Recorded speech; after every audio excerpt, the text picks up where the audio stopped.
Ladies and gentlemen, the story you are about to see is true. The names have been changed to protect the innocent.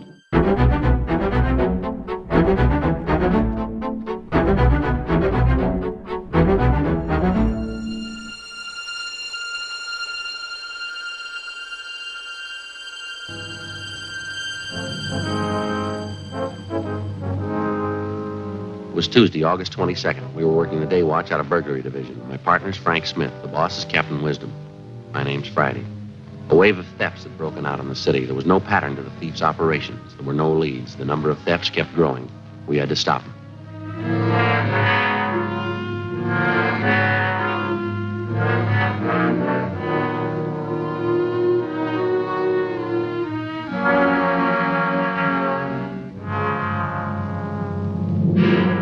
Sorry to have kept you boys waiting, but I had to sign these papers. Quite all right, sir. Now, let me see. You're Smith and you're Sergeant Friday, is that right? Sir, that's right. Well, I guess you know what the problem is. Well, I didn't get it quite clear on the phone, Mr. Elliott. When did this last thing come up? Well, the way we have it figured out, it must have happened around closing time yesterday, between 5 and 5:30, we figure. The store was crowded at that time, was it? Yes, pretty busy. We had a special pre-winter showing in the fur department. No one noticed it was gone till after we closed up. Can you give us a description of the piece of merchandise, Mr. Elliott? Yes, I've got it right here. Silver blue mink stole, satin lining, 2 slash pockets, silver chain fastening. Complete description of it for you. And those are the code numbers and serial numbers on it, are they? That's right. The whole thing's getting way out of hand, Sergeant. We've had a lot of things lifted from the store the last few weeks, but nothing this big.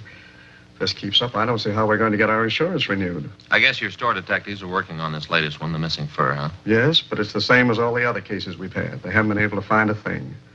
All the personnel have been checked, all the people who were around the department when the fur was stolen. I mean, those it was possible to check on. As far as we know, they're all clear. What were the circumstances of the thing, Mr. Elliott? I mean, was this mink stole on a display rack? Did one of the models have it on? Exactly how was it? Well, it was modeled, yes. After it was shown to several parties, it was put back in stock. We have a special rack for the stoles, regular enclosed cabinets, sliding doors on it. Cabinets usually open during store hours. I see. There was a store detective in the department at the time, all those salespeople standing around.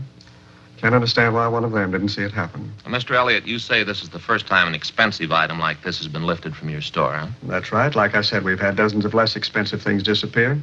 Everything from a 50-cent handkerchief to a $100 handbag. I suppose we might have expected it. I understand some of the other stores in the area have been hit pretty hard. Yes, sir. It's been the last 8 weeks. Most of the stores for 8 or 10 blocks along Wilshire here, they seem to be getting the worst of it. We've got a special shoplifting detail working the area, staying as close to it as possible. I guess you know as well as I do we can't stay in business this way, Sergeant. There certainly must be some way to trap whoever's doing it. Well, we're doing everything possible, sir. We're trying to cover it as best we can for you. I think you'll agree just about the only way to reach the thieves is to grab them when they're actually stealing the things. Just isn't possible for our detail to cover every department and every store. Yes, you've got a point there. What about the known shoplifters in the city? You keep a file on them, don't you? Yes, sir, we do. There are half a dozen people we're keeping an eye on. We've got our stats office and our record bureau helping out. No definite lead so far, though. Certainly can't understand it. We've had one meeting of the store personnel already. Guess I'll have to call another one. We'll just have to be doubly careful, that's all. How about the personnel, Mr. Elliott? You say there's been a check made on each one of them since this thing started? Yes, sir, that's correct. And there's no reason to be suspicious of any of your people at all, huh? Well, as a matter of fact, there is one, Sergeant. Sales girl. She was up on 5 in a Sweet 16 shop. Then she was moved down to cosmetics on the street floor. What is it that makes you suspicious of her?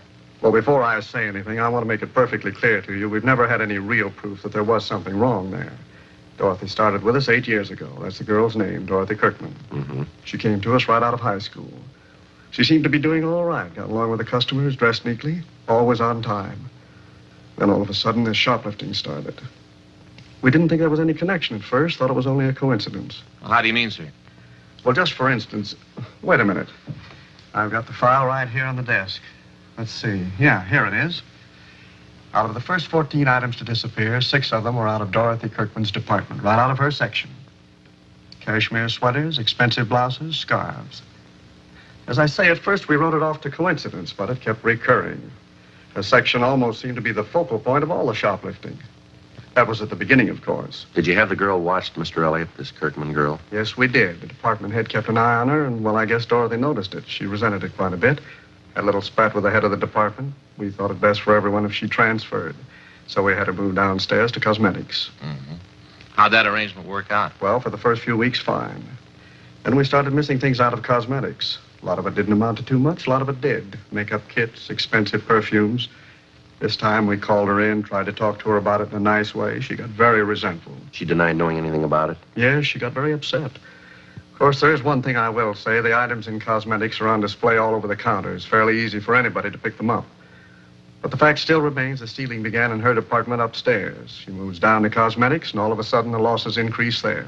What would you figure? Yes, sir, I see what you mean. Wonder if you could have somebody point out this Dorothy Kirkman for us, Mr. Elliott. I think maybe we'd better have a talk with her. I'd like to help you, Sergeant. I'm afraid that's not possible. Oh, how do you mean? She quit last Saturday.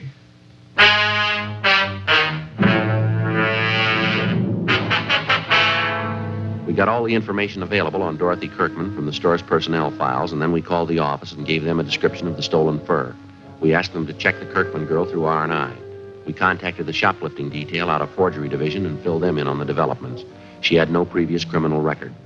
Before we left the store, we went to the fur department, talked to all the salespeople concerned, but we were unable to come up with anything new regarding the theft of the silver blue mink stole.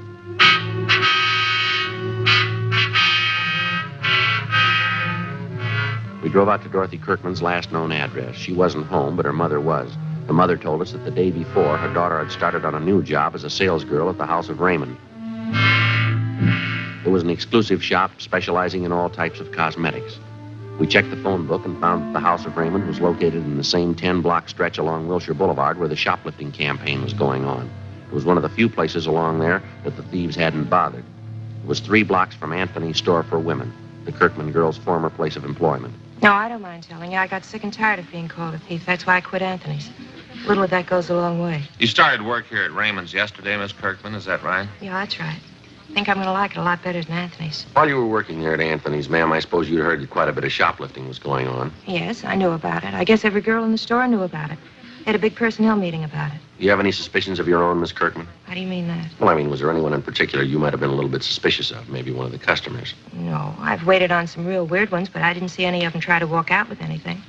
All I knew was what Mr. Elliott told us at that meeting. Well, this might be an embarrassing question for you, miss. We'd appreciate an honest answer.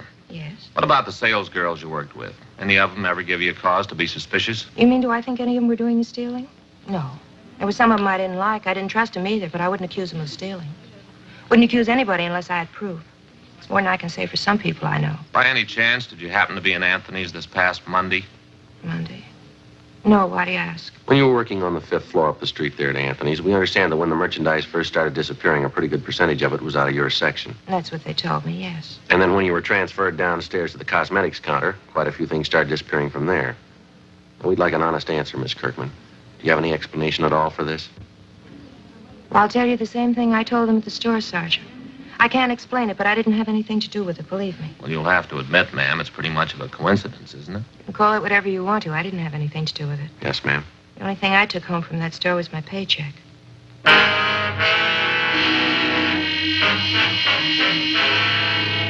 4:38 p.m. We finished questioning the suspect, Dorothy Kirkman, and Frank and I went back to the office and made arrangements to have the girl kept under temporary surveillance. A bulletin had been gotten out on the missing fur stole. The pawn shop detail had been notified, and a description of the fur had been placed on the stolen property list. The following day, along with officers Paul LePage, John Wood, and policewoman Gladys Young, we continued our investigation of the latest shoplifting complaints. It went slow, a lot of legwork and no progress. Like the dozens of other items of merchandise which had vanished in the last 8 weeks, there wasn't a trace of the missing fur stole. More men were added to the special detail on duty in the 10-block area where the stealing was going on. Anyone in the city who'd ever served time for shoplifting was checked and rechecked. Constant surveillance was maintained over a half a dozen known thieves who we figured might be involved. It got us nothing. Wednesday, August 23rd, 5:30 p.m. No leads, no progress. We went back to the office.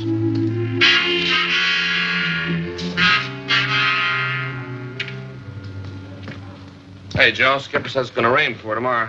All right? Yeah. I hope I get home before 6 o'clock. I want to get out and see that shoe repair man in our neighborhood. Why? What's the matter? Boy, what a salesman. I went in there the other day and he says, Smith, you're an officer. You're on your feet all day. I said, yeah? He said, yep. You need some help with your feet. I said, Charlie, what do you mean I need help with my feet? He said, well, you're a cop. You're on your feet all the time. So how about a pair of arch supports? Oh, that's nice. He doesn't call them arch supports, though. Got a new name for them. What's that? metatarsal supports. Bone down here in your foot. Yeah, I know. Call them you know that? Yeah. Metatarsal? Well, he said, put one of them in your right shoe, you'll be all right. What was that again? He said just to wear one of them. Put it in my right shoe, I'll be all right. Well, how's it working out? Miserable. Feels like I'm walking around with my foot in a bucket. I get it. Burglary Friday. Oh, yeah, John. You did it. Where? When? Yeah. Okay. Yeah, thanks, boy. Bye. Yeah? It's Wood. He thinks he might have something for us. Yeah. That mink fur. It's just been found.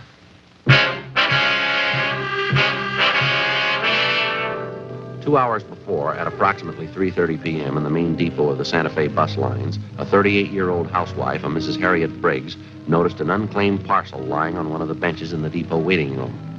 When it became apparent to Mrs. Briggs that the parcel was either lost or forgotten, she picked it up and took it to the clerk in charge of lost and found articles. In checking the package for some kind of identification, they discovered the silver blue mink stole inside. A car was dispatched to pick up the fur, and it was identified as the garment taken from Anthony's fur salon. Mrs. Briggs volunteered to come along to the office to give what information she could. Bus depot officials were instructed to notify us in case anyone called for the package. 5:50 p.m. We interviewed Mrs. Briggs in the squad room. That's right, officer. It was just a little before 3:30. I was in the bus depot there waiting for my husband. That's when I first noticed this package lying on the bench just across from me. I see. Would you go on, please, Mrs. Briggs? I didn't think anything of it at first, and I went on reading the afternoon paper. But no one came for the package. It was just lying there. It was there a long time. How long would you say, ma'am? I mean, before you picked it up and took it to the lost and found clerk? Oh, I'd say 20 minutes, half an hour, that much at least. I left it with the young man at the counter there, and I told him I'd be back to see if anyone claimed it. Well, when I did get back, that's after I'd had dinner with my husband, Carl, we found out what was in the package. It's certainly strange. Don't you think, officer? Yes, ma'am. Did you happen to notice who it was that left the package there? Well, I'm not really sure, officer, but I think I know who it was. A short woman. She had a brown jacket, if I remember rightly. I think you'd say she was in her late 20s or early 30s. Have you ever seen this woman before, Mrs. Briggs? No, I never did. Very attractive. As I recall, she wore glasses. Anything else about her you might have noticed? Let me think.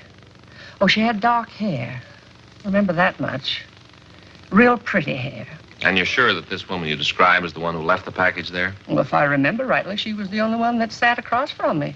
Guess it must be her. If it wasn't her, I don't know who else it could have been. All right, Miss Briggs, thank you very much. We appreciate it. That beautiful fur. I know that woman must be just sick about losing it.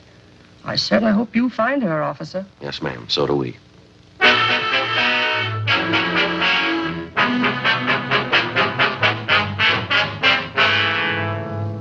We had the stats office make a run for us on all females with shoplifting records who fitted the description of the woman who'd left the mink stole in the waiting room at the bus depot. We checked with the lost and found clerk at the depot, but he told us that no one had come back to report losing such a parcel. Together with LePage and Wood, we checked out the names on the list of known shoplifters which the stats office had made up for us, names of possible suspects who physically resembled the dark-haired woman seen at the depot. We got nowhere. Either they had ironclad alibis, or they had since moved out of the city. We ran down every possible angle on the freak recovery of the missing fur stole. During the next 10 days, the case got more involved than it already was. Some of the stolen articles of new merchandise began showing up, but not through any of the channels we expected. Some of the items were found dumped in sidewalk refuse cans. Some were found in hotel lobbies, in the post office, in theaters. Some were found tossed in vacant lots. The only logical answer we could figure was that it was the work of somebody who was stealing for the love of stealing, a kleptomaniac.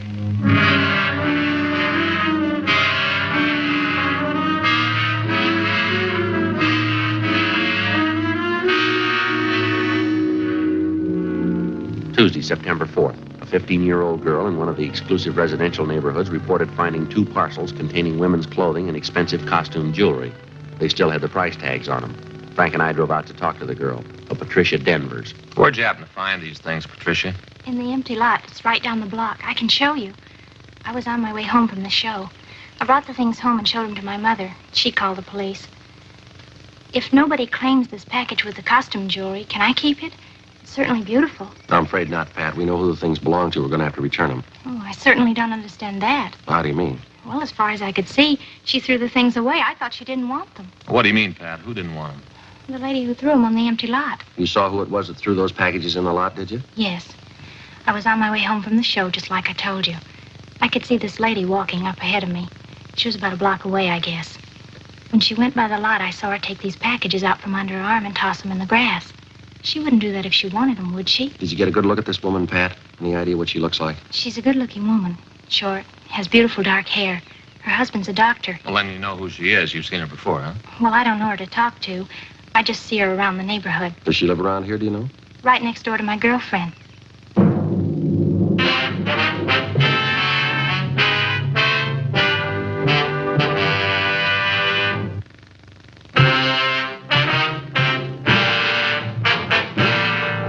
Tuesday, September 4th, 5:15 p.m. With the help of the 15-year-old girl, Patricia Denvers, we got the name and address of the woman who had been seen tossing the parcels of stolen merchandise into a vacant lot in the west end of the city.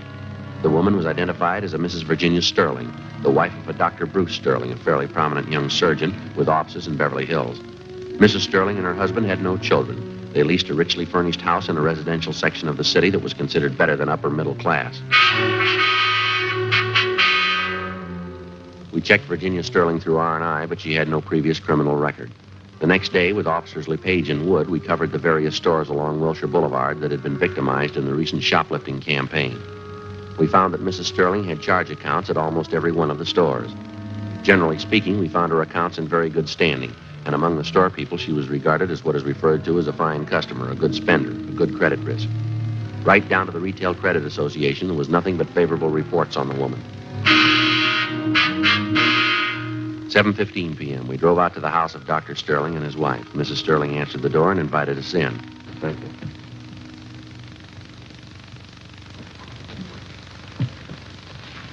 Would you like a drink? No, thank you. No, thanks, ma'am. I really don't know when the doctor will be back. He was called over to the hospital. Is it anything I could help you with? Well, as a matter of fact, Mrs. Sterling, we came out to talk to you, not your husband. Really? What is it you wanted to talk to me about, officer? Well, ma'am, we understand that you do quite a bit of your shopping along Wilshire Boulevard, in the downtown area, I mean. Yes, I shop downtown quite often. Except for the problem of parking, I find it a lot more convenient. Why do you ask? Mrs. Sterling, do you do much of your shopping at Anthony's? I believe that's in the Wilshire downtown area. Yes, I do, for my sports clothes. They have a very good selection. Uh-huh. Would you remember if you were in Anthony's on the 22nd of last month? I believe that was a Tuesday. On a Tuesday. I don't think I could remember one way or the other. I really don't have any special day for shopping. I just go when I feel like it or when I need something. Have you ever been in the fur salon at Anthony's, ma'am? Have you ever bought anything there? I suppose so. I've been in almost every department at Anthony's at one time or another. I can tell you, though, I've never bought any furs there. As I said, the main reason I go there at all is because of their sportswear. Would you tell me what this is all about, please? It's a routine investigation, ma'am. I wonder if you could tell us this. Do you have occasion to travel in the area by bus? By bus? No, I don't think I've been on a bus since I've been married. That'll be 6 years this coming December. And you've never been in the main bus depot downtown? No, I think I know where it is. I've driven past it. I've never been inside, though. Why should you want to know that? Well, we'll be honest with you, ma'am. It has to do with an investigation we're on. We've had a couple of reports that you were seen at the bus depot on August 23rd. That was a Wednesday. Reports came from pretty reliable people. Well, I certainly consider myself reliable. I say I've never been there. If you don't mind, I'd like some kind of explanation for this questioning. You mean you have no idea why we drove out here to talk to you? Of course not. Number one, I don't understand your questions at all. And number two, I'd like to know what they have to do with me. It has this to do with you, ma'am. Last August 23rd, a woman in a brown sports jacket answering your description left a package in the bus depot. The package contained a mink stole taken from Anthony's. The woman who left the package in the depot fits your description perfectly. Is that so? Well, that's a coincidence. Yes, ma'am, maybe.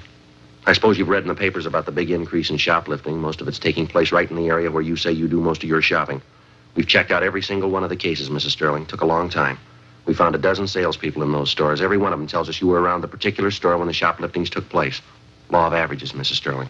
You show up too often in the reports. Would you please leave my house? Both of you, please. I'm sorry, Mrs. Sterling. I'm afraid you'll have to come along with us. What do you mean by that? Don't you know you can get in trouble making false accusations? I'm going to call my husband right now. Yes, ma'am. If you like, go right ahead.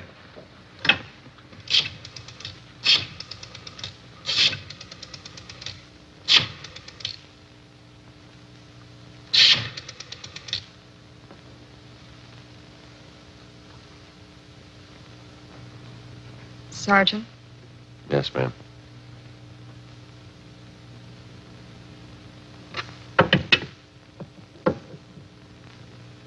We've got your story, ma'am. Right up to this afternoon. You went shopping today. You stole things as usual. When you tried to get rid of them, you were seen. Right in this neighborhood.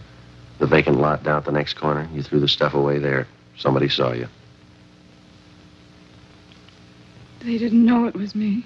Yes, ma'am. They knew it was you.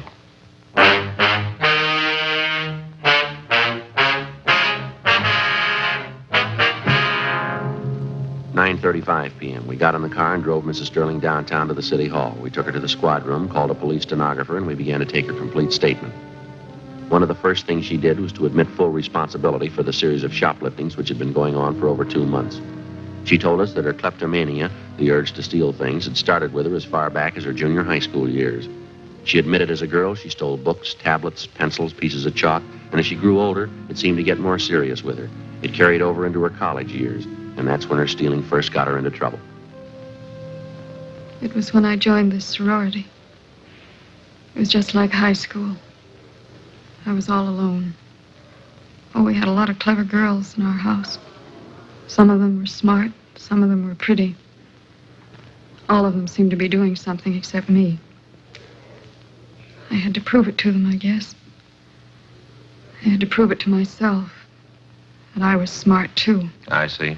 And you figured that taking things was the best way to prove that? Yes, I suppose so. Of course, it wasn't easy, you know. The awful part was I got caught one day. It was kind of a relief in a way. I mean, how could they know I was just as smart as they were if they didn't find out what I was doing? Did you stay on at college after that, Mrs. Sterling? No. I couldn't after that. They voted me out of the sorority, and there wasn't anything to do but leave. So I left. What happened after that? I went to New York and stayed with an aunt I have there. I got a job. I had several jobs. Same thing came up again. I lost 2 of the jobs. Same thing over again. I just couldn't help it. It always means so much to me. Taking things, not being caught, getting away. Getting away. The things I took, they never meant anything to me. Nothing. It's just taking them and not having anyone know. That's all that was important. And the stealing went on? I mean, after you were married? No. No, not at first. I guess maybe a year or 2. We were very happy, Bruce and I. Then he got busy. Came out here and began to build his practice. I didn't see as much of him. We both wanted children. We wanted them very much. There weren't any. Bruce began to spend more time away from home. It's just like before. The same thing. I wasn't important. I was all alone again. There wasn't anybody. You know what I mean, don't you, Sergeant? Yes, ma'am. There ought to be an answer someplace. There isn't anything worse than being alone. There has to be an answer someplace. There is, but you won't find it in jail.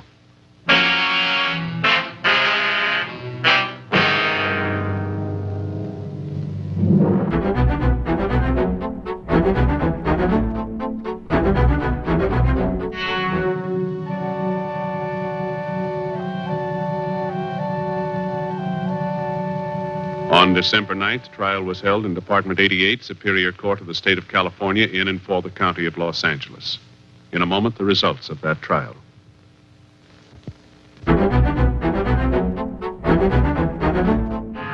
The suspect was tried and convicted on 3 counts of grand theft, the terms to run concurrently.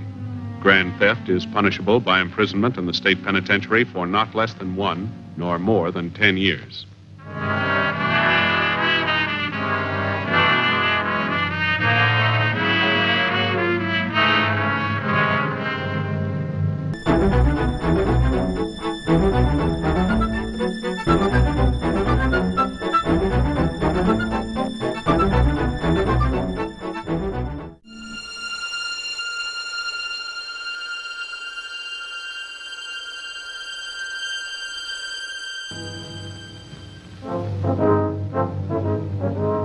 It was Tuesday, December 21st. We were working the night watch out of traffic division, hit and run felony detail.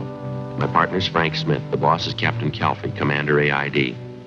My name's Friday. An elderly woman and her 9-year-old grandson had been struck down by a speeding truck. The woman was killed instantly. The hit-and-run driver escaped. We had to find him. We'd like to talk to you for a minute if we could. Well, fine. Would you like to step inside? Yes, ma'am. Thank you.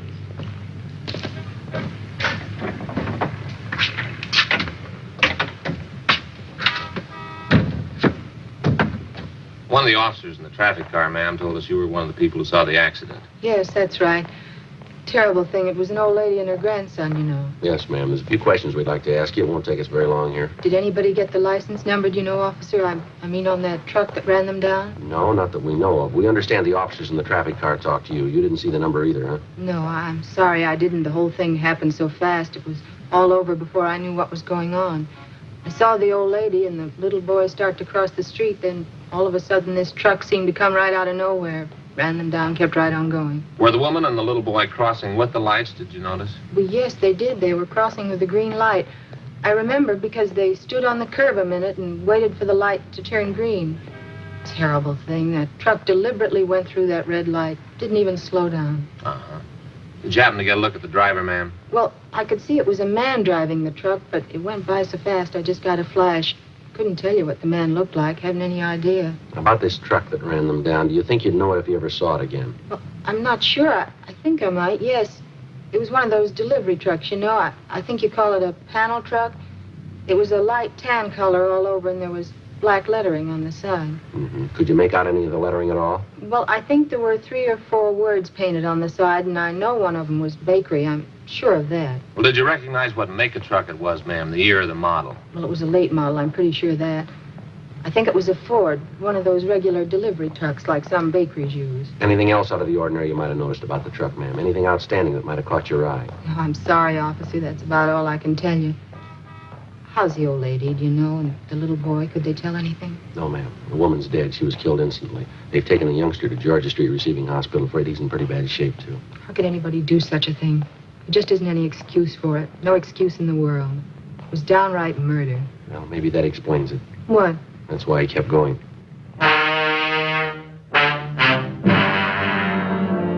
11:35 p.m. Frank and I finished interviewing the cashier in the theater box office, and then we called the office and had them get out a supplementary broadcast and an APB on the description of the hit-and-run vehicle.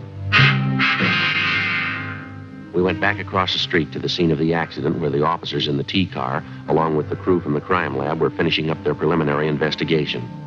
We interviewed 2 more witnesses to the hit-and-run accident, but they were unable to tell us anything that we didn't already know.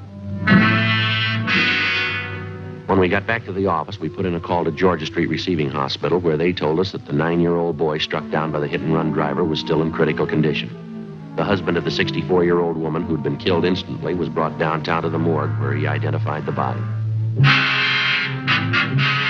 The next morning, we got out a special bulletin to all garages, auto repair, and paint shops throughout the city to be on the lookout for a late model, tan panel truck, black lettering on the sides, with damage to the front end. 8:30 a.m. Frank checked with communications. It was Doc Hall at Georgia Street. I asked him about the boy. The old lady's grandson, how's he doing? Pretty much the same. Condition critical, that's all they'll tell you. That's a lousy shame. Communications get any kickback on that all points yet? No, nothing. Did you get in touch with the crime lab? Yeah, they're not going to be able to help much, though. What'd they find out there? Anything at all? Oh, just what we saw. A few small pieces of glass, probably from one of the headlights of the truck. They don't think they're going to be able to do much with them, though. Not enough to go on. And that's the only physical evidence they got, huh? That's all. Might be able to tie it down a little tighter if we could find that panel. Yeah. Did you start checking on that bakery truck angle yet? Yeah, McGowan and I called every bakery in town. Got it pretty well narrowed down.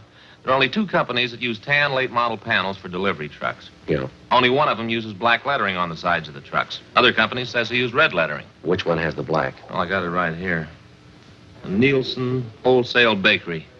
They got a fleet of 173 trucks, all the same. Tan color, black lettering on both sides, late model Ford delivery trucks. Mm-hmm.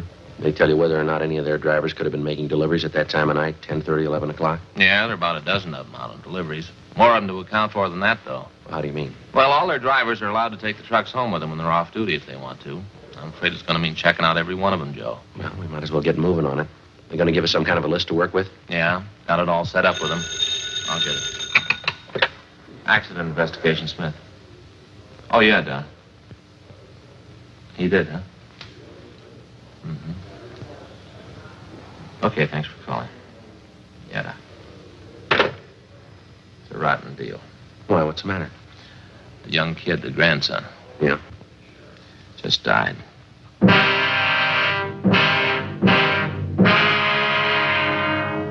Many times and on many different occasions, the police officer has it proved to him that there can be very little difference between a crime of neglect and a crime that's been willfully premeditated. If you look at it closely enough, you can judge it for yourself. How much difference, for example, as far as moral guilt is concerned, is there between the following? Number one, a man who plans a killing, takes up a gun, finds his victim and shoots him to death. Or number two, the man who thinks he has to look out for no one's welfare but his own, gets behind the wheel of a car, disregards the ordinary rules of safety, and proceeds to commit homicide with a motor vehicle. Oftentimes, the crime masquerades under the guise of an accident. Morally, no matter how you spell it, it adds up to murder just as surely as if the person had taken a gun and shot his victim down. The way it looked to us, the hit-and-run killing of the elderly woman and her grandson was a prime example. Wednesday, December 22nd, Frank and I began checking out the delivery trucks owned by Nielsen's Wholesale Bakery. Late that afternoon, we located one of the trucks with recent damage to the front end. We checked and found the driver's name was Arthur V. Singer.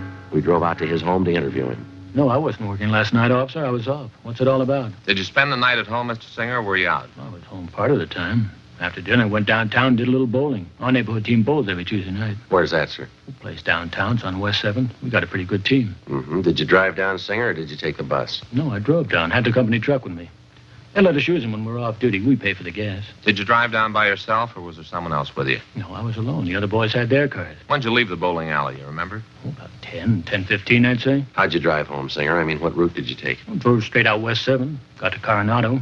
Came over Coronado to the house here. What do you want to know? What time did you get home? About 11:15. Say, this wouldn't be about that little scrape I had last night, would it? What was that? Oh, down at 7th and Grandview, right by MacArthur Park there. An old guy in the car ahead, he stopped fast right in front of me. Didn't even signal. That right? Yeah, almost plowed right into him. Lucky I was watching, slammed on the brakes, turned in toward the curb. You should have seen it. I clipped the headlight and the right fender off against the telephone pole. Had to take the truck in this morning, get it fixed up. Are there any witnesses to this accident you had, Singer? Yeah, half a dozen people saw it. Did you get any names and addresses? Well, no, I didn't. I was so teed off about the whole thing, I guess I didn't think about it. Is there anyone at all we can check with? Anybody to corroborate your story? Just the old guy in that car. Sure was a lousy driver. I really chewed him out. You get his name and address? Well, no, but I took down his license number. I wasn't going to pay for the damages. He admitted it was his fault. I see. Do you mind giving us that license number? Well, no, if I can find it. I wrote it down on the back of an old envelope, and I thought I put it in my jacket, but when I looked this morning, it wasn't there. It's around someplace, though. I'll check around again before I leave for work. It's bound to turn up. I'd like to have you look for it right away, Singer. It's pretty important. Look, I don't think I get it, officer. What's this all about, anyway? Preliminary investigation. You want to see if you can find that number for us? Well, why? What's it have to do with an investigation? I didn't do anything. That old man, it was his fault. A bakery truck was involved in a serious accident last night, same kind you were driving. Afraid you're going to need an alibi, Singer. An alibi? I don't know what you mean. Why do I have to have an alibi? Well, you just take my word for it. You need one. Well, why do I need one? 2 reasons, mister. Yeah? A 9-year-old boy and his grandmother.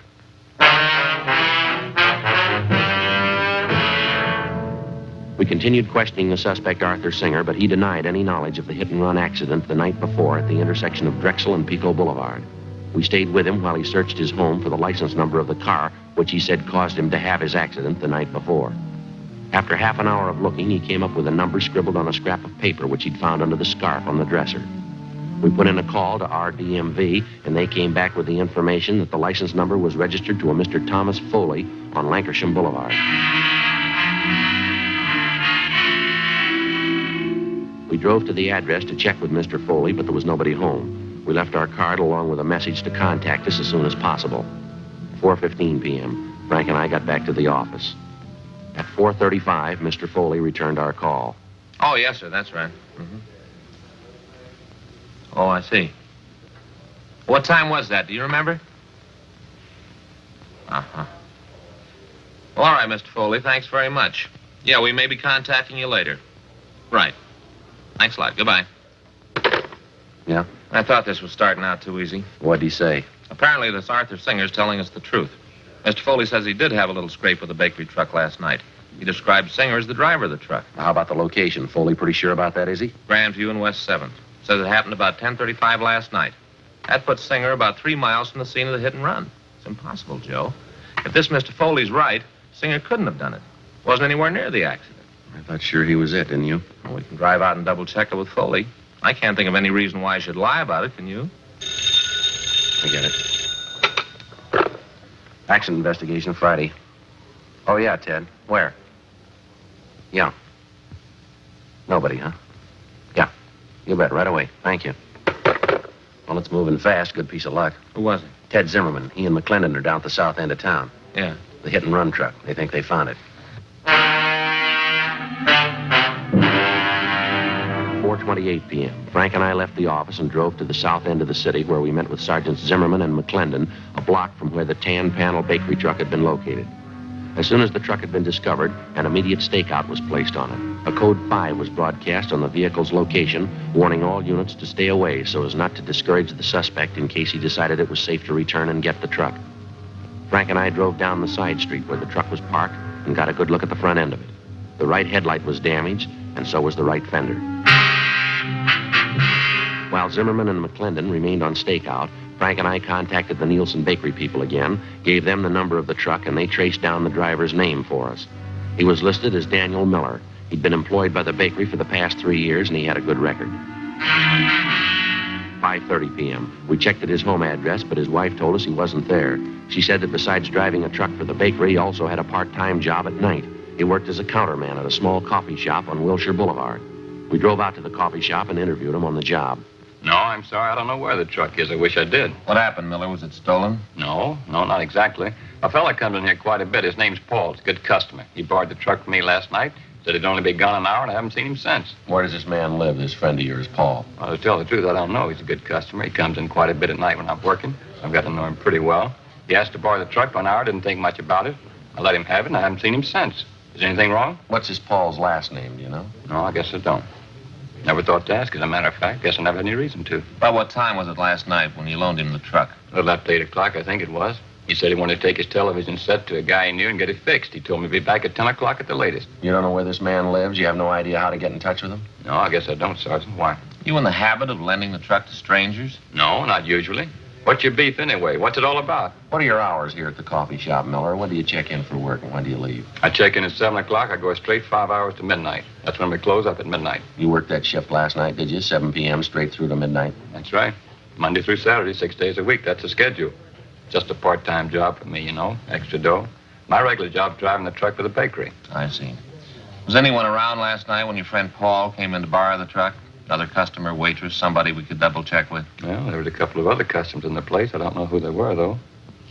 Why do you have to double-check anyway? I haven't done anything. I loaned Paul the truck, that's all. Have you got any way at all of proving you were here from 7 to 12 last night? There must have been some customers you waited on, you remember? Sure, at least half a dozen. They'll tell you I was here. We'd like to have their names and addresses, if you don't mind, Miller. Yeah. Excuse me a second. I gotta wait on a customer. Sure, go ahead. Hi, Danny. Missed you last night. Hi, Fred. What'll you have? Oh, some coffee and a raisin pie. How's it going? Pretty good. Pretty good.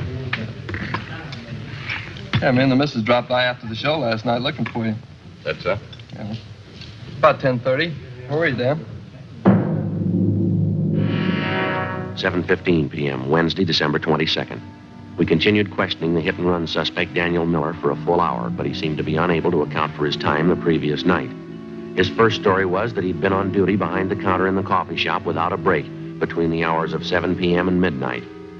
Then, after the customer entered and disclosed that he was in the coffee shop at 10:30 the night before and that Miller was nowhere about, the suspect switched his story. He said he thought that he had left the coffee shop briefly for about 15 minutes between 10:30 and 10:45 p.m. to run down the street to a hotel to say goodbye to some friends of his who were leaving for New York. We checked the hotel, but they didn't know Miller, and they hadn't seen him the night before. They were sure of it. The questioning of the suspect continued, but he made little or no sense at all. Apparently, he was piling up lie after lie in an effort to cover his tracks before and after the hit-and-run murder the night before. 7:48 p.m., Frank and I pulled Miller off the job at the coffee shop and took him downtown to the office. I'm telling you it's the truth. I wasn't in that truck last night. I wasn't in an accident. I don't know what you're talking about. Then give us something to go on, Miller. You've handed us 3 different stories so far. Not one of them strong enough to hold water. I'm telling you the truth. What are you trying to hang this on me for? I didn't have a wreck and I didn't kill anybody. Why are you picking on me? Because you don't make sense, mister. You're trying to sell us a story and you haven't got an ounce of proof to back it up. That bakery truck you're responsible for is the same truck that killed that old woman and the little boy. Now, you either come up with a solid story we can check on or you're going to be resting your back in Maine jail. Listen, call Bill Jackson. He's a good customer. He was in last night, I think. He'll tell you. Go ahead and call him. He'll back up what I say. What's his number, do you know? Yeah, I got it right here in my wallet. Bill will tell you. Here it is. Hollywood 08121. Okay, thanks.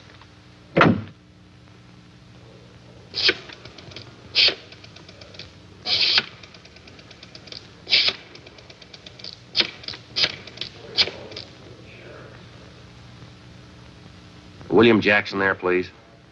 Yes, ma'am, it's important. All right. Yes, well, all right, then. Will you have him call Michigan 5211? Yes, ma'am, that's right. That's extension 2885. Right, thank you. He's busy. He'll call back in a minute. He'll tell you the truth. I was in the coffee shop all night. Just those couple of minutes, I ran down to the hotel to say goodbye to those friends of mine. That's the only time I left the place. How come you didn't tell us that to begin with, Miller? You say you got nothing to hide. Why do you have to hand us 3 different stories? Which one are we supposed to believe? I got nervous, that's all. When you first came in and started to ask questions, I didn't know what it was all about. I didn't know there was any trouble. I just loaned the truck to this guy Paul as a favor. How'd I know what he was going to do, getting himself in a jam like that? Try and look at it from where we stand, Miller. You loan out your truck to a man. You don't know his last name. You don't know where he lives. You say he must have been driving that truck when the old lady and the boy were killed. Sure, he must have been driving it. I wasn't. I was back at the coffee shop. I was there till midnight. All right, then you prove it to us. If you know the man well enough to loan him the truck, you ought to be able to find him. There you are. Must be Bill Jackson. He'll tell you. Go ahead. See what he says. Accident investigation, Friday. Oh, yeah. Yeah, Mr. Jackson. This is Sergeant Friday. Yes, sir. Uh-huh. I wonder if you tell me if you know a Daniel Miller. Miller, yeah. Well, when's the last time you saw him? Would you remember? I see. Well, the place where he works, the coffee shop? Yeah, well, were you there last night by any chance? Did you see Miller in there? You're sure? Uh-huh. Yes, sir, I see. No, thanks, no. That's all for now. We'll contact you later on. Yes, sir. Thank you. Bye. He told you, didn't he? Is that enough for you? He says he hasn't been in the coffee shop for 3 days.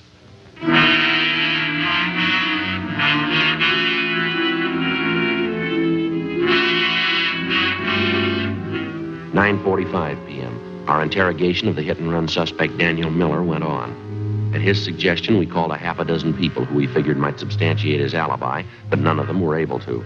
Miller continued to deny any knowledge of the hit-and-run killing, but he still couldn't account for his whereabouts at the exact hour that the 9-year-old boy and his grandmother were run down.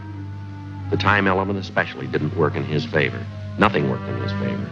11:30 p.m. Frank and I took Daniel Miller over to the main jail where he was booked in on suspicion of 480 V.C.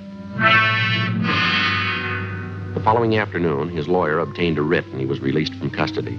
The writ was returnable in 5 days. He came immediately to the office to plead with Frank and me to help him find Paul, the man who'd borrowed his truck, and thus clear himself. We took him up on it. Either way, we figured we'd get to the bottom of it. If Miller dreamed up the character Paul to escape blame for the hit-and-run killing, we were bound to find out sooner or later. If Miller was telling the truth, and we had little reason to believe he was, and a man named Paul had borrowed the truck the night of the hit-and-run killing, we were bound to find that out, too. In any event, we had to investigate. It's the job of the police officer to prove guilt or innocence, not guilt alone. 2 days passed, and then another 2. The Monday following the Christmas weekend, we were ready to call a halt. Well, I don't know what else we can do. I think we've given him enough time, don't you? Well, the deeper we get into it, the more it looks like Miller's our man. I still can't make up my mind. Why do you have to be stubborn about it, Joe? We checked every possible angle on his story. We still haven't got an ounce of proof this guy Paul he talks about even exists. We can't string along with Miller forever. Yeah, I suppose you're right. We've given him a square enough break on it, haven't we? I still got that queer hunch, though. It's possible he might be telling us the truth. Look, we've gone 4 straight days on it. We haven't come across one lead to back up his story. Too much for me. I can't buy it. Sergeant? Oh, hi, Miller. How are you? Okay. Glad to see you. Well, we've been looking for your friend, Miller, and we still haven't found a trace of him. That's why I came down to see you. A friend of mine called me this morning. He knows this guy, Paul, I told you about. He said he saw him last night, going to a hotel down on South Flower. How come we haven't heard from this friend of yours before? We checked through twice on the list of everybody you know. This fellow's been out of town. Just got back yesterday. When he heard about the jam I was in, he called me about seeing Paul. Mm-hmm. This hotel Paul was supposed to have been seen going into. You got the address, have you? Yeah. It's over on South Flower, right near 12th. You want to go over there with me right now? This friend of mine wouldn't kid me. Paul must be there. You sure about that, are you? He must be. I'll bet a month's pay on it. You might be low, mister. What? Stands to cost you a lot more than that.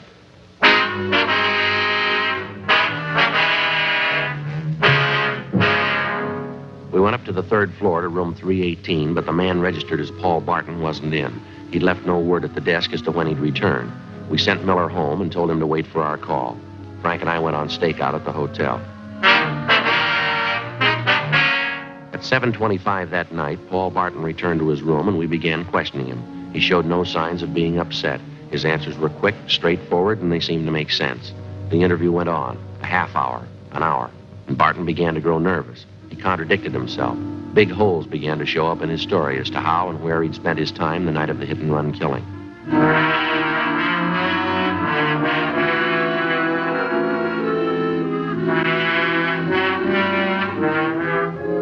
8:45 p.m. Frank and I took Barton back to the office.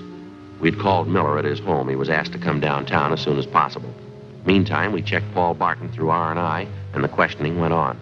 You're a little mixed up about that, aren't you, Mr. Barton? I thought you said you went to that bar downtown about 10 p.m., and then you went to visit at your sister's house. Now you tell us you went to your sister's house first, then you went to the bar downtown. Now, which is it? That's getting a little high-handed, isn't it?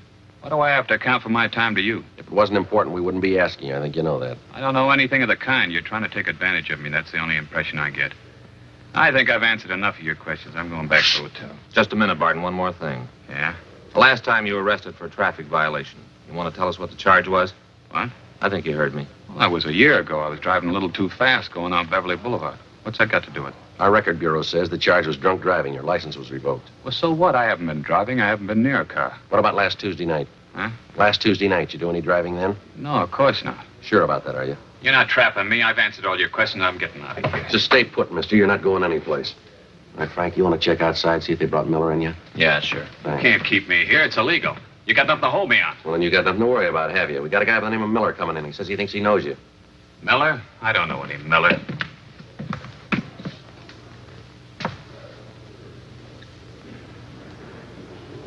Nice going, Paul. Where you been?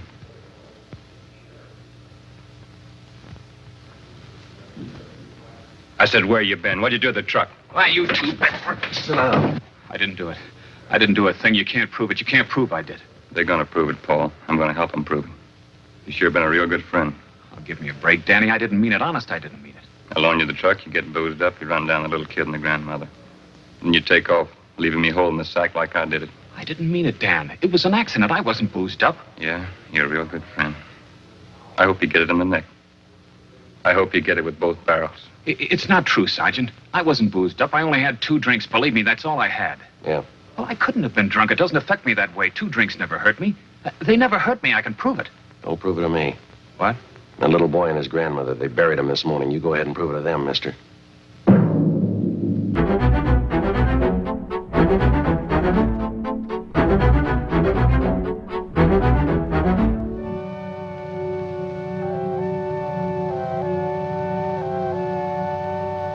On February 28th, trial was held in Department 87, Superior Court of the State of California, in and for the County of Los Angeles. In a moment, the results of that trial.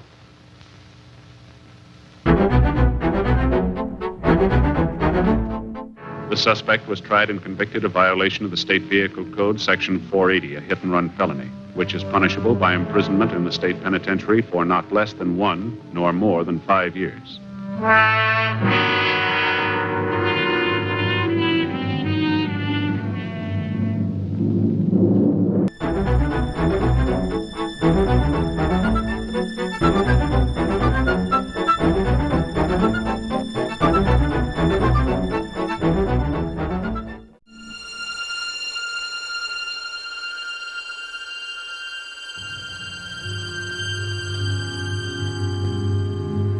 This is the city.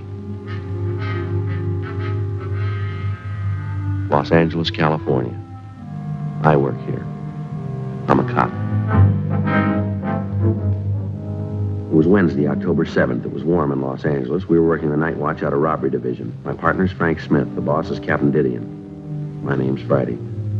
16 people had been robbed, beaten senseless, and then shot. The victims all gave the same description of their assailant. A tall, beautiful woman. We had to stop her.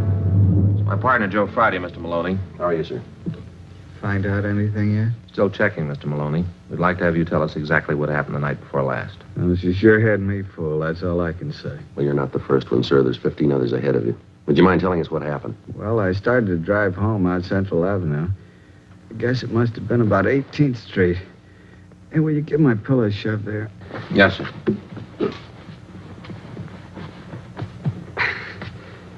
Thanks.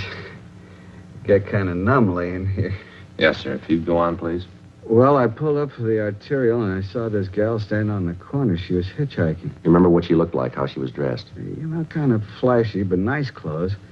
Good-looking dame. Tall, long blonde hair. Beautiful eyes. You sure about the color of her hair, are you? Yeah, it was blonde. What happened then? Well, she got in the car, and we drove off. We talked a while, and then she pulled a gun on me. Told me to drive up an alley. Now, where was that, do you remember? Around 32nd Street. 32nd and Central. And what? And she took my wallet, watch, car keys, everything I had. Mm-hmm. And then she made me get out of the car and lay down on the street. I felt her shove that gun against me. Hey, could you fix that pillow again, please? Sure. Thanks. She pulled the trigger, I guess. That's all I remember. You don't recall her slugging you? Must have happened after she shot me. My face is pretty bad, huh? You'll be all right, Mr. Maloney. You think you'd recognize the girl if you saw her again? I sure would. Nice looking, you know. Tall, blonde, beautiful shape. Doesn't figure, does it? What's that, sir? She'd make more money on the stage than she would rolling guys like me. Must be crazy. Maybe. Wonder if you'd mind taking a look at these mugshots, Mr. Maloney. See if any of these women look like the one who shot you. Let's see. Here, let me help you. Can you see her right here? Yeah. No. How about this one? No. This one? No. Let's see. No. How about her? No, she's better looking than that. Mm-hmm. Well, these are all the same. That's the last one. How about her? I don't know. It might be her. The hair was fixed right. Maybe a little more makeup. I'm not sure. All right, Mr. Maloney, thanks very much. We'll be back to see you in a day or two when you're feeling better. Okay. Say, my name won't be in the papers, will it? No, sir, not unless you give it to him. I was just wondering. A wife might not understand. Giving a girl a ride, you know? Yeah, we know. May I have these, please? Sure. Thank you very much. We'll check you later. Okay, officers. Sure hope you get a line on that dame. We'll try. Bye.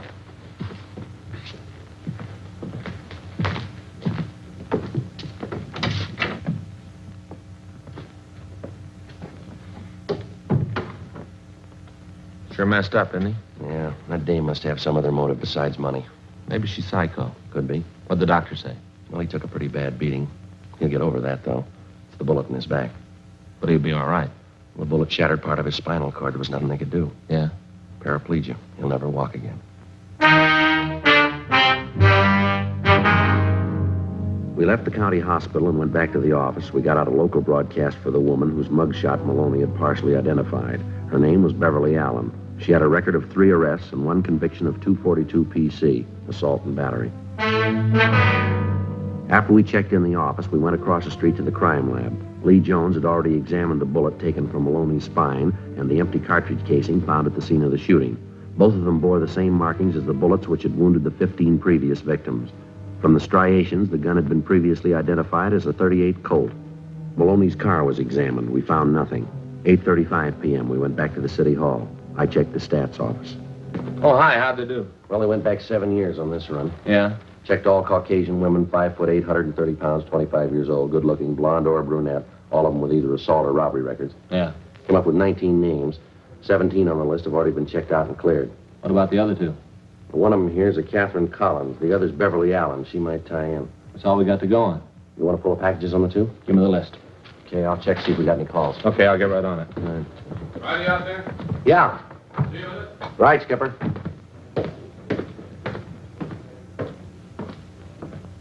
Hi, Skipper. Where's Smith? Down the hall checking out a couple of reports. That fellow Maloney tell you anything? No, nothing that helped very much. Same old story. No report on that broadcast we put out in Beverly Allen yet, huh? No, not yet. You banking on it? Well, it's the first lead we've had in 16 nights. Yeah, well, it better work out. Why? What's the matter? Take a look. A woman bandit gets 16th victim. Beautiful hold-up queen robs and shoots restaurant worker. Yeah. It's on the editorial page, too. There's something else. What's this? Memo from the chief.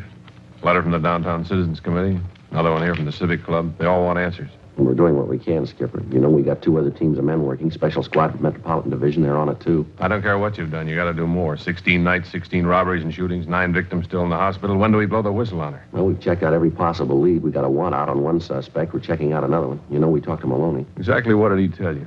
Well, he gave us a description. It doesn't match the others in one respect. What do you mean? Well, as you know, in 10 of the 16 cases we've had reported, the victims tagged the girl hitchhiker as a blonde, long hair. 4 of them say she was a brunette with short hair. 2 of them tell us the girl had red hair, long. She must be using wigs. It's the way we got it figured anyway. We've checked every place in town where she could have rented or bought them. No leads. What about some of the bigger supply houses out of town? Well, Stewart and Creasy have started in checking them. It'll take a little time. And you got practically nothing on the woman. Same gun, a .38 Colt. Lee Jones examined the bullet they took out of Maloney's spine. How's he doing? Not good. The bullet smashed his spinal cord. His legs are paralyzed. Smith? Hi. What do you got? I pulled the packages on 2 possibles in that woman holdup thing. No good, Joe. Why not? What about that Allen dame? Jail. Kansas City, been in for a month. What about the other one? Catherine Collins, been in the Seattle hospital for the past 3 months, TB ward. Where does that leave you? Right back where we started. No leads, no suspects. All right, starting tonight, we cover every street and alley in the central area until we get that woman.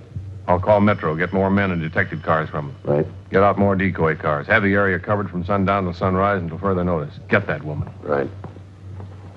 Hotshot, 211 and shooting, Gatewood and Cameron. Roll on it. The name on his driver's license said Leslie Haas. We found him 50 feet from the corner of Gatewood Alley and Cameron Street. His face and head bore the marks of a vicious beating. There was a single bullet wound in his left shoulder. He was conscious when we arrived. Frank checked the area for physical evidence. I tried to speak with the victim just before he lapsed into unconsciousness.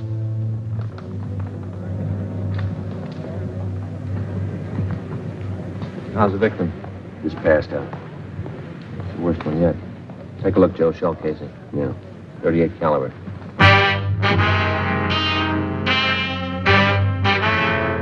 The latest victim was taken to Georgia Street Receiving Hospital. The shell casing, which we had found at the scene, was taken to the crime lab for examination. It was compared with the others. Sergeant J. Allen confirmed that the markings on the bullet which had wounded Haas matched those on the bullet which had been taken from Maloney's back. Both bullets had been fired from the same gun. The Dragnet operation for the woman bandit went on. The men in the special detail covered every street and alley in the central area during the hours of 8 p.m. to 6 a.m.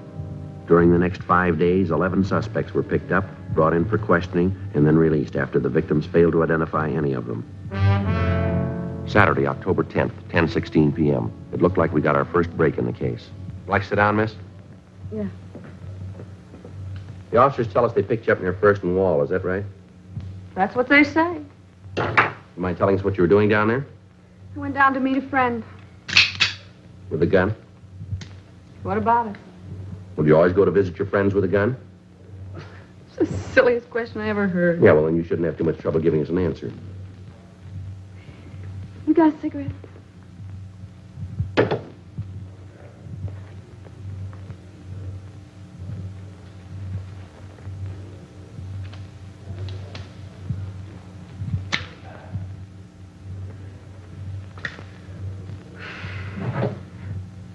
How about the gun?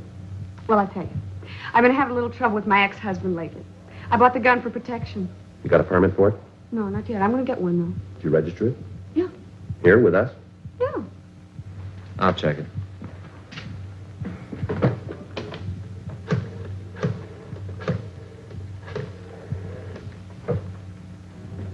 I read Frank Smith. Want to check the gun with you? Colt 38 automatic. 456-292. Oh, -292. Yeah, I'll wait. We see your identification, please. Well, I showed it to the other cops. Isn't that enough? Could we see it? Is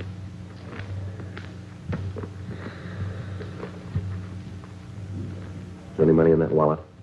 Yeah, a few dollars. Would you take it out, please? No, you keep it. Just the wallet. Donald Lorraine Stewart. That's your true name? Yeah. This your present address? Yeah. Yeah, Reed? There isn't, huh? Okay, thanks. We got no record in this gun. Well, then you just better check your records again. I'm telling you, that gun's registered. I did it myself right after I bought it. You employed? Yes. Where? At a dress shop out on Wilshire Boulevard. Now, listen. I don't know what all these questions are about, but you better get in touch with the people who record things and have them check this gun again. I'm telling you, it's registered. I did it myself. I'm sorry, ma'am. There's no record of it. Why'd you buy the gun? I told you. I'm having trouble with my ex-husband. I bought it for protection. He's always coming around the house, causing trouble. I thought maybe I could scare him with it. That's why I bought it. I've got nothing to be ashamed about. I bought a gun. I brought it right down here and I told the police all about it. I haven't done anything to be ashamed of. Gee, I wish you'd tell me what this is all about. All right, miss. There have been a number of robberies lately, committed by a woman who answers your description. Woman armed with a .38 caliber automatic. And you think it's me? Is that what you mean? You think I'm the person who's been doing these robberies? When you match the description, you got the gun. Probably a lot of people who match the descriptions and have a gun, too. I'll get it. Robbery Friday. Yeah, he's here. I'll get... All right, I can take it. Yeah. There is, huh? Yeah. Well, don't worry about it. No, those things happen. Right. Thanks very much. I'm afraid we owe you an apology, Miss Stewart. Well, I imagine so. That was Reed down in gun records. Yeah? They found the registration. Been misfiled. Reed thought he remembered the number. The information checks out. There, you see, I told you. Yes, ma'am. Could I have my gun now? Well, I'm afraid not. Why not? We're going to have to book you. Well, what for? I haven't done anything. It's a misdemeanor to carry a concealed weapon. But I registered it. I came right down here and I told him I had a gun. I'm very sorry, Miss Stewart. We have to file on you. Well, that's not fair. I didn't know it was wrong. Now, look, miss, they told you that when you registered the gun, the registration means you can keep the gun in your home. Doesn't give you the right to carry it around. You know that. What am I going to do? I don't know, ma'am. You can get a lawyer. He'll be able to tell you. This is a bum deal. My ex-husband can walk around and threaten me, and you don't do anything about that. But I carry a gun to protect myself, and you put me in jail. Well, I'm sorry, ma'am. If you want to file a complaint against your husband, there are laws for it. Seems to be a law for just about everything. All I know is I'm going to jail. There isn't anything worse than that. Maybe there is. What? Well, you might have run into your husband with that gun.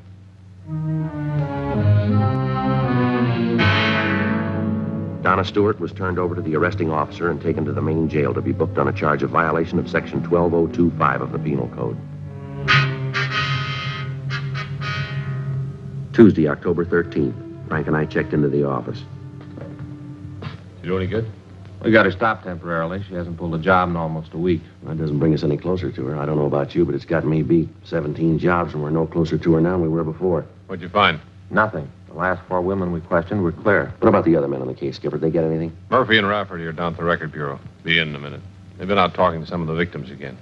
Tough one. How about a composite picture? We got enough to work with? Artist in crime analysis is working up a couple of sketches now. A lot of guesswork. What about the description of the clothes the girl wears? Anything there we can start on? No, other than the fact that she wears flashy clothes. None of the victims has a very good idea what she looks like. Tall, good-looking, nice figure. You know, all that. Nothing out of the ordinary. Robbery, did he? Oh, yeah, Andy. Yeah, when did it happen? Uh-huh. Turn up anything yet? Yes, I have. All right. Dress. Coat. Sweater. Mm-hmm. Yeah, I got that. Could be. We'll check it out. Yeah, thanks for the call. Right, we'll be right over. See you. Anderson over in burglary. What's he got? They were checking back on a job out in Hollywood. Came up with something might help. What is it? One of the picture studios had a burglary about a month ago. Thief got in the wardrobe department, then went next door into makeup. Yeah? List of the stuff they took. Dress, coat, red sweater, brown skirt. Stole 2 makeup kits, 4 wigs. Andy says they're listed as 2 blondes, 1 redhead, 1 brunette. That might be it. Any leads as to who pulled the jobs? Not yet. Clothes and wigs. Might be what we're after. They came up with a single footprint, size 9. That's a pretty large size for a woman. They're not sure it was a woman. Print was made by a man's shoe.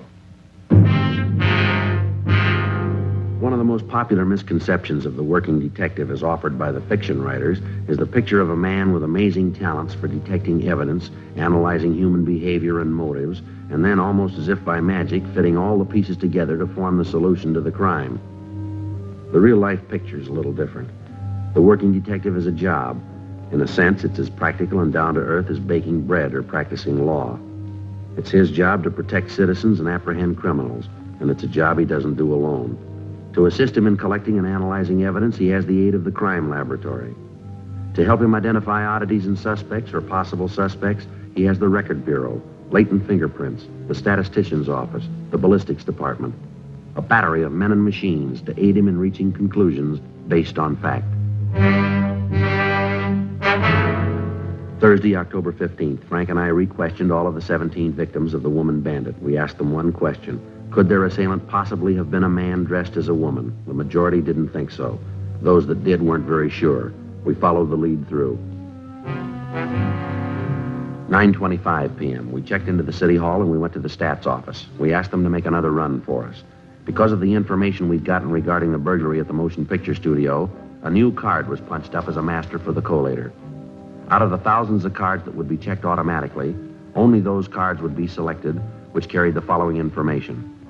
A code punching indicating a male Caucasian about 5'8" or 5'9", 130 to 35 pounds, feminine features, size 9 shoe, impersonating woman, with a robbery record.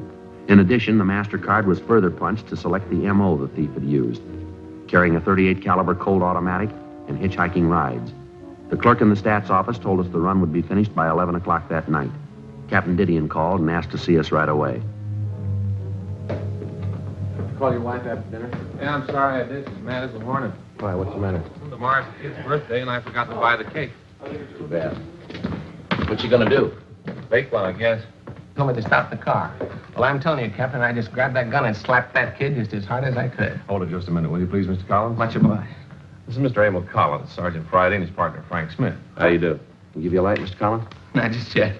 Mr. Collins, would you mind telling these men what you were just telling me? I was just telling the captain here. I'm down here on a vacation. I'm from Sacramento. That's so. South Sacramento. I was driving down your Figueroa Street, and I picked up this girl hitching a ride. She tried to rob me. Collins took the gun away from her, subdued the girl, and brought her in. Where's she now? Interrogation room. Murphy and Rafferty are with her. Description match? Not too close. Sounds like you didn't have too much trouble with her, Collins. Well, now that I come to think of it, maybe I didn't. When she pointed that gun at me, I just grabbed for it and slapped her as hard as I could. Sure took the starch out of her. You got anything on her? Yeah. You mind if I go now, Captain? No, we'd like a stenographer to take your statement. Anything to oblige. Fine. Here, let me light that for you. Oh, you never want to light one of these. Is that right? Licorice. You want to come with me, please? Don't forget your case. Full of licorice cigarettes. I really got the habit. Bye-bye. Just for now. You got anything on the girl, Skipper? Not much. What you got to say? Murphy got her to talk. Doesn't look like she's the one we're after. What's your story? Said she read about this woman bandit in the paper, decided to try her hand at it. Needed money. Yeah. Claims her husband left her. She's pregnant. Needs the dough for a hospital. She live here? Up the coast, Monterey. Got in town 4 days ago, staying at the YWCA. We checked there. She's not lying. Did you call Monterey? Yeah, they confirmed it. She left there last Wednesday night. She's not the one. Are they going to take care of having her booked? Yeah, as soon as they get a statement. Well, looks like another lead that didn't pan out. We got one. What is it? 4th and West, like 211 shooting. Anything on it? Tall blonde with a gun.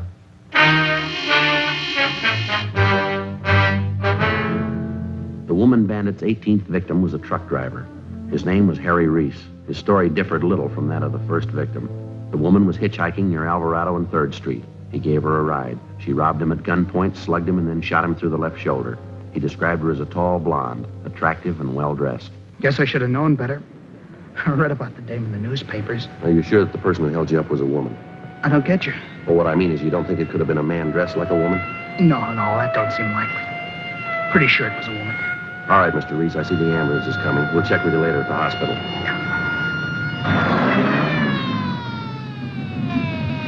Joe, you got a call on the radio. 4 blocks out on Colfax, a cab driver just dropped off a fare. Yeah? Said she was in a big hurry. What about it? Described her as a tall blonde.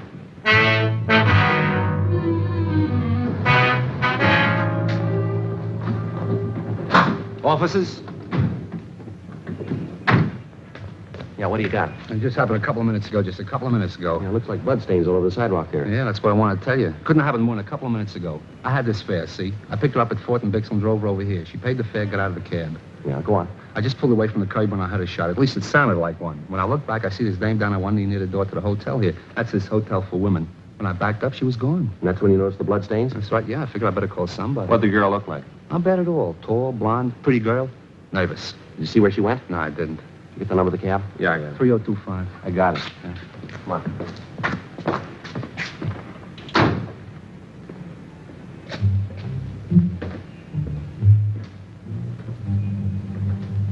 It goes right along here. Looks pretty fresh. Yeah. Come on.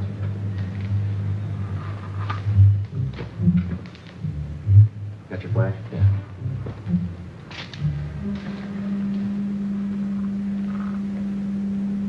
Come on. Yeah. Just stop there. There it goes. Up.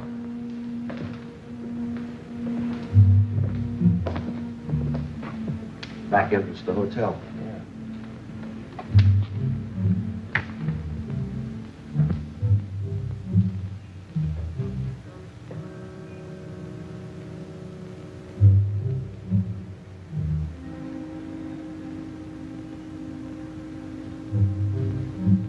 Down this way, then. Yeah. Hard to see on this carpet. Yeah.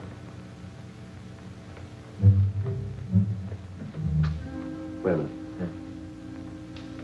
Where's it go from here? There it is. Yeah.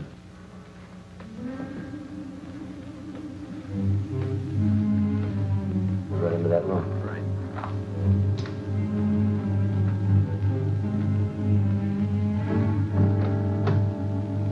What?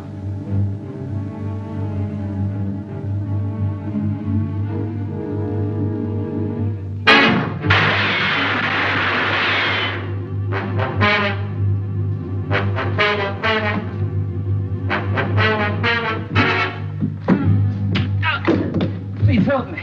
My leg. Call an ambulance.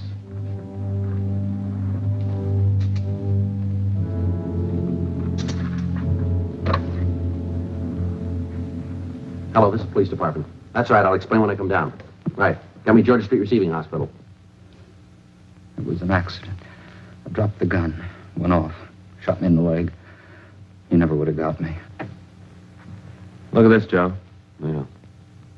Tall, blonde. You sure had a lot of people fooled. Well, we weren't the only ones. Huh?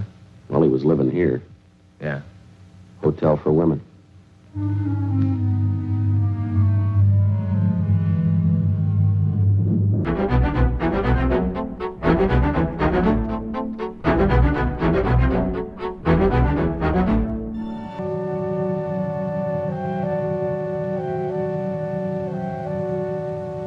On January 14th, trial was held in Department 89, Superior Court of the State of California, in and for the County of Los Angeles. In a moment, the results of that trial.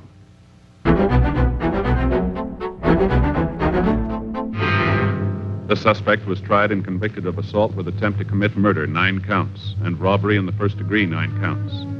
Assault with attempt to commit murder is punishable by imprisonment in the state penitentiary for a period of not less than 1, nor more than 14 years.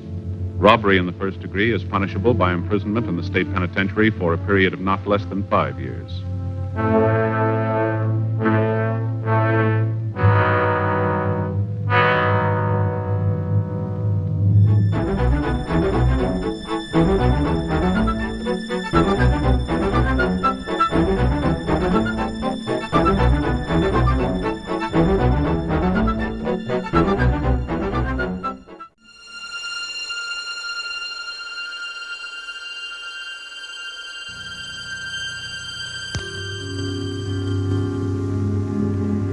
This is the city.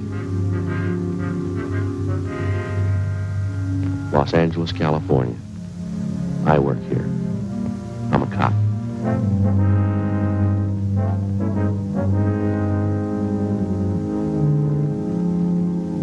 It was Monday, April 20th. It was windy in Los Angeles. We were working the day watch out of traffic division, hit and run felony detail.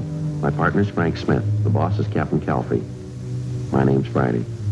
An aching wisdom tooth had kept me awake most of the night. I had an appointment with a dentist, and I was trying to stop the pain until then. I wasn't having much luck. Hi, Joe. Morning, Frank. How's tooth? Not much better. Still aching. That's rough. A lousy thing kept me awake most of the night. You check with that dentist I told you about? Yeah, I did. He says it's a wisdom tooth. This one right up here. Let's see it. Well, it's this one here. Well, don't you want to show me? No, not particularly. Well, I'd like to see it. Why? Well, Joe, I know a little about wisdom teeth. Anyway, the dentist says it's got to come out. I'm supposed to see him this afternoon. Joe, my sister had the same trouble. Is that right? Yeah, she had them out. Wisdom teeth. Really hurt. Impacted. You know what that means? Jammed right up in there. Just hanging onto that jawbone. Yeah, I know. Had to pull them right out. Hurt terrible. Yeah. Hey, Joe. Yeah? Turn around this way, will you? A little more. Now, turn the other way. Yes, sir. Well, what's the matter now? Puffy. What? Your face is all swollen. It's puffy. Yeah, well, it didn't look that way to me in the mirror. You take my word for it, Joe. Face is swollen. Right there, see? Puffy. Yeah, it sure is tender. I imagine it is, Joe. Sure is funny about wisdom teeth, isn't it? What's that? Well, how some people never do get them. I never did. Is that right? Yeah? I got all the rest. No wisdom teeth. My sister had them, though. Yeah, you told me about that. She had them pulled. And that's another funny thing. What? Well, even after she had them taken out, she could still feel them. She could, huh? Yeah, for 5 or 6 days, they still hurt. This is after she had them pulled. Yeah, 5 or 6 days. I forget exactly how many, but they still hurt. They weren't there. Still hurt. Funny, isn't it? Yeah, that sure is. Well, don't you worry about it, Joe. The old doc will yank them right out. You'll feel a lot better then, too. Sure. Much better. Yes, sir.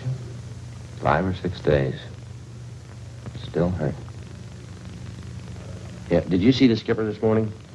Oh, yeah, I ran into him down the hall. Got something here we're supposed to check out. Now, what do you got? Dead body report. What's the story on it? Well, the victim's Edward Raymond Stokes, 732 Delano Street, apartment 2. His body was found in a gutter near 63rd and Vermont. 3 o'clock this morning. No witnesses. Only one piece of evidence. Yeah. Skid marks near the body, that's all. Apparent hit and run. Where's the body now? Neighborhood mortuary out there. Emerald Hills Funeral Home. One of the deputy coroners handled the body, a fellow named Jonathan Larimore. Anybody claim the body yet? No. Okay, you ready? Yeah. The skipper says if we need any help, Rogers and McClendon are on hand. That's fine. I don't know, how do we manage to draw all the choice ones? Do you know? I guess we live right. Huh? Skid marks and a dead body. Yeah. Well, guess we better get on it, huh? Right. Hey, what time are you supposed to see the dentist? I'm supposed to call him about 12:30. He'll tell me then. Doesn't look like we'll be able to make it now, does it? You should take care of that, Joe. Sure is funny. What's that? My sister. Same thing. Had them pulled. Her wisdom teeth. 5 or 6 days later, they still hurt. Really tough. 5 or 6 days.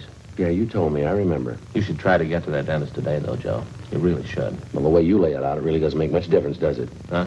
I still got 5 or 6 days.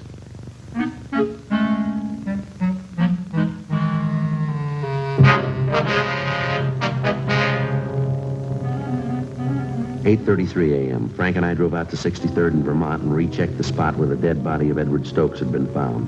According to the report, the body was found 2 feet west of the easterly curb and 32 feet north of 63rd Street on Vermont.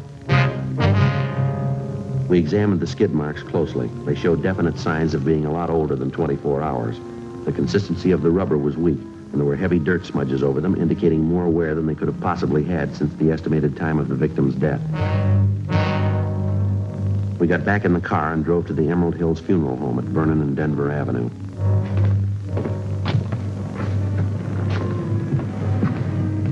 It's a nickel an hour, you got one? Used to be pennies. Hey, Joe. Yeah. Did you ever notice this about funeral homes? What's that? Well, they put awnings over the windows, but they never open the drapes. Yeah. Did you ever wonder about that? No, not particularly.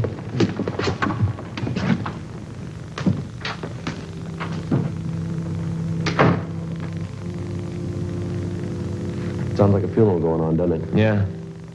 Still hurt? Yeah, a little bit. Still swole, too.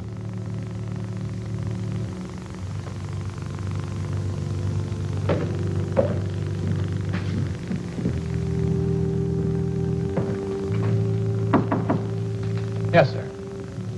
May I be of service, gentlemen? Police officers. We'd like to talk to a Mr. Larimore. I understand he's a deputy coroner. Yes, I'm Larimore. You came about the hit-and-run victim. Yes, sir, that's right. This is Officer Smith. My name's Friday. We'd like to check the body if we could. Certainly. I understand you moved the body from the scene of the accident here to the mortuary? Yes, that's right. Early this morning. Unusual case. Why do you say it's unusual, Larimore? Well, here. I've got it on the report. You can see for yourself later. Yes, sir. The victim's knee has a single clean cut. Also the wounds on the head. I've never seen any like them in hit-and-run cases I've been called on. You don't think the victim could have been killed by a hit-and-run car, is that it? No, I don't say that. It's possible that it might have been a car. Well, let's say it's not very probable. I see. Has anyone at all inquired about the body, Larimore? No one, no. It's funny. Would you excuse me for a moment, please? I have to check down the hall. I'll be right back. Be right back. You can see the body then if you like. Thank you.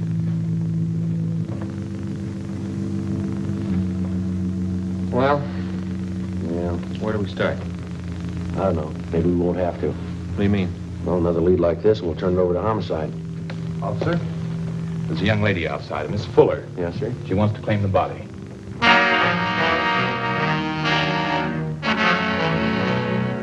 The girl was shown the body. She identified it as that of Edward Raymond Stokes. She gave her name as Marion Fuller, the victim's fiancée.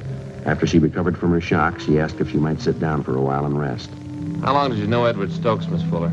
About 6 years, on and off. We've been together pretty much the last couple of years, though. Oh, my head. Terrible headache. Would you mind telling us exactly what happened while you were with Stokes last night? Everything you can remember. Oh, I can't think. This headache's killing me. Well, we should try, Miss Fuller. It's important. Well, Eddie and I had dinner at the Spanish Oven, place down on South Pig. That was about 7:45. Then we drove out to the Brown Barrel on Vermont. You know, the bar I told you about?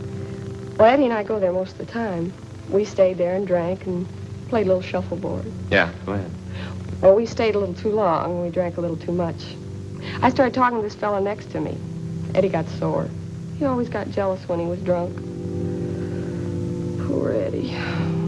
Did Eddie fight with this other man, Miss Fuller? No, I stopped him. That made Eddie mad. He never could drink right. Always wanted to pick a fight. Who was the other man, do you remember? No, I don't. I guess I had a lot to drink, too. Just some guy at the bar. Oh, this headache. Well, this won't take much longer. Just a few more questions. Would you hand me the rest of that water, please? Sure. Thanks.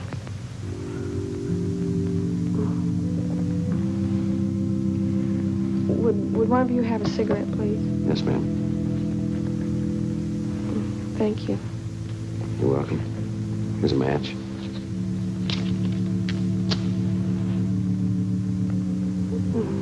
I don't believe you got that. Thanks. Would you like to go on, Miss Fuller? What happened after you broke up the argument between Stokes and the other man? Same old thing. Eddie threatened to beat me up. We've done it before, too, plenty of time. Yeah. Well, around 1 o'clock, I got to feeling sick, so I went outside and sat in the car. Guess I must have passed out there. In your car? No. I guess it belonged to one of the fellows in the bar. I passed out, that's all I remember. Well, did you sleep in the car all night? No. I guess whoever owned it drove me home. Well, how'd they know where you lived? I don't know. Must have been one of our friends. I don't remember anything till this morning.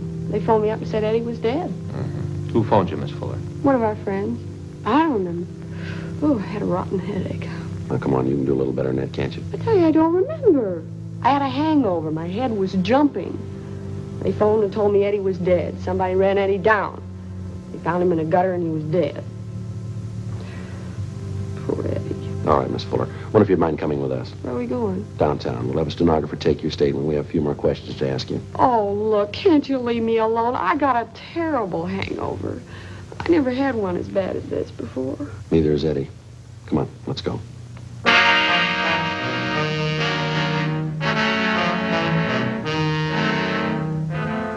On the way back to the office, we stopped at a drugstore and I picked up a box of aspirin. The wisdom tooth was giving me trouble again. The clerk at the soda fountain picked something for Marion Fuller's hangover.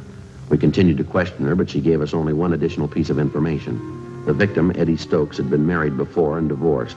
His ex-wife lived out in the valley with their 2 children, and on several occasions she came to see Stokes at the Vermont Avenue bar when he failed to make the monthly payments for the support of the children. Each time they had argued bitterly. We had a police stenographer take the Fuller woman's statement, and then she was released. 10:45 a.m. Sergeants Rogers and McClendon were assigned to check out the Vermont Avenue bar where Stokes had last been seen alive. Frank and I drove out to the valley to the home of Catherine Stokes, the victim's former wife.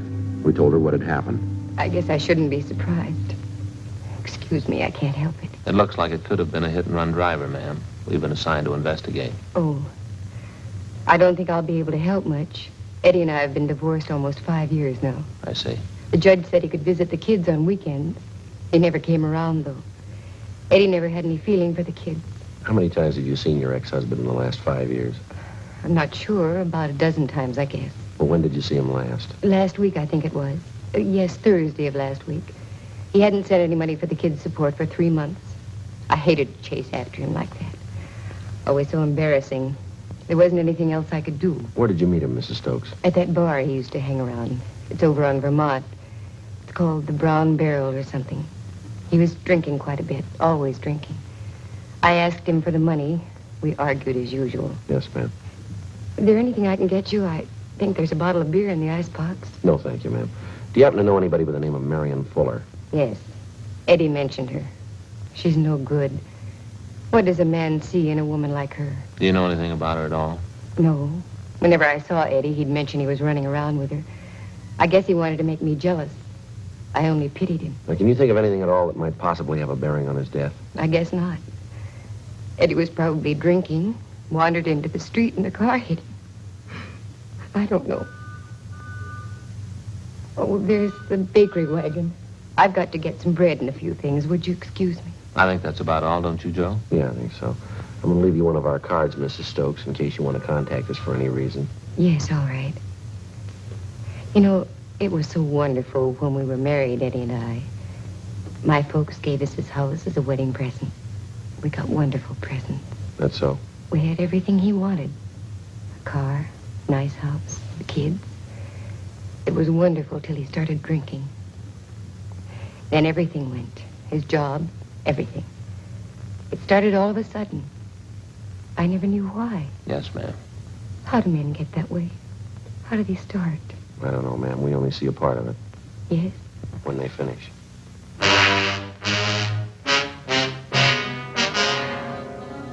12 noon. Frank and I drove back into town to Vermont and 63rd Street for a meet with Sergeants Rogers and McClendon. They told us they'd checked out the bartender who'd been on duty the night before and also 7 of his customers. Their stories were almost identical. Each of them remembered seeing Eddie Stokes at the bar. Each of them remembered he was playing shuffleboard, that he was drinking heavily, that he left the bar at about 1:45 a.m. All of us had the idea that for some reason the bartender and the customers were lying. In most cases, it's hard to find 2 witnesses who tell identical stories, let alone 7. For the rest of the afternoon, Rogers, McClendon, Frank, and I spent our time canvassing the neighborhood in the vicinity of the Brown Barrel Tavern. 4:45 p.m., we checked the proprietor of a small butcher shop 2 blocks down the street from the tavern. Yes, sir, gentlemen. Can I help you? Police officers. You Mr. Murray? Yes, sir. I'd like to ask a few questions. Sure, glad to help if I can. You ever been in the Brown Barrel Tavern just down the street a couple of blocks? Brown Barrel? Yeah, I go there all the time. When was the last time you were there, Mr. Murray? Last night. Wife and I went to the movies. We dropped in at the Barrel on the way home for a beer. I see. About what time was that, would you know? Oh, pretty close to 2. What's the matter, some kind of trouble? Did you notice anything unusual while you were in there? Anybody fighting or arguing, something like that? No, we were only in there a couple of minutes. Well, now that you mention it, there was something funny happened. What was that, sir? Well, the bartender, Carl, and half a dozen of the neighborhood gang were back in one of the booths talking together. They seemed kind of nervous. None of them seemed to be having a good time. Yeah? The wife and I yelled hello at them, but they kind of gave us the go-by. Then this drunk came up to us. Never saw him before. Don't know who he is. I see. Say, excuse me, I've got an order to get out. Would you boys like to step back here? We can talk. Fine, thank you. Yeah, this drunk comes up to us and he whispers to me, say, you better get out of here. There's been a fight. Well, I don't pay much attention to him. He's pretty drunk. I'd hardly understand him. I guess they have lots of fights in there anyway. Is that all he told you? There'd been a fight? Yeah, that time. But he came back a couple minutes later and whispered the same thing. You better get out of here. There's been a fight, he said. Wife and I just laughed at him. I see. He said, I know all about it. Guy's been murdered. Frank and I went back to homicide to turn the case over to them. They asked us to handle the investigation for another day because they were short of men at the moment and because there was still a big doubt as to whether or not Eddie Stokes had really been murdered. Actually, the only solid lead we had was the second-hand testimony of a drunken witness, that and the deputy coroner's doubts that Stokes was actually the victim of a hit and run. We brought Marion Fuller back in and re-questioned her. She stuck to her story. She didn't remember anything. She was released again. It looked like we were in for a long night. I just talked to that butcher's wife, Mrs. Murray. Yeah, what'd she have to say? Asked her the same questions we asked Murray. She couldn't add much. Same story. I don't know. It's got me. We don't know it's murder. We don't know it's a hit and run. I'm about ready for my vacation. I'll put in with you. That Fuller woman has got to know a lot more than she's telling us. Well, she's got a perfect out. She was drunk. The bartender swears to it. Well, that story's phony. It's got more holes than a piece of cheese. Whose car did she pass out in? Who drove her home? Who called her this morning to tell her that her boyfriend was dead? Hit and run felony, Smith. Oh, yeah, Rogers. Yeah? You did, huh? What's his name? I see. Yeah, we'll check it out right away. Rogers, he and McClellan are still out at the bar. Finally got somebody to talk a little. Yeah, what'd they get? The bar boy out there. Says there was a fight. Happened about 1:30. Doesn't remember who was fighting, though. That's not much help, is it? The bar boy's name is Milner. He told Rogers he went outside about 20 minutes to 2 to put out the garbage. He saw the Fuller woman asleep in a car parked outside. Did he know the car? Did he get the license number? No, but he spotted something on the windshield. Yeah. A traffic ticket. Frank and I checked with the sergeant of the watch at 77th Street Division. He told us Unit 12A5 was assigned to the area where the brown barrel was located. In checking their worksheet, we found that Unit 12A5 had issued a hang-on citation the night before to a car parked near 6330.5 Vermont Avenue, the address of the Brown Barrel Tavern. We checked the license number through RDMV, and we found the car was registered to a William R. Huddy, 14 Naylor Street. We drove to the Naylor Street address and talked to Huddy's wife. She told us we could find him in a bar on South Olive Street. 8:55 p.m., we checked in at the bar. The bartender told us that the lone man at the shuffleboard table was William Huddy.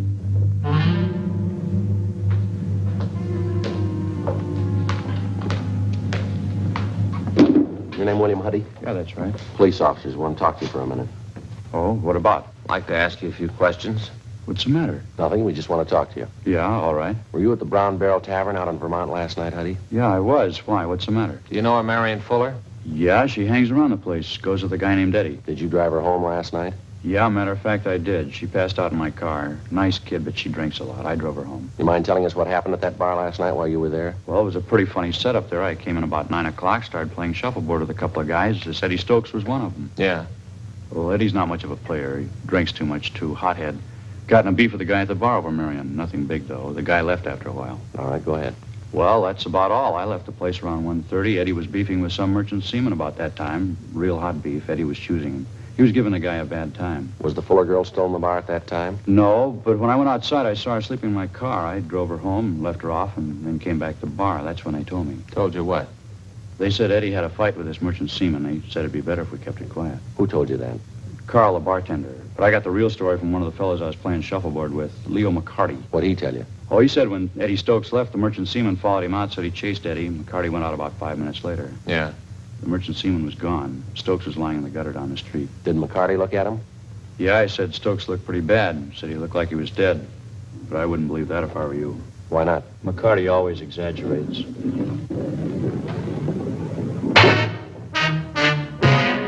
10:15 p.m. We had William Huddy come back to the office with us where we questioned him further and took his statement.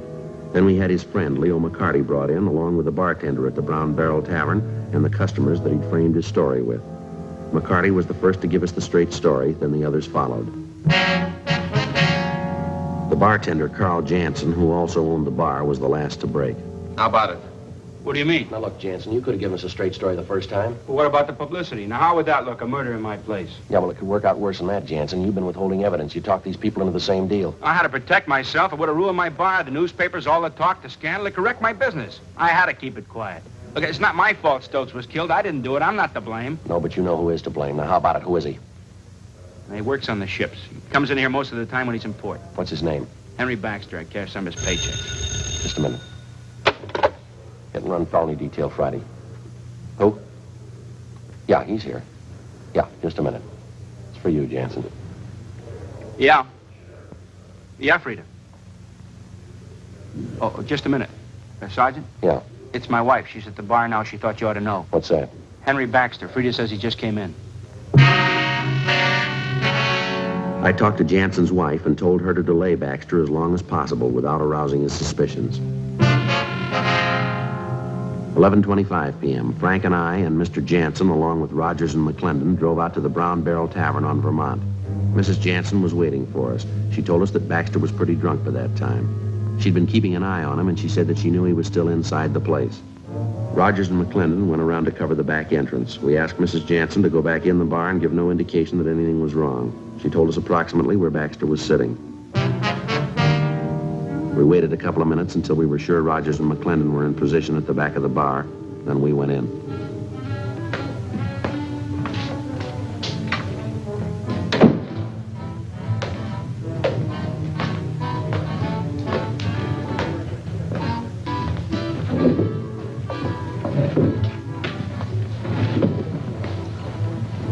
Where is he? That's him over there. Fellow in the gray suit? Yes, sir. Closest table. Waiter! Waiter, give me another Coke High. Would I ask it twice? That's him. Stay here. You the waiter, give me another Coke High. Your name Henry Baxter? What do you want to know for? Police officer. Stand up. Come on, get up. Put your hands on the table. Flat. I want to do it with a cigarette. Put it down. Come on, flat. Jansen. Yes, sir.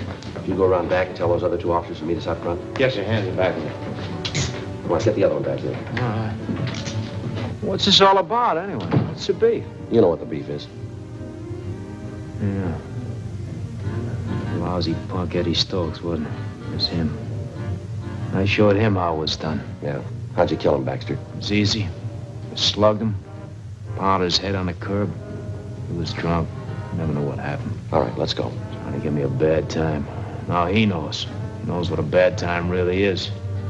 I showed him. All right, come on, Baxter, outside. Come on, you can walk better than that. You lousy punk Eddie Stokes. I showed him how it was done, didn't I? I showed him. Yeah, you showed him. Come on. Thanks, Jansen. Yes, sir. You fellas want to take him downtown?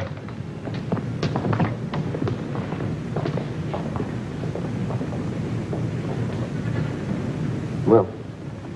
Hey, Joe. Yeah. How's the tooth? The what? The tooth, the wisdom tooth. It's a funny thing. Doesn't hurt anymore. Pain's gone. You gotta see that dentist. I don't see why. Doesn't hurt anymore. I don't know. I'll look into it next week, huh? Got a piece of news for you. Got an appointment for you tonight. I got a little something for you. You don't know what time it is. You know it's almost midnight. No dentist in the world will work on you at this hour of the night. Mine will.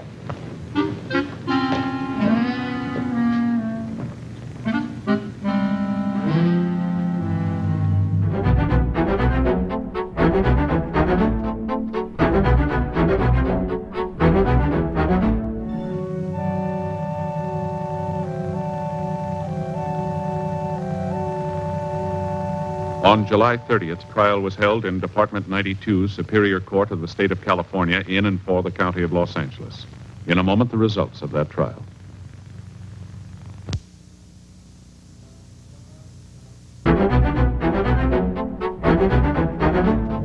The suspect was tried and convicted of manslaughter, which is punishable by imprisonment in the state penitentiary for a period not to exceed 10 years.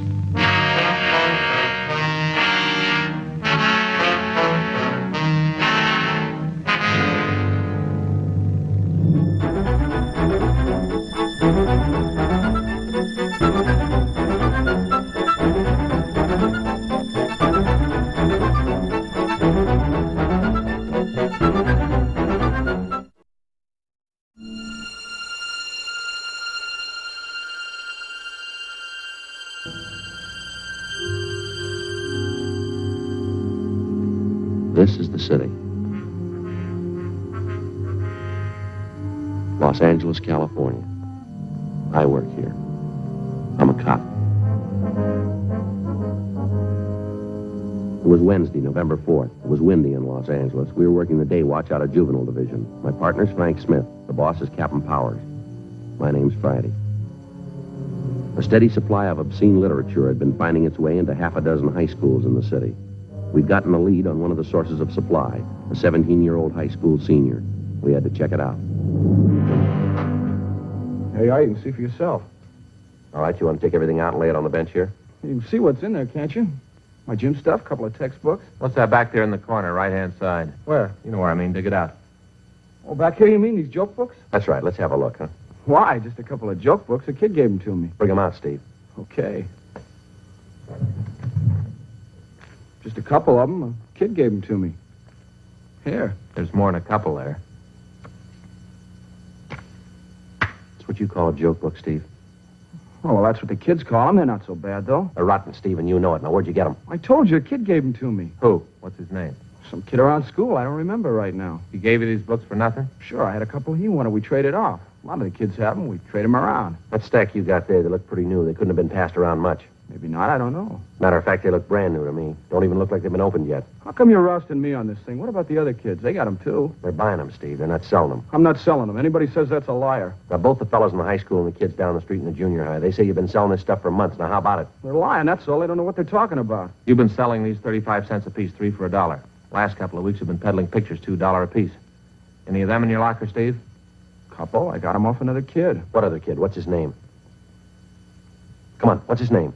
Some kid. I don't remember. That's not much of an answer, son. What do you want from me anyway? I told you I'm not selling the books. I don't care what those other goofs say. It's my word against theirs. Maybe you ought to get this much straight, son. We're not out to get you. You're way down the line. We want the people at the top, the men who print this junk, the wholesalers, the big distributors. So why ask me? I don't know anything about it. Nothing. You don't want to cooperate, is that it? What am I supposed to cooperate about? I'm not mixed up in anything. We think you are, son. We know you are. Now, who are you selling this for? Where do you get your supply? All you see is what's in my locker. I ain't selling. I don't have any supply.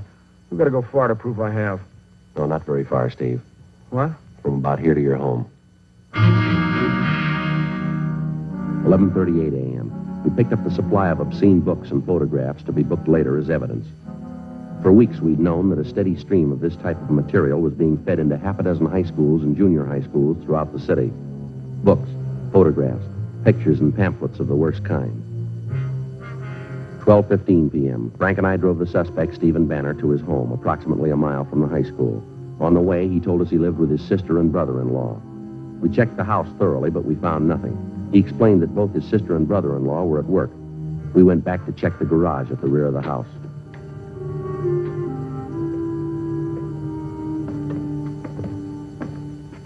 All right, how about it, son? You want to show us where the rest of the stuff is now? What's the use? I guess you'll find it anyway. Right there. Books. Cases of them. Pictures. Filthy. How about it, son? Your sister and brother-in-law know anything about this? No, they don't know anything. All right, you ready to tell us about it? My sister gonna have to find out? I don't know, Steve. It's going to be pretty hard to keep it from her. Yeah, I guess so. Who's the contact, son? Where'd they come from? Charlie Hopkins. Only the books, though. Pictures came from another guy. It's a long story. We got the time, son. Who's this Hopkins? I met him downtown one Sunday. Penny Arcade on Broadway. Me and this other kid were in there, Bud Spencer. Hopkins came up, started to talk to us. All right, go ahead, son. He asked me and Bud if we wanted to sell for him around school. This friend of yours, Bud Spencer, does he sell them too? Yeah. He goes to a different school, though. Well, both of us did pretty good with the books. Sold real fast. The pictures were even better. That's so. And you say you didn't get the pictures from Hopkins. It was somebody else? A man by the name of Jack.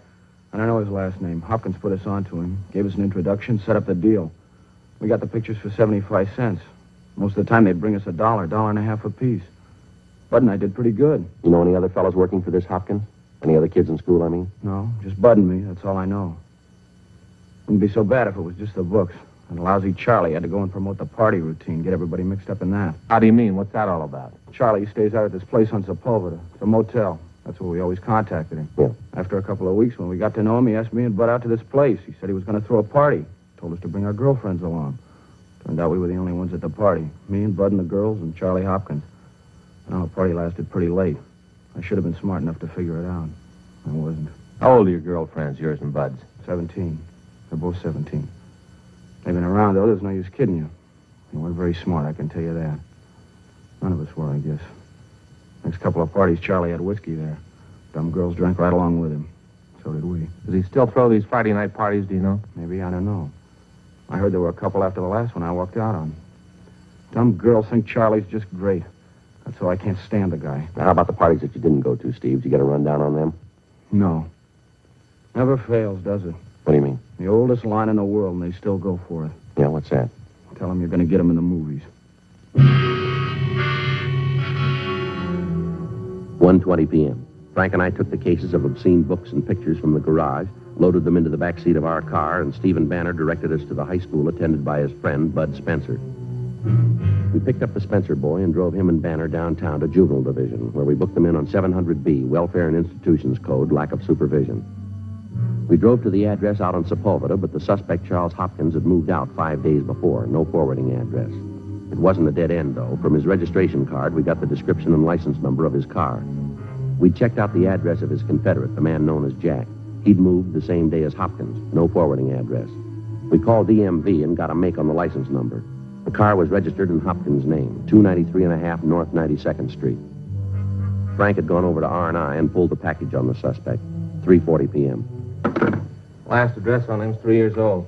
Well, how's his record read here? Well, he's been in business before. A couple of ag charges and a 502. I see. Served 8 months in the county jail. I got a mugshot here. Yeah. Yeah, it's close enough to the way the boy described him, isn't it? I'd say so. His MO, too. Yeah. Same pitch the last time they got him, worked in the high school trade. Passed himself off as a studio man, movie producer. Yeah. How about the other man, Jack? We got anything there? Not yet. Did you get the information on him at the stats office? They're going to make a run? They will. Okay, that's good. Well, I guess we better check on the kids' girlfriends, huh, and get their stories. Yeah, I suppose so. Sure gets me, Joe. What's that? A pair of young girls like that, out at parties till 3 a.m. drinking. Yeah? 17-year-olds. No reason for it. No reason at all. I can think of one that might do. Yeah? Their parents. A check of the suspect's address furnished us by DMV and also the information from the R&I package led us nowhere. We had a second interview with Stephen Banner and his friend Bud Spencer. We showed them Hopkins' mugshot, and both of them identified it. We got out a broadcast and an APB on him. 4:12 p.m. Together with policewoman Noreen Statesel, Frank and I drove out to interview the 2 teenage girls involved, a Dorothy Ryan and a Laura Osborne. We stopped at the home of the Osborne girl first, but she wasn't there, and neither were her parents. An older sister told us that both the mother and father were working, and that Laura was at a neighborhood school for models taking her weekly lesson. When's the last time you saw Hopkins? About 10 days. 2 weeks ago. What's this all about, officer? You're looking for Charlie? How's he usually contact you, by phone? Yeah, he usually calls. He called you lately? Well, I don't know. Why are you looking for him? Can't you tell me? Routine investigation, miss. Oh. Well, I'm sorry. I don't know where Charlie is. Why can't you tell me why you want him? We want him. Well, why? Can't you give me a reason? This is one of the reasons, Laura. Would you look at this picture? Charlie took this? That's his business. That's the way his police record reads. I can't believe it. He was nice. Didn't seem that kind. Now, that's one reason we want Hopkins. There's lots of others. You willing to help us now? He said they'd be beautiful, glamorous. They're not. You know where he stays now? No, I'll find out, though. How do you mean? I got a date with him. Supposed to meet him out on Wilshire and La Brea. When's that? 8 o'clock tomorrow night. The following morning, Frank and I went across the street to the district attorney's office and presented our case. A warrant was issued on Charles Hopkins for 702 WIC, contributing to the delinquency of a minor. At 7:45 that night, Frank and I staked out on a cocktail lounge near the intersection of Wilshire and La Brea, the place where the suspect had told Laura Osborne to meet him. 8:15, 8:30. Joe, down the corner heading this way. Yeah, could be him. Yeah, dark glasses. Yeah, that's him. Come on.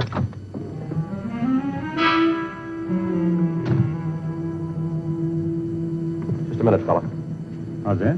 Police officers, your name Hopkins? No, that's not my name. Can we see your identification, please?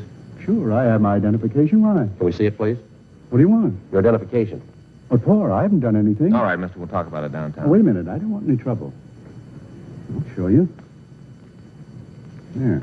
See? My driver's license. Take it out of your wallet, will you, please? Certainly. Charles Hopkins. That's an old address, isn't it? Yeah? I've had time to change it. Just got back in town. What's the matter, anyway? Where you staying, Hopkins? No place. I just got back in town. I told you that. Not staying any place. No connections at all. Where's your car? Don't have one. Haven't had one for a year. Sold it. Say, would you mind filling me in? What do you want with me, anyway? All right, Hopkins. Let's go over here out of the way for a minute. Okay. Just want to know what's going on, that's all.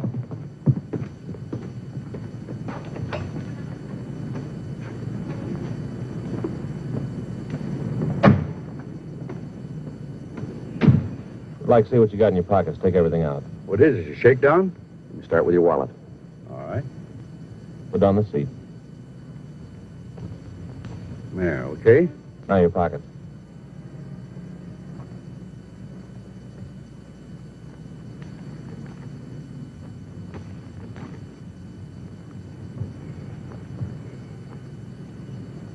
There, okay?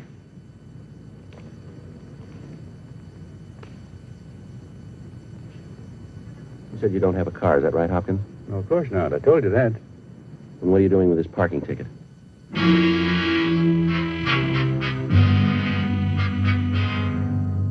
8:55 p.m. Frank and I finally located Hopkins' car in a parking lot 2 blocks away from the point where we apprehended him. In the glove compartment of the car, besides a half a dozen photographs and small books, we found a key with a metal disc attached. Stamped on the disc were the words, West Side Studios, number 23. Hopkins refused to identify it. He refused to admit a thing. He was booked into the county jail on the contributing warrant. The next afternoon at 5:30 p.m., we drove out to the old West Side Studios just off Jefferson Boulevard. On the way, we tried to again question the suspect, but we got nowhere. One look at the old West Side Studios, and you knew right away it had seen better days. The place had been fairly prominent back in the early days of silent pictures, but all that was left now was 3 square miles of broken-down scenery. The faded sign over the main gate read West Side Studios, founded in 1920, admission by pass only. Hopkins unlocked the gate, and we drove onto the lot. The place was deserted. The sun had almost gone down. It was a cold wind from the north. Hopkins directed us to pull up and park.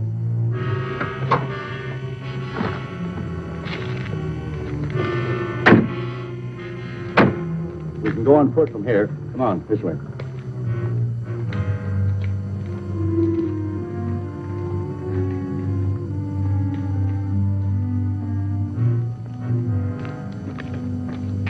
You run an office here? Is that it, Hopkins? No, sir, I do not. I live here. You in some kind of movie work? Have been for 30 years. More than 30 years. That so? You an actor? Hopkins. Haven't you ever heard the name? I'm a producer. Oh, I see. Why didn't you tell us that to start with? Oh, I don't know. Different reasons. I didn't want to throw my weight around. I have a lot of connections in Hollywood, you know. That's so. In the trade 30 years. I was one of the first. You can make a lot of friends in 30 years. How about the books and pictures we found in your car? How do you explain it? Come on over here. I'll show you boys something you never saw in your life before. You got a cigarette?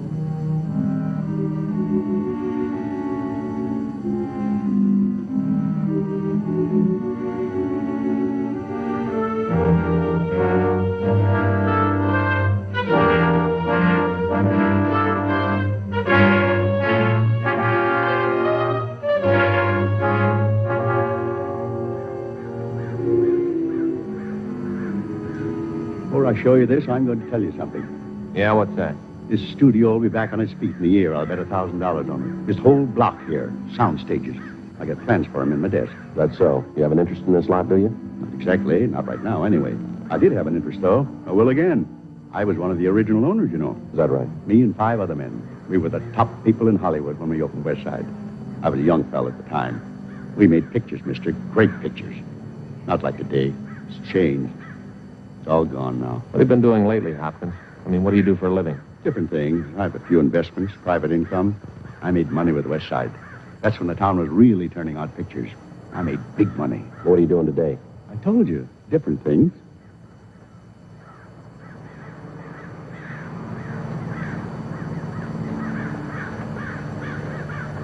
Crows. We have a lot of them out here. They like to nest in those eucalyptus trees over there. Nice sound, isn't it? Now, look, we still haven't got an explanation. How about the books and pictures that we found in your car? Oh, that. Nothing to explain, is there? Just a few gimmicks I picked up. You know a boy by the name of Steve Banner? Banner? No, I don't think so, huh? How about Bud Spencer? You know him? No, I knew a George Spencer once. Actor. That was back in the old days, though. How about Laura Osborne, Dorothy Ryan? Do you know them? No, it's pretty hard to say, you know, Sergeant. Over the years, in this business especially, you meet an awful lot of people. Yeah, well, these are fairly recent. You ought to remember them. They're just kids. 17-year-olds. No, I'm afraid I can't recall the names. You know, we might go into television here. I don't know. Television films. Trouble is, they make them too fast. Trade's not like it used to be. Quality, that's what we went after. It's all gone now. It's all gone. West Side will do it again, though. You can bet on that. We're coming back. How about leveling, Hopkins? You know why we picked you up. You know why we're out here. That's just it. I don't know. This way.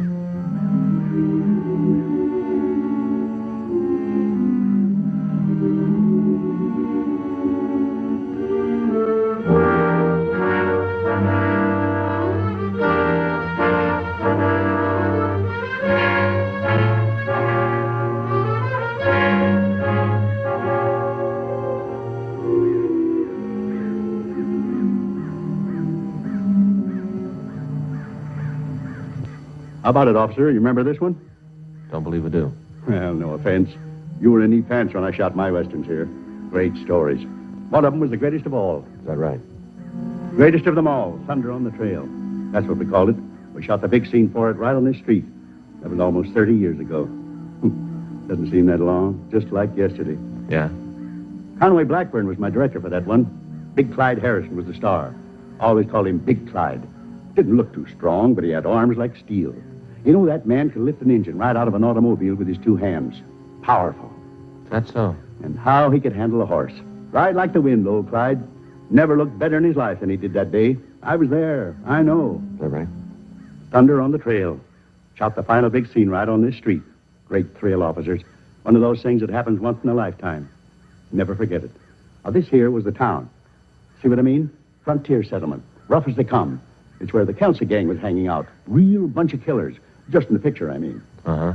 And single-handed, Big Clyde came into town to take on the leader. That was Tim Kelsey. He'd killed Clyde's brother, and Clyde was out for revenge. He should have been here to see us. It was Saturday night.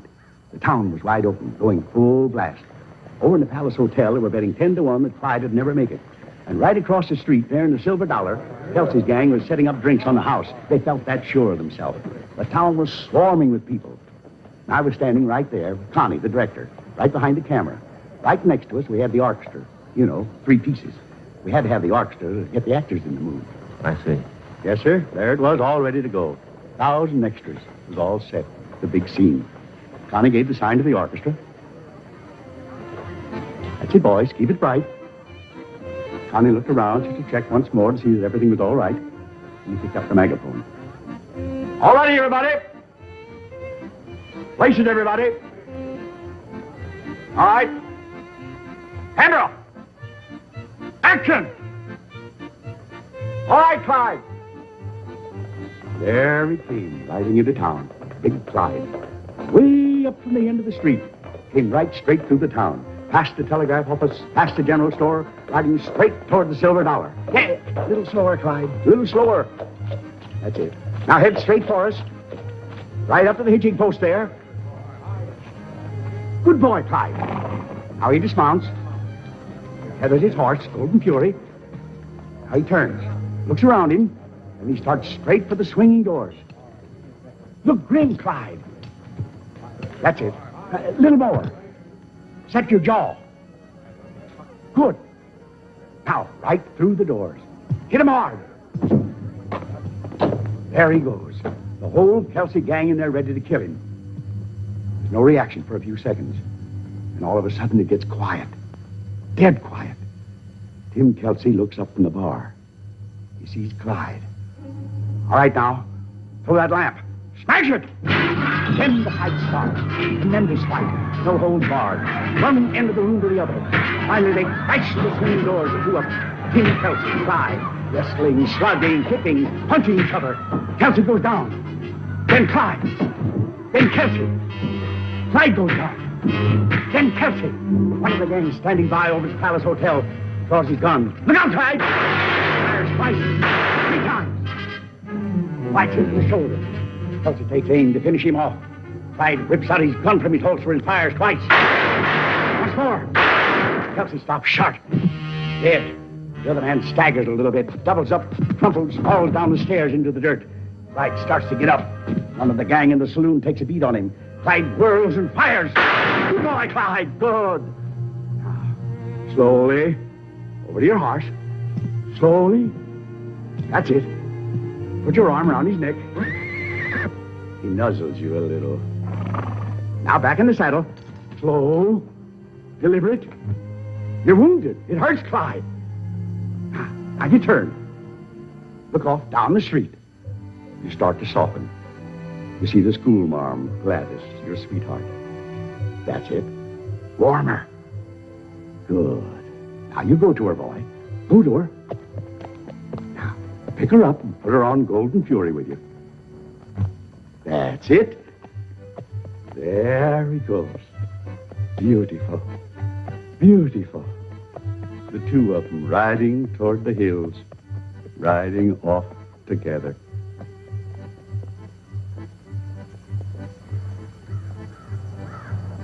Cut it! Print it!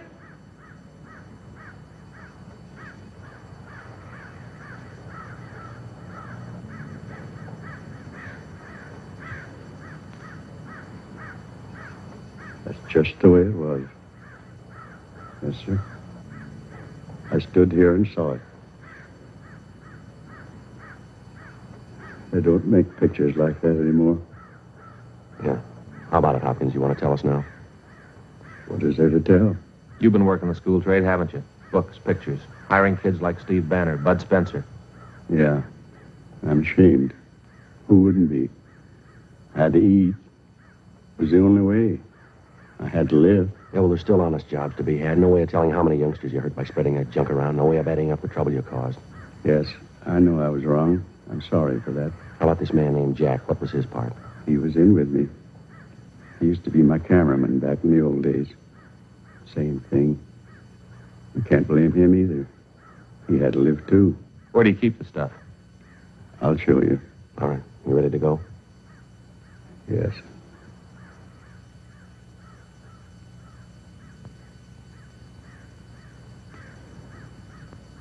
Kind of a long walk. Would you like to read the trade papers on the way?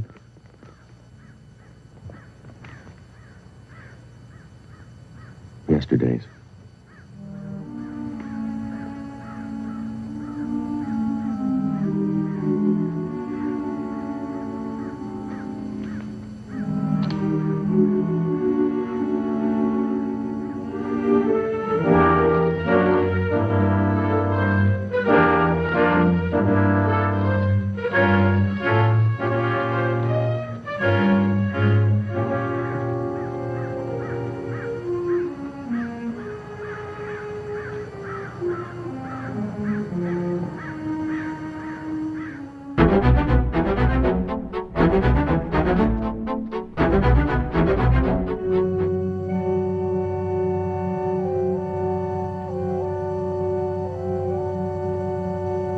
On January 29th, trial was held in Division 87 Municipal Court, City and County of Los Angeles, State of California. In a moment, the results of that trial.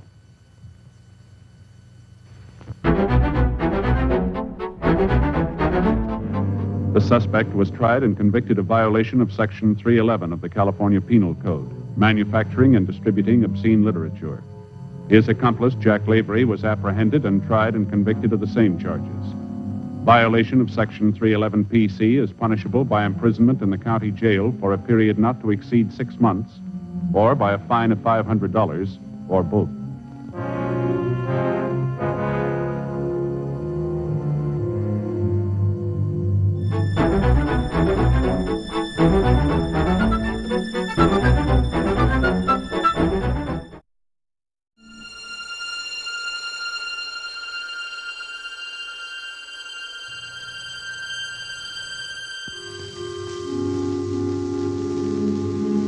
This is the city.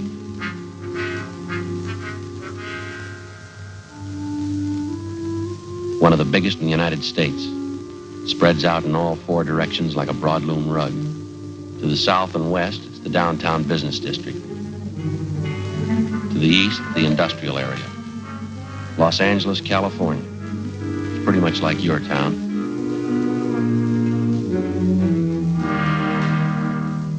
This is a Spanish priest, one of the city's founders. It's changed a lot since then. It's got high-tension wires bringing in the power and bus lines to get you where you're going. It's got railroads and freight yards.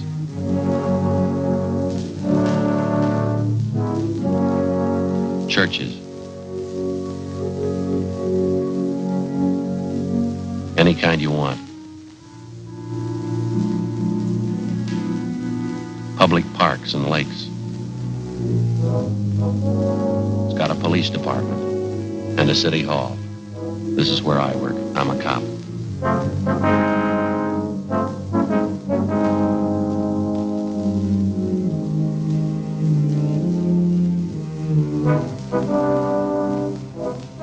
It was Saturday, August 8th. We were working the day watch out of Juvenile Division. My partner's Frank Smith. The boss is Captain Powers. My name's Friday. We'd gotten a call from a worried mother who reported her 4-year-old twin girls missing. Hours had passed since we'd gotten the initial report. The children had failed to turn up. We had to find them. I told you all that on the phone. Have you found them yet? We've checked out the names that you gave us, Miss Karsten. Everyone who knows your little girls, the kids they play with, the neighbors, the storekeepers in the area. We haven't any word yet, but we're still checking. Oh, no, dear God. Somebody's got to have seen them. Tilly and Joan couldn't have wandered off that far. They're only 4 years old.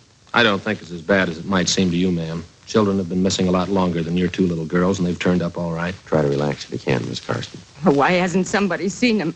They wandered off from us in the park, but it's only 3 blocks from the house. Why hasn't somebody seen them? It's dark out. God knows what could happen to them at night. Is there anything we can get for you, Miss Karsten? No. No, I'll be all right. Did you see my husband? Yes, ma'am, we did. He's over at the park with the other officers. I think it's just a matter of time, ma'am. We've got 3 teams of men working on it with us. We've gotten out a broadcast on your girls. Did you talk to the Stanleys down the street and the Petersons? Yes, we did. We checked out all the names that you gave us. There is one thing we want to ask you about. What's that, Sergeant? About the exact spot in the park where you had your picnic this afternoon, where the girls wandered off. Well, it's exactly where I pointed it out to the other officers. By the eucalyptus grove, right off 7th Avenue. It's just about 2:30 this afternoon. We finished lunch. My husband was taking a nap. I was reading. I saw the girls playing tag over by the trees. I looked up in a few minutes and they were gone. It's just like I told the other officers. Then you're sure about that location? Well, of course I'm sure. Why should I lie to you? I want you to find the girls. They're just babies. You can see there's a picture over there. Only 4 years old. Yes, ma'am. We're doing everything we can. I know. I know. You want me to get that for you, Miss Karsten? Would you please? Yes, ma'am. Hi, Lois. Anything? No, nothing. You? One step at a time. Yeah, sure. Excuse me. Ralph and I checked with the guy who runs an ice cream wagon. He works the area in the park where the kids disappeared. You know, what'd he tell you? He saw a couple little girls about a half a mile from that eucalyptus grove, about 3 o'clock this afternoon. They were with a man. Yeah.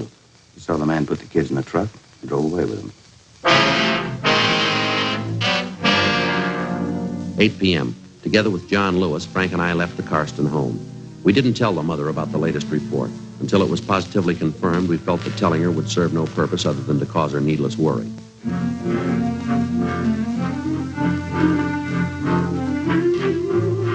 We drove over to the park to talk with the ice cream vendor, a Mr. George Comanches. He pointed out the area where he'd spotted the children in the company of an unidentified man. It was right over there, officers. This big guy, a mustache, he had the little girls, one on each hand. He was walking them out of that clump of trees over there. You think you can describe the man for us, Mr. Comanches? I didn't look that close. I thought he was the father. The kids were sniffling, you know, maybe like they'd been crying. Better check the ground over by those trees, huh, Lewis? Yeah. Stan, Ralph.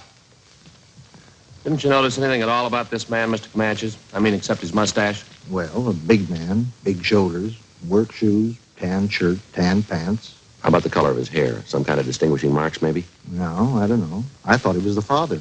The kids were sniffling, the little girl. Was anything wrong? It didn't look like it. How about the man's truck? Did you notice that?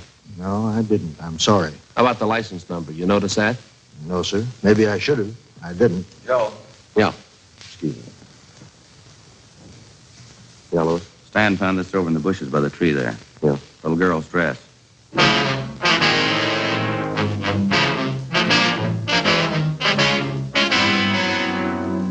8:28 p.m.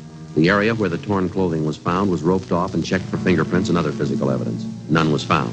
Homicide Division was notified and joined in the investigation.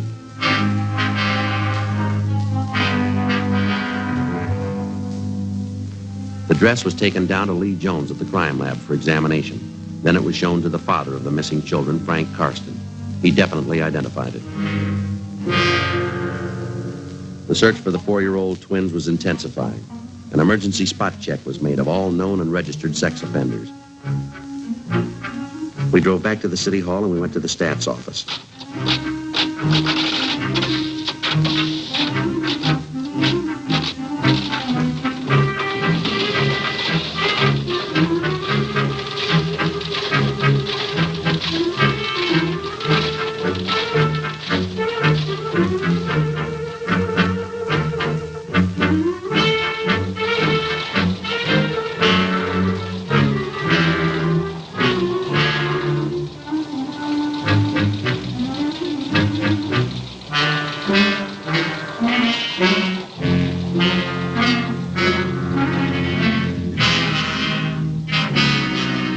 From the hundreds of names, the stats office came up with one that might possibly tie in. He was listed as George Harris Lytell Gramberg. His address was at the south end of 7th Avenue, close by the park area where the Karsten twins had disappeared. Gramberg was described as tall, well-built, dark hair with a mustache. We found him at his work, a small bar out in the Wilshire district. He played the Hammond organ. Yes, that's right. I live on 7th Avenue, right across the street from the park. What's the matter this time? Missing juveniles. Can you tell us what you did today starting at noon, Gramberg? I don't know if I can or not. I don't keep a daily log, you know. They didn't tell me I had to do that. Just tell us where you were between noon and 6 tonight. That's all we want to know. Well, that's quite a bit, don't you think? Suppose I told you I was playing canasta with a maiden aunt. Would that shock you? And look, mister, we're not in the mood for smart answers. You just tell us where you were, that's all. I don't know why you always have to bother me every time something happens. You made your own reputation. We didn't. What about it? I left my apartment about 11:30 this morning. I went down to the Union Hall and paid my dues. Had lunch with some friends at the Blue Pigeon out on Wilcox, and then we went on tour of one of the studios. All right? Will your friends confirm that story for you? Well, no, they won't. They left town tonight, took the 8:15 train to San Francisco. What about it, Gramberg? Who is going to vouch for your story?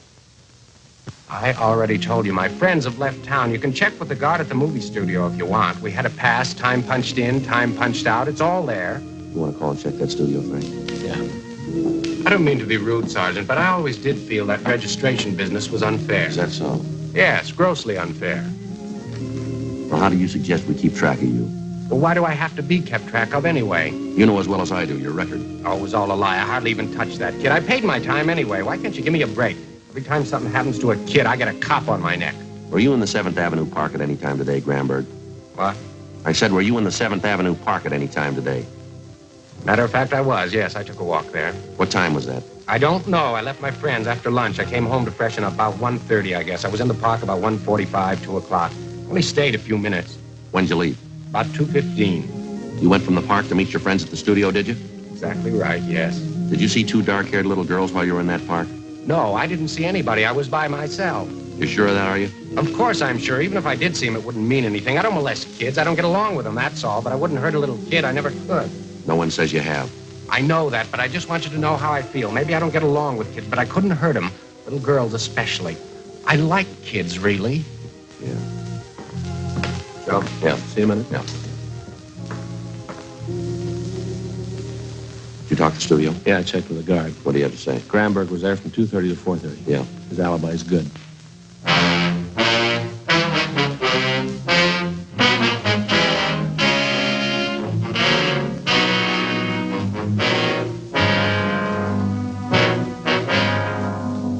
At 10:55 p.m., the 4-year-old Karsten girls were still missing.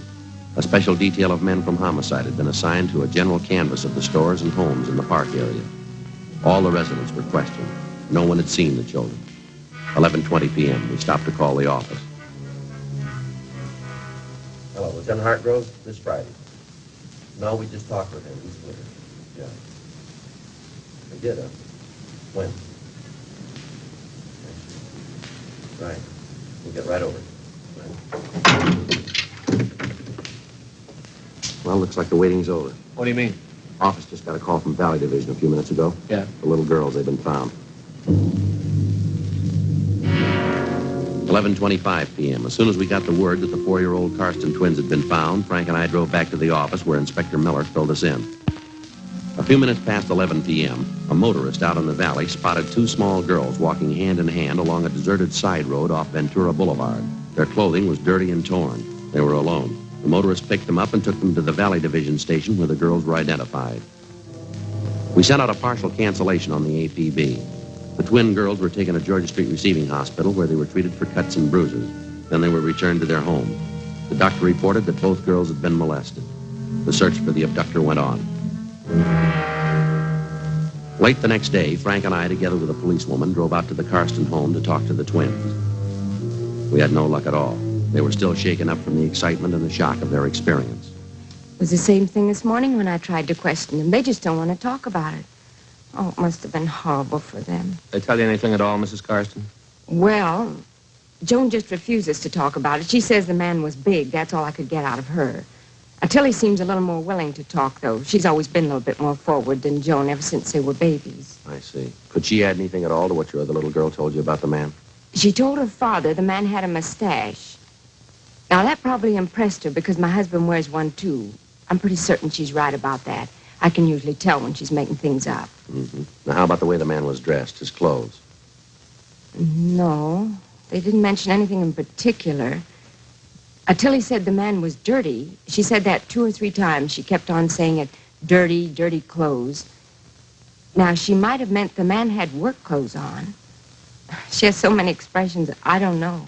How'd the man get your little girls into the truck? Did he offer them candy or something like that? Tilly said something about a kitten. The man had a little kitten he was going to give to them. Oh, dear, if I've told them that once, I've told them 1,000 times. Stay away from strangers. Don't go with them. Yes, ma'am. Did they tell you anything else at all about the man's description? Well, Tilly said the man was big. Oh, I don't know if you could count on that, though. Everybody looks big to her. I talked to her an hour, but she just kept repeating the same story. The man made them cry, tore their dresses, and hurt them. Oh, it must have been just horrible for them. Yes, ma'am. Did they tell you anything at all about the truck this man was driving? Maybe the color, something like that? Well, Tilly called it a big car, a funny big car. She said it was red, with red pictures all over it. Can't put much faith in that, though. Why not, ma'am? Everything's red to Tilly now. Everything has red pictures on it. It's just a phase she's going through. A few weeks ago, it was blue. Everything was blue to her. Now it's red. Everything's red. I see. You think they might be able to tell you a little more in a day or so, maybe after they've quieted down? Well, I don't know. I certainly hope so. Thank God it's all over. They're home safe. That's all that counts. No, ma'am, I'm afraid there's more to it than that. What? The man that did it's still free.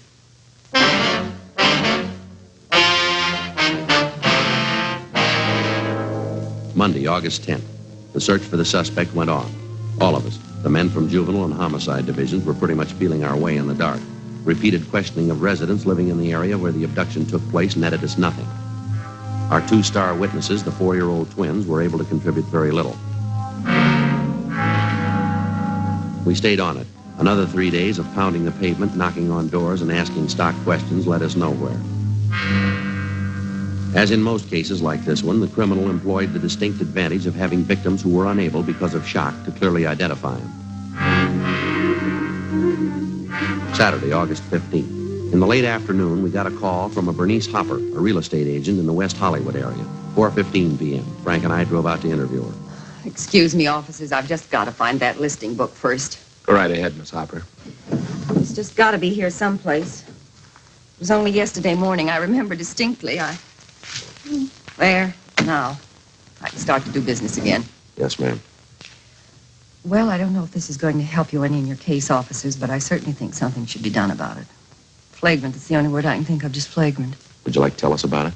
Well, I saw him yesterday, for one thing. You see, I was coming back from lunch about 2:30 in the afternoon. Fridays, I always have a late lunch. I see. I was just passing the corner a few blocks from the grammar school right up above on Prospect Avenue, and I saw this truck parked and this truck driver leaning out of the window talking to some children. Just tots, little tots. Yes, ma'am. What happened? Well, what happened is not so much that, it's just the way this truck driver was talking to these children. I must have been at least 20 feet from them, and even I could hear. What was that? Well, his language, just filthy. I couldn't understand it. A grown man talking to little tots like that. Every kind of filth, every obscene word you could think of. Was there any point in the way he was talking to the children, Miss Hopper? I mean, was he mad at them? Did he seem sober? What was it? It was filth, that's all I know, officer. Some of the children didn't like it, and they told him. That only made him do it all the more. I really think you ought to check up on him. Yes, ma'am. Can you tell us anything else about it? Oh, would you excuse me a moment? Yes, ma'am. Go right ahead. Bernice Hopper, real estate. Yes? Mm-hmm. Oh, yes, Mr. Tomlinson, I remember. The house out on Norwich, wasn't it? Well, no. As a matter of fact, I sold it Monday. It's just like I told you, things go so fast. Well, of course, if you'd had a substantial down payment to make at the time, I am sorry. There wasn't anything I could do. Yes. Well, I'm sorry, too. Well, thank you for calling. If anything turns up, may I give you a ring? Mm-hmm. No, I have the number out. All right, sir. Thank you very much, and I am sorry. Right. Goodbye. Oh, my. Everybody wants something for nothing. They want houses, but they don't show their money. Poor kids, though. Saw a house out on Norwich, thought the down payment was too high. Now they've got the money and the house is sold. Yes, ma'am. Now, where was I? About the truck driver you saw, Miss Hopper. Oh, yes. Well, after hearing that talk of his, I just copied down the license number of the truck. Got it right here in my desk. How about the truck driver, Miss Hopper? Did you get a good look at him? I certainly did, the way he acted with those children. Anything unusual about his appearance? No, nothing besides his foul mouth. He was dark, heavy-set, and he had a mustache. Ties in. One more thing. The truck he was driving. Yes, ma'am. There were pictures painted on the side. Circus animals, I think. Did you happen to notice the color? Oh, yes, it was red. Even the pictures were red.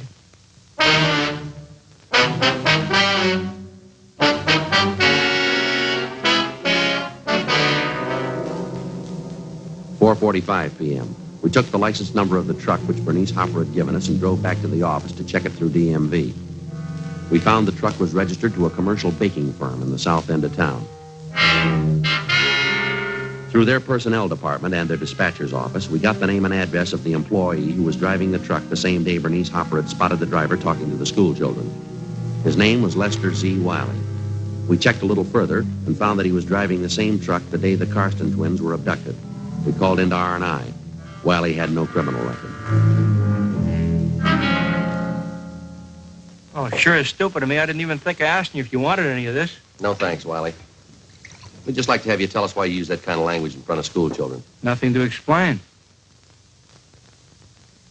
A bunch of those kids were hanging around the truck. I thought maybe they wanted to get in and grab some of the cakes and stuff. I read them off, that's all. Well, that still doesn't explain the filthy language, Wiley. I don't know. Maybe I wasn't feeling good that day. Might let a few cuss words slip. I didn't mean anything by it. I like kids. You usually make deliveries up around the school area, Wiley? Well, once in a while, yeah, I get around quite a bit. That's not what they tell us down where you work. You had no business in the neighborhood of that school. Your delivery route's in the other end of town.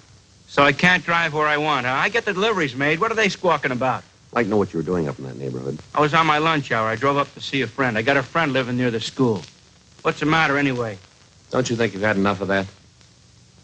Look, you're not telling me what I have to do in my house. This is my house. If I want a glass of wine, I have it. You're not telling me what to do. All right, Wiley, take it easy. Take it easy, nothing. I talked to you two guys long enough. There's the door. You're not coming in here telling me what to do. You better get your coat. We'll talk downtown. We're not talking anyplace. Now get out. Get out of this house right away. You afraid your story's not going to hold up?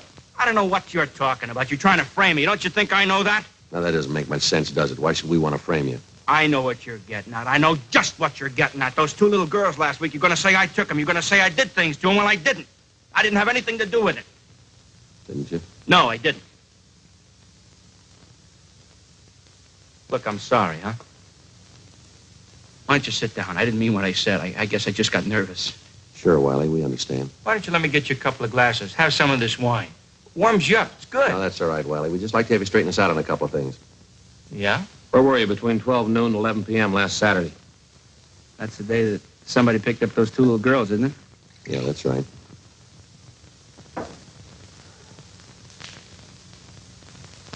Wiley? I don't know. I was making deliveries like I always do. Up to 11 o'clock at night? I was a little late, yeah. Nothing unusual, though. That's so. Uh-huh. Another working day, that's all. Hey, it's good wine.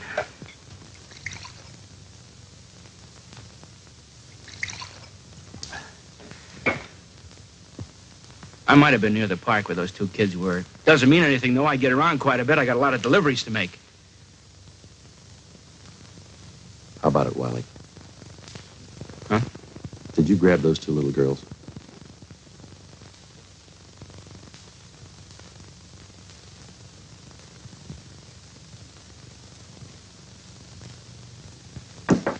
Oh, look at that. I don't have any more wine. I'm gonna go get another bottle. You've had enough of that.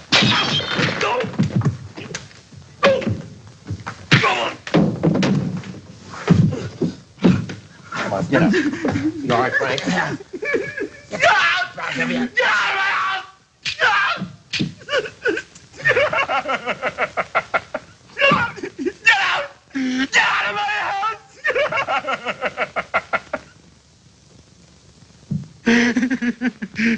Now, how about it, Wiley?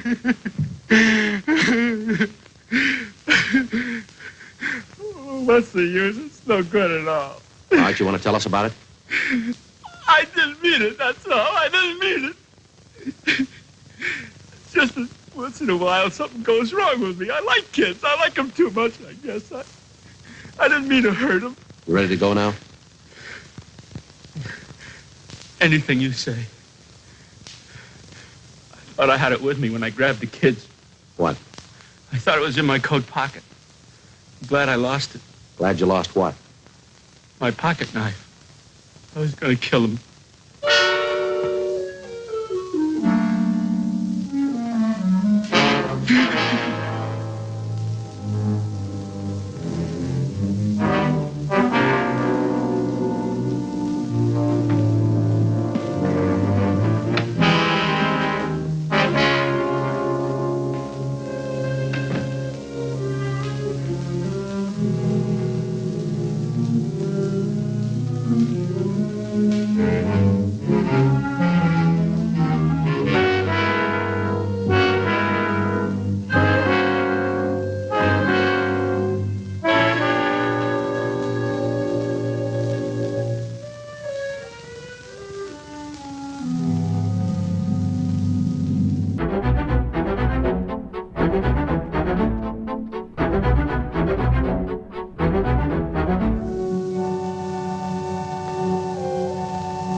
On December 10th, trial was held in Department 98, Superior Court of the State of California, in and for the County of Los Angeles.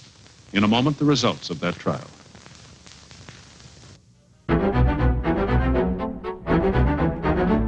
The suspect waived his rights to a preliminary hearing, and at his arraignment in Superior Court, he entered a plea of guilty to kidnapping 1 count and child molesting 1 count. Child molesting is punishable by imprisonment in the state penitentiary for a period of from 1 year to life. Kidnapping is punishable by imprisonment in the state penitentiary for a period of not less than 1 nor more than 25 years.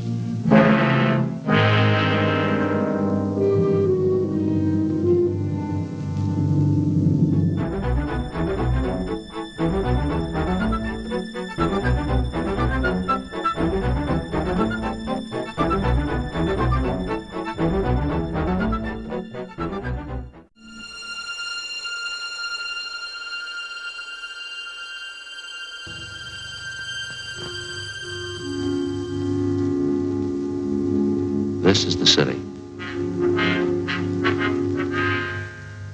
Los Angeles, California. I work here. I'm a cop. It was Monday, August 3rd. It was warm in Los Angeles. We were working the day watch out of burglary detail. My partner's Frank Smith. The boss is Captain Bernard. My name's Friday. A rash of burglaries had broken out in the city. Homes had been broken into and stripped of their furnishings. There was no lead on the criminals. They got all the money together, huh? Yeah, $1 from each man in the detail. It's going to be our job to buy the gift. Yeah. When's Angus going to get married? Next Sunday, we haven't got too much time. I don't know why we always have to pick out the gifts. Well, somebody has to do it. You got any ideas what we ought to get him? Well, I talked to Faye over the weekend. She thinks it might be nice if we got him something to start housekeeping with. Maybe some nice kitchenware or table lamp. I don't know if we'd have enough dough for a good lamp. Oh, they might like a bedspread. You can always use them. Maybe a nice wool blanket. Oh, I don't know, Joe. You got to be careful about those personal things. Well, what do you mean? What's personal about a blanket? Well, we don't know much about the girl Angus is going to marry. She might not need it. Excuse me, could you tell me something? What's that? I said, could you tell me something? Well, what would you like to know, little girl? Is this where you come to report about stolen things? Well, now, that depends. You want to come in and tell us about it? Thank you, I will. You want to sit down, little girl? I'm 10 years old. I'll stand if it's all right. Sure. Now, do you want to tell us what's been stolen? Everything. Huh? Everything's been stolen. We came back this morning and found it that way. Grandpa's awful mad. Here, what's your name? Ruth Ann Marie Jeanette. Jeanette? Is that your last name? No, Snyder. Ruth Ann Marie Jeanette Snyder. Well, did you come down here alone, Ruth? Yes, Grandpa sent me. He's awful mad. Where do you live? With Grandpa. Where's that? Over in College Avenue. Grandpa's leg's bothering him, so he told me to come down and tell you about it. About what, miss? Everything. We came back this morning on the train, and when we got home, we found everything was stolen. It's terrible. What do you mean by everything? Well, Grandpa and I got back to Los Angeles on the train this morning. We've been on a trip back to Indiana. Uh-huh. We took a taxi cab home from the station. When we got there, everything was gone. Everything but the rug in the living room. What? All the furniture. Every single bit. The sofa, the chairs, my desk upstairs, the stove. Everything's been stolen. We want you to find it. You mean someone broke in while you were gone, took all your furniture? Is that what you think? We know they did. The window in the kitchen, it was broken. They took everything but the living room rug. That's why Grandpa's home now. Huh? He thinks the crooks will be back. He's sitting on the rug because he says if they take Pat, they'll have to take him, too.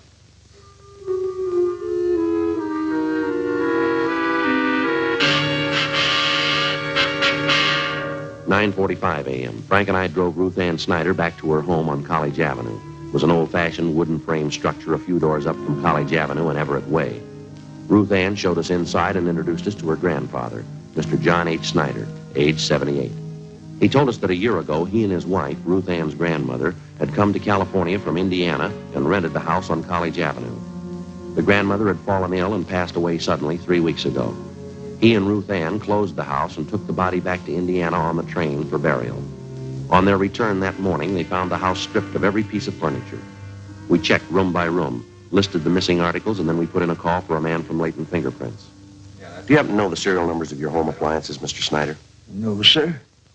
I've lived with most of the furniture for 40 years. You know, you get to know the things you own in 40 years. I know what was in my room, Sergeant.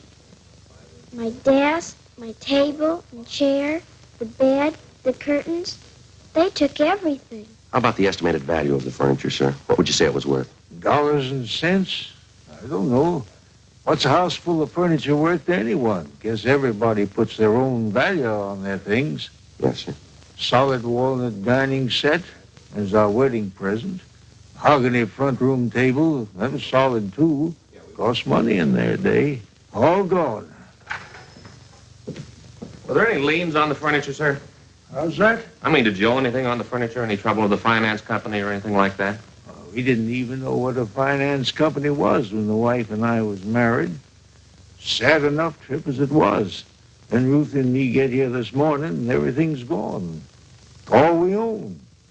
Ruthie, Yes, Grandpa? where the thieves broke in, would you show the officers?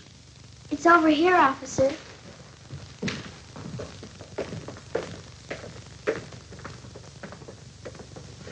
How are you and your grandfather going to get along, Ruthie? Grandpa says we'll buy 2 cots for tonight. Army surplus. No stove to cook on. We'll have to eat out. Mm-hmm. Maybe we'll have to go back to Indiana. Grandpa doesn't have much money.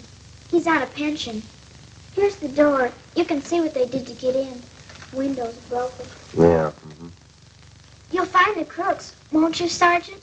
Well, we're going to try, Ruthie. We better have the crime lab check this. Yeah. How about the neighbors? You know them well? I know who they are. I don't know any of them good. They're not very friendly. Mm-hmm. Well, we'd like to ask you and your grandpa some more questions, Ruthie. All right. I don't know what I'm going to do when school starts. They stole all my stuff, even my composition tablets. They didn't have to take those. What grade are you in?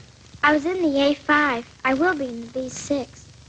Why would they take my school things? I don't know. You see how they got in back there? Yes, sir, we did. By any chance, did any of your neighbors know that you and Ruth here were going away? Well, I didn't mention it, no. Then no one kept an eye on your house while you were gone. Oh, I didn't figure it was necessary. Might have helped. I just remembered, Grandpa. Mrs. Merton. I told her we were going away. Who's that, Ruth? She runs the store down at the corner, the bird store. What? She sells canaries, other kind of birds, too. Mrs. Merton's her name. Store's right down the corner. And you figure she's the only one who knew you'd be gone from the house for some time? Must have been the only one. All right, Mr. Snyder, we'll be back to see you later on. Here's our card. We'll see if we can't do something to help you out. Smith, Friday, burglar detail. Thank you, boy. Ruth will show you to the door. Yes, Grandpa. Goodbye, sir. Goodbye. Oh, say there. Yes, sir? I guess you understand. I'd like to apologize anyway. I just couldn't do it. What's that, sir? Offer you a chair.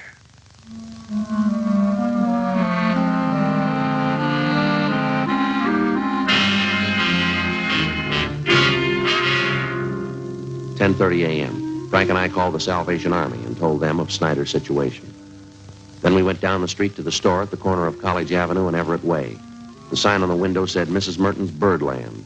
Manager, Agnes Merton. We tried the door. It was locked. A penciled note taped on the glass read, "Be back at 1 p.m." We went back up College Avenue and started ringing doorbells. Some of the residents in the block didn't even know the Snyders. Of those that did, only 2 had noticed any activity at the house during the 3 weeks Mr. Snyder and his granddaughter had been away. They told us that they'd seen a moving van parked in front of the house about a week before. They also saw men moving furniture from the house into the van. Neither of the 2 could describe the vehicle or remember its license number. 12:45 p.m. We had a cup of coffee and a hamburger, and then we headed back for Mrs. Merton's bird shop. Now, you be quiet, Blackie. Always making so much noise. No, don't you sass me. You just eat your food and be quiet. Can I help you, gentlemen? Yes, ma'am. We're police officers. We'd like to ask you a few questions. Something about the birds? No, ma'am, about one of your neighbors. Oh? The Snyders. They live just up the street from you. Oh, yes, the old couple. Poor Mrs. Snyder passed away, you know, a few weeks ago. Yes, ma'am, we know. Now, you be quiet, Mary. You heard what I told Blackie. Just eat your food and be quiet. I guess you knew the Snyders have been away for the last few weeks. Yes, I did, but they're back. I saw Ruthie pass the window this morning. Have you noticed any activity around the Snyders' house since they've been gone? Why, yes, I did. Just what did you notice, Mrs. Merton? Well, it was 7 or 8 days ago, I think. Some moving trucks stopped in front of their place, and 2 men started moving out the Snyder's furniture. Uh-huh. I thought it was a little strange because Ruthie hadn't told me anything about moving. In fact, she said definitely she and her grandpa were coming back after poor Mrs. Snyder's funeral in Indiana. Well, did you investigate it all, ma'am? Excuse me. Now, who was that? You, Fred. Yes, you ought to be ashamed of yourself. You can see I'm busy. Now, another outburst like that out of you and all 4 of you. Fred, Blackie, Ed and Mary Coleman, I'll take care of you. You little rascals. Where was I now? You saw the moving van in front of the Snyders. Oh, yes. And I went up to the moving men and asked them if the Snyders were going back to Indiana. Well, of course, they didn't know anything about it. Well, did you inquire at the Snyders' house, ma'am? Well, no, it so happens I didn't. I was on my way to one of the big aviaries in the valley, and I just didn't have time to stop. How about the moving van? Did you happen to notice the license? I don't remember the numbers. Any identifying marks about the truck that you might remember? Maybe a sign on the side? Yes.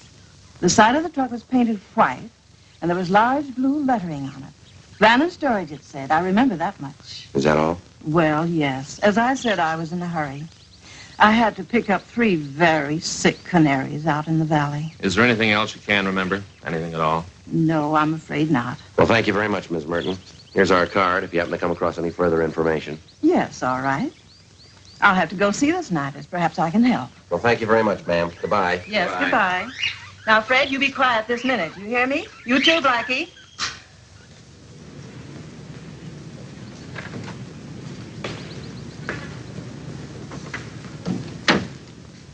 Not much help in there. Not much. Gave me an idea, though. Yeah, what's that? The wedding present for the Anguses. Huh? Maybe 2 lovebirds in a nice cage. You suppose she'd sell Fred and Blackie?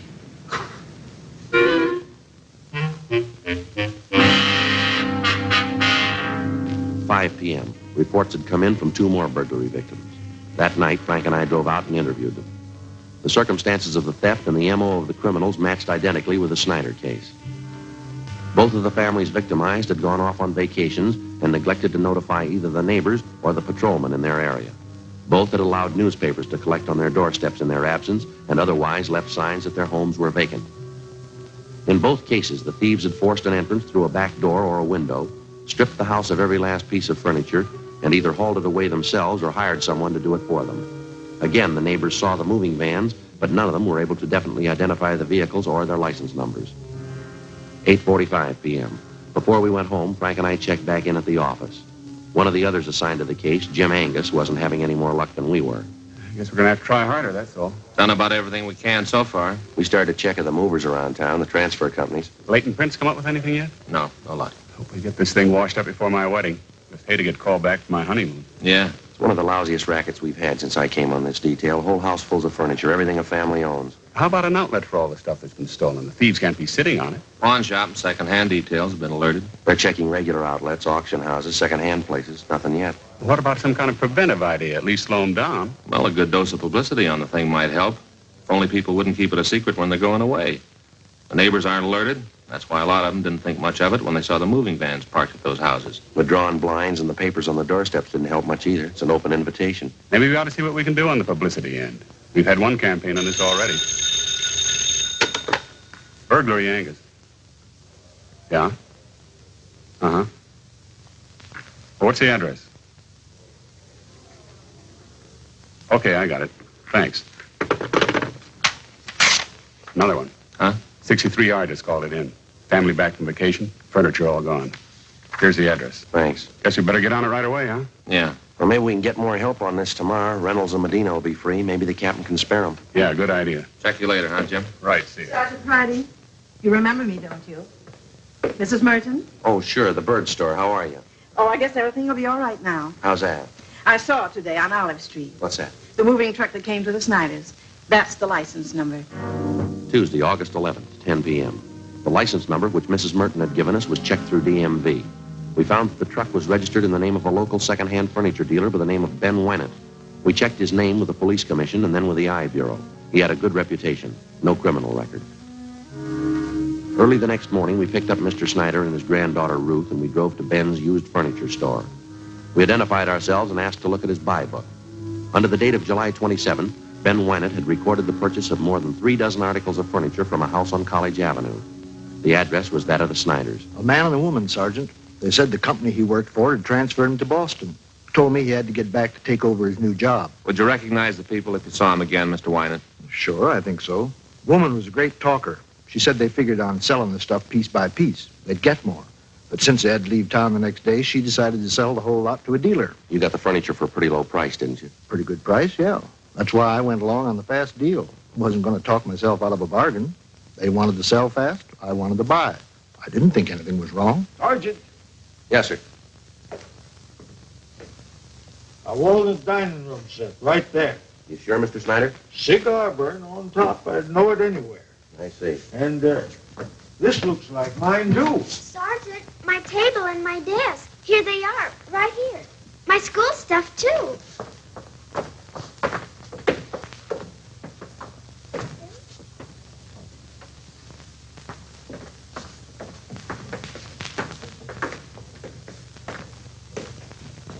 Well, they sure stuck me all right. The last fast deal I'll ever make. How'd they contact you, Mr. Wynant? What kind of approach they use? Called me on the phone.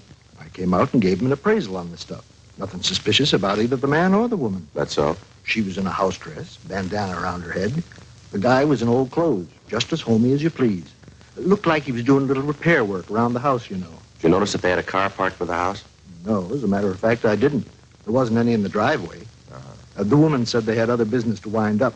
So if they weren't at the house when I came back with the van, why, she'd leave the back door open for me. I guess you realize we'll have to place a hold on this furniture that you bought. Yeah, I know. Got nobody to blame but myself. You gave this man and woman a check for the full amount of the sale, is that right? $550 down the drain. Do you have the canceled check? No, not yet. If you like, you can probably get it from the bank. Don't imagine those crooks would waste any time cashing it. We'd appreciate it if you'd run down to the bank with us now. Okay, Sergeant. I'll have to get somebody to mind the store. I'll meet you down there. Fine. Sergeant, I wonder if I could speak to Mr. Wynant. Sure, go right ahead. Mr. Wynant? Yes, sir? I'm sorry about all this. I didn't know. Mr. Wynant, you buy furniture, don't you? Yes, sir. What do you give me for 2 Army surplus cots?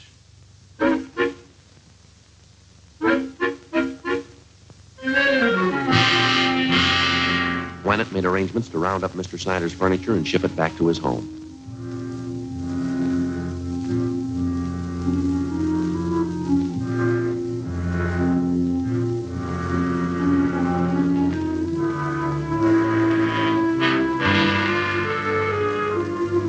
We met down at his bank where he recovered the canceled check for $550. The endorsement read, Mr. Thomas Butterworth. According to the bank teller who waited on them, the suspects had cashed the check shortly after the sale of the Snyder's furniture. From the second-hand dealer and the clerk at the bank, we got a complete description of the man and woman known as Mr. and Mrs. Butterworth. We also had photostatic copies made of the check and specimens of the handwriting from the endorsement. From their descriptions, we checked the suspects through the stats office. We got nowhere. During the next 2 weeks, we found 6 more second-hand dealers who'd been taken in on the same furniture deal. The description of the man and the woman matched, and so did the handwriting in the endorsements on each check. There was only one variation. The couple went under a different name on each occasion.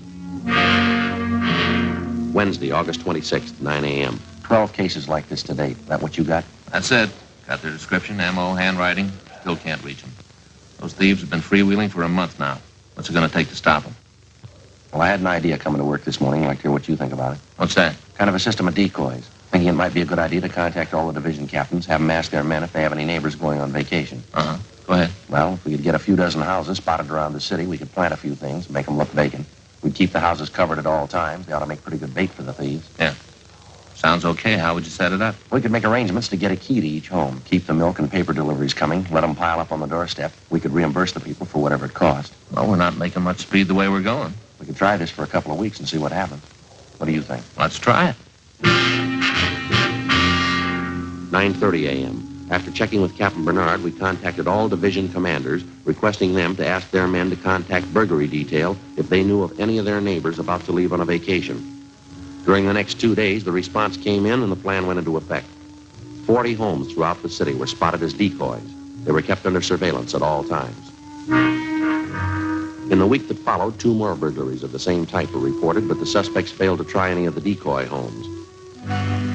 Again, the homes that had been broken into displayed all the usual signs that the occupants were away.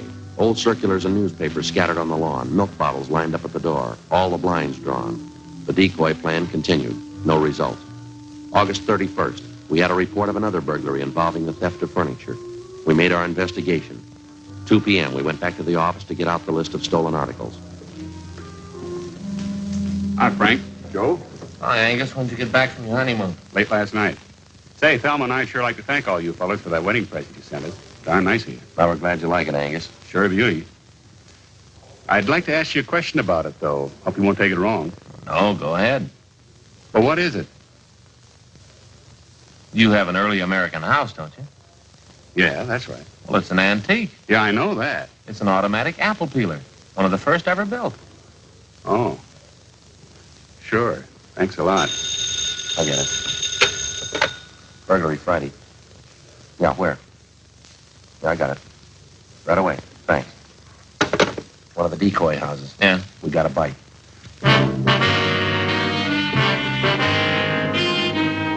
Together with Sergeants Carson and Angus, we drove out to the decoy house, where an unidentified man and woman had been seen forcing entry through a back door. They'd been spotted by a police officer's wife who lived next door and who had called in the report.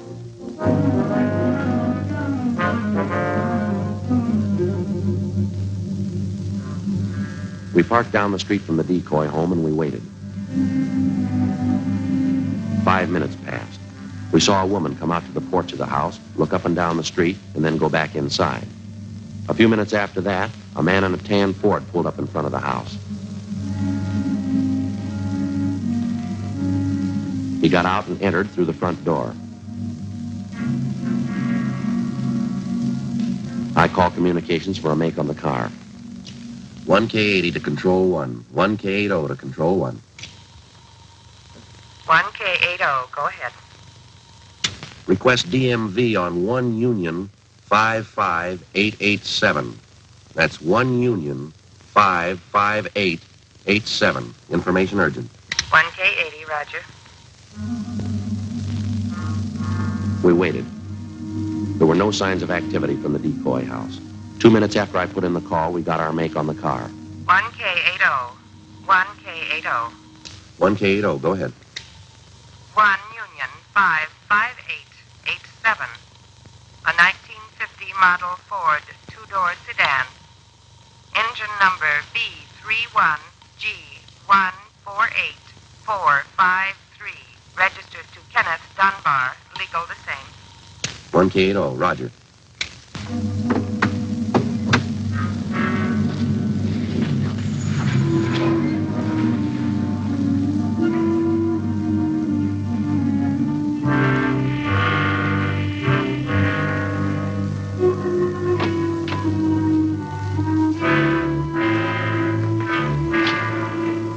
A few minutes after the call back, a moving van drove down the street and backed up in front of the decoy house. 2 men got out, went up to the front door, and they were let in. Okay, Joe? Yeah. Carson, you and Angus want to cover the back? Right.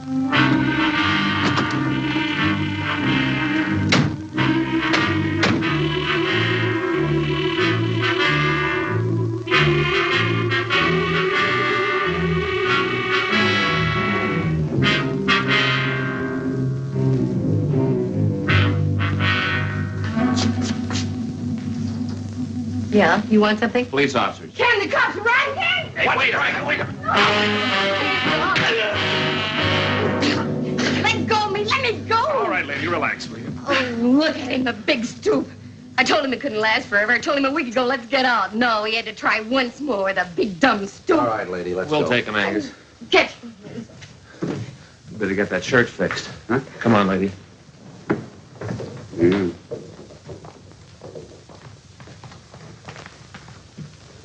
Look at that, Joe. Lipstick all over me. Uh-huh. Doesn't look very good, does it? No, it doesn't. What are you going to tell your new bride?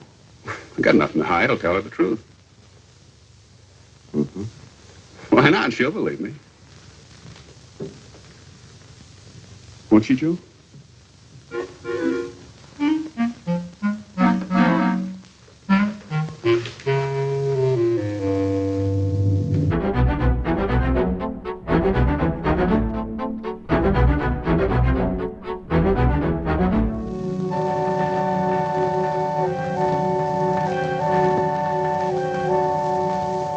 On November 25th, trial was held in Department 87, Superior Court of the State of California, in and for the County of Los Angeles. In a moment, the results of that trial.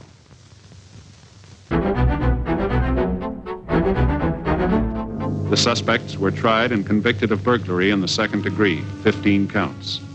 Burglary in the second degree is punishable by imprisonment in the state penitentiary for a period of not less than 1 nor more than 15 years.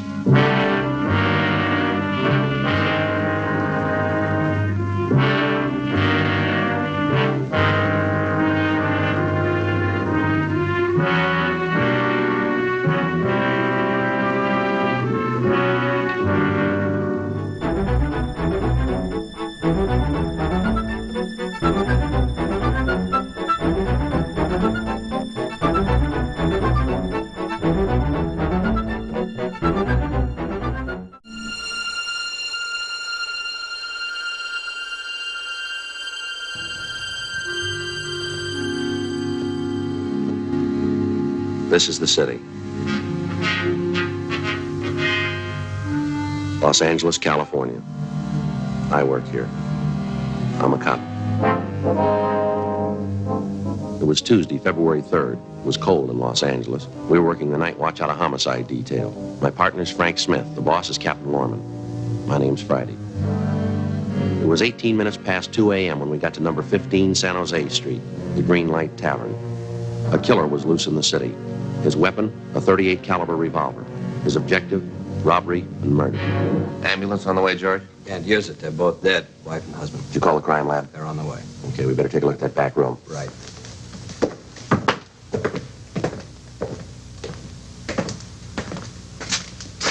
This is the way you found him, Crowley? Nothing's been touched. Safe was open when we got here, cleaned out. Shot twice through the back, both of them. They both dead when you got here? The old man was. She wasn't. She say anything? She said the holdup guy wanted all the money in the safe. The old man gave it to him, pleaded with him not to shoot. Yeah. While he was handing over the money, the old man dropped a $10 bill. He said he was sorry, stooped to pick it up.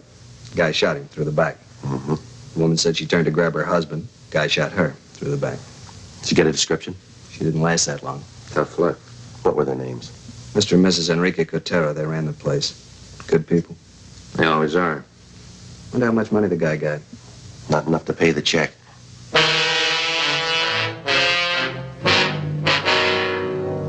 Sergeant Allen and the crew from the crime lab arrived and went to work.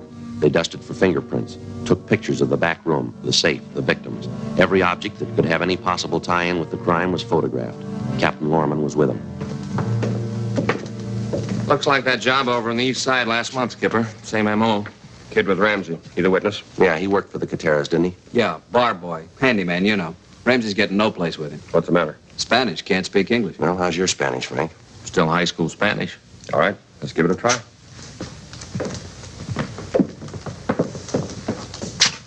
Was he the only one here? When we got here, yeah. Trabaja aquí como barboy, ¿verdad? Sí, señor. 3 months. Mr. Cotera era muy bueno conmigo. ¿Cómo se llama? Juan Pedillo. Vivo al otro lado de la barra, en la casa de huéspedes. What's he saying, Frank? Well, his name's Juan Padillo. He's been working here for about 3 months. He lives next door in the rooming house. Claims he got along fine with Mr. Gutera. Ask him to tell us how it happened. Everything. Juan, queremos saber exactamente cómo pasó esto. Díganos de todo lo que se acuerda. El tiempo. Que tanta gente había. ¿Quiénes eran? Todos los detalles. Toma su tiempo. Sí. Eran como 5 minutos para las 2. Tiempo de cerrar. Mr. Cotera apenas había cerrado la puerta de enfrente. He says it happened around closing time, 5 minutes to 2. Mr. Cotera had locked up the front door. Siga, Juan. Sí. Yo estaba detrás de la barra. Igualmente la señora Cotera. Estábamos limpiando los vasos y poniéndolos en su lugar. Solo estaba un marchante en la barra. Estaba sentado a la orilla de la barra. Allí. Juan was behind the bar with Mrs. Cotera. They were cleaning up the glasses and putting them away. There was only one customer left. He was sitting at the end of the bar. That stool back there. Yeah, go ahead, Frank. Siga, Juan. El marchante creo que se llama Pete. Estuvo aquí anoche y la noche anterior. Siempre se quedaba hasta que cerrábamos. He says the customer's name was Pete. He was in last night and the night before. Always stayed until closing time. Bueno, Juan, siga. La señora Cotera recogió el dinero del registro y se fue al cuarto de atrás. La oficina está allí. El señor Cotera se sentó con el marchante y bebió con él. Este hombre, Pete. Un minuto. He says about 2 o'clock, Mrs. Cotera took the money from the cash register and went into the back room. La oficina. Yeah, the office. And Mr. Cotera sat down and had a drink with this guy, Pete. All right. What happened then? Luego, ¿qué pasó? Bueno, yo limpié los vasos y como unos cuantos minutos después de las 2, llevé una caja de botellas vacías a la bodega. Estuve allí creo que como 5 minutos, cuando oí el ruido. ¡Bang, bang! ¿Qué hizo entonces? Dejé caer las botellas y oí de nuevo. ¡Bang, bang! Entonces corrí a ver. Mr. y Mrs. Cotera estaban tendidos en el suelo. Había sangre. Este hombre Pete salía por la puerta de enfrente. What's he saying, Frank? He says a couple of minutes past 2, he went back to the storeroom with a case of empty bottles. He was back there about 5 minutes when he heard gunshots. He ran out and saw Cotero and his wife on the floor. This guy Pete was going out the door. La puerta de enfrente. Yeah, the front door. Just a minute. ¿Puede conocer a este hombre Pete? ¿Sí lo ve de nuevo? Oh, sí, señor, sí lo conocería. He says he'd know Pete if he saw him again. Does he know anything about him? Where he lives? Where he hangs out? ¿Sabes dónde vive Pete, Juan? ¿Dónde come? ¿Dónde se mantiene? No, estuvo aquí hoy, anoche y antenoche. Es todo lo que sé, señor. Pete was in here for the past 3 nights. That's all he knows. Ask him if he remembers what Pete was drinking, will you? Yeah. Juan, ¿se acuerda lo que este hombre Pete estaba tomando? ¿Lo que estaba bebiendo? Oh, sí, señor. Scotch y water. Plain water. Toda la noche lo mismo. Scotch and water. Drank the same thing all night. Same guy? Well, it ties in with that other job over on the east side. Wherever the guy works unconsciously, he seems to order the same thing to drink, doesn't he? Dispénseme, señor oficial. Hay algo más que me acuerdo de él. Algo más que él hizo. Wait a minute. You remember something else. ¿Qué fue eso, Juan? ¿De qué más se acuerda? Cada noche, él tocaba la máquina de música. Allí. La tocaba mucho. Todo el tiempo pedía cambio. He says Pete played the jukebox a lot. Sí, señor. La misma melodía. Toda la noche. De vuelta y de vuelta. ¿Cuál era esa, Juan? ¿Se acuerda? Sí, señor, me acuerdo. Venga acá, le enseñaré. What's he doing? He wants to show us the jukebox. He said Pete played the same tune all night. Aquí, señor oficial. Esta, la número 14. La tocaba toda la noche. De vuelta y de vuelta. Funny Man. That's the one. Number 14. Number 2 might be another one of his habits. Let's play it. Go ahead. You got dime? Thanks.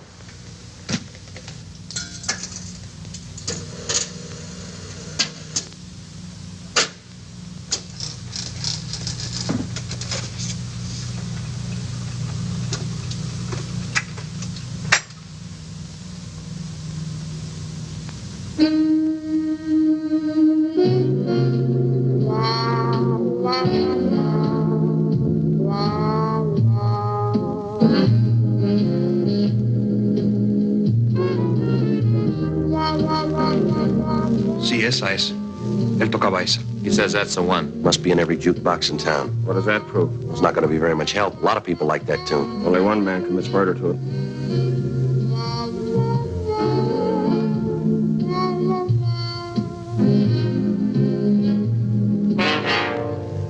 Ten minutes past 3 a.m., Tuesday, February 3rd. Captain Lorman, Frank, and I left the Green Light Tavern, and we took Juan Padillo, the young bartender, back to the office with us.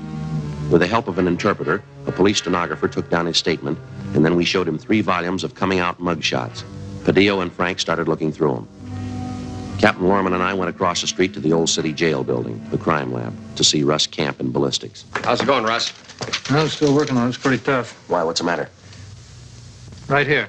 This is the bullet that killed that East Side bar owner last month. Yeah. It's from a .38 Colt Special. We know that. It's a metal-piercing bullet. Mm-hmm. The slug's in good shape. We weren't that lucky tonight. How do you mean, Russ? Well, here's the 4 bullets they fired in the back room of the Green Light Tavern tonight. What happened to them? Must have had a heavy load. They penetrated the bodies and buried themselves in the wall and floor. Badly deformed. Yeah. It's going to take some work. Can't tell you much right now. What can you tell us, Russ? Well, I checked the bullets, examined the lands, markings. They got a left-hand twist. And they came from a Colt. Yeah, .38 Colt Special. Same type gun killed that man last month. It's not enough to go to court with, is it? It's enough for us right now. Well, we should get a make on one of these 4 bullets.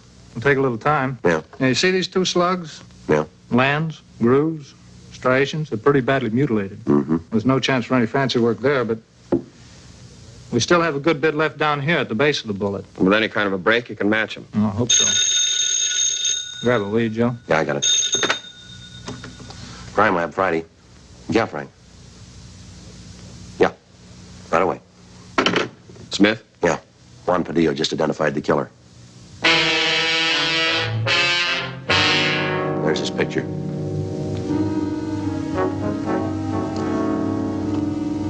There's his package.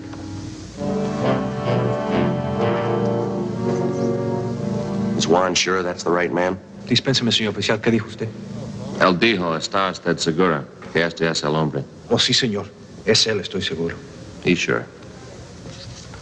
Well, according to his R card, Albert J. Stacy, white male American, 5 foot 11, 170 pounds, brown hair, blue eyes. Here's a red flag on his index card, violation of parole. Got out of San Quentin 18 months ago. Burglary, auto theft, armed robbery. He's used a gun before. That makes him number 1.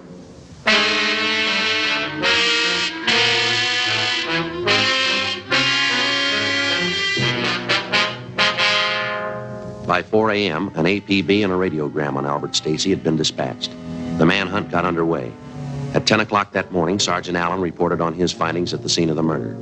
No fingerprints, no additional physical evidence. We counted on getting the suspect's prints from the glass that he was drinking from at the bar. But either Mrs. Cotera or Juan had unknowingly given the killer his first big break. All the glasses had been washed, wiped, and neatly put away before the shooting. The prints had been destroyed in the process. Just after lunch, Russ Camp and Ballistics came up with an answer. The bullets which killed Mr. and Mrs. Cotera came from the same gun which killed the East Side bar owner a month before, a .38 Colt Special.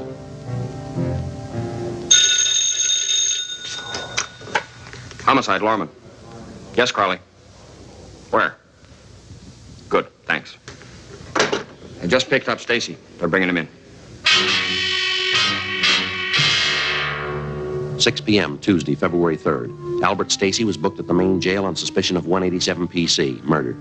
On his person was found a .38 Colt Special. The gun was immediately taken to the crime lab for examination. Stacy was brought to the interrogation room. Frank and I questioned him for 4 hours. He denied any connection with the 2 robberies and the murders. At 10 o'clock that night, we set out for coffee and sandwiches. Stacy ate heartily. He was worried, but he didn't have the attitude of a trapped murderer. The questioning went on. Midnight came. Stacy hung on to his story. He refused to say where he was at the time of the killings. He had nothing to do with the robberies, nothing to do with the murders. At 4 a.m., Frank and I took time out for a smoke. He's bound to break. He's got to. Well, either he's a great actor or I'm tired. He doesn't strike me as a guilty man. Well, I'm with you, but what about his record and the mugshot the kid picked out? Seaman? How's it going? Nothing. Russ Camp just called about Stacy's gun. Yeah. Maybe we found the right man, but we got the wrong gun. 11 a.m., Wednesday, February 11th. We were refused a complaint against Albert Stacy by the district attorney's office on the grounds that we were unable to present sufficient evidence against him. We then filed on Stacy for violation of the State Penal Code, Chapter 339, Statutes of 1923, as amended 1947, Sub 2, an ex-convict with a gun. We put a hold on Stacy for his parole officer. He was to be returned to San Quentin. Frank and I started all over again from the beginning. A complete description of the suspect, along with his method of operation, was distributed to every tavern and cocktail lounge in the city. A special detail of men from the Metropolitan Division was assigned to stand a special watch between the hours of midnight and 3 a.m. During the month that followed, we set trap after trap for the killer. He failed to take the bait. Another month passed. We watched and we waited. 1 a.m. Saturday, April 4th. Frank and I were cruising the central area. Attention, all units. All units. A 211 and shooting in the bar on the corner of Bellevue and Allison. A 211 and shooting in the bar on the corner of Bellevue and Allison. Suspect left the scene on foot. Suspect is wearing dark coat, light trousers. 1R5, take the call. Code 3. Let's go. 1K80, 1K80. 1K80, go ahead. On that call to Bellevue and Allison, we are in the vicinity. We will handle. 1K80, roger. 1K80, any further description on the 211 suspect? 1K80, no further details. Suspect wearing dark coat, light trousers. Left the scene on foot. Code 3. Let's roll it. 2 minutes later, Frank and I got to the Windsor Buffet. The robbery victims were the owners, Mr. and Mrs. Ernest Lineberger. Mrs. Lineberger did all the talking. 1:25 a.m., Frank and I continued questioning Mr. and Mrs. Lineberger. Their description of the suspect, his M.O., and all of his actions matched those of the man who had shot down Mr. and Mrs. Katera 2 months before, and the East Side bar owner a month before that. The Linebergers told us that the suspect drank only scotch and plain water, and that he played the jukebox incessantly. The same tune. Funny Man. That's right, Funny Man. That's what he played. I got a good look at his wrist, too, his right wrist. What about it? He's got a picture tattooed on the underside. What kind of a picture? Looks like a cat, a black cat. Do you by any chance have the glass that he was drinking out of? Yeah, it's over by the door. Smashed to bits. Sure, I threw it at him when he ran out the door. 2:12 a.m. Frank and I drove Mr. and Mrs. Lineberger to the office where we took their statements and filled out a crime report. After that, we went down the hall to R&I and had one of the officers on duty check through the oddity file for us. That's it, Joe. Only guy in the file with a tattoo of a cat on his wrist. Yeah. He's got a different tattoo on his left wrist. He's only got one name. Wesley R. Guttridge. We pulled his mugshot. He was almost a dead ringer for Stacy. We compared descriptions. They matched almost perfectly. A radiogram was sent out on him, and communications broadcast a warrant for murder. Captain Lorman, Frank, and I checked our informants and all our available sources of information for the whereabouts of Wesley Guttridge. There was no trace of him. 2 days passed. We continued cruising the Central and Hollenbeck Park area. Unit 185, out for 7. KMA 367. Correction, 7R6. That's 2421 Beverly Boulevard. A prowler now. KMA 367. Attention, all units. Attention, all units. At 5th and Winston, the bar. A 211 and shooting. Code 3. Suspect left the scene on foot. Suspect was headed west on 5th Street. Attention, all units. All units. At 5th and Winston.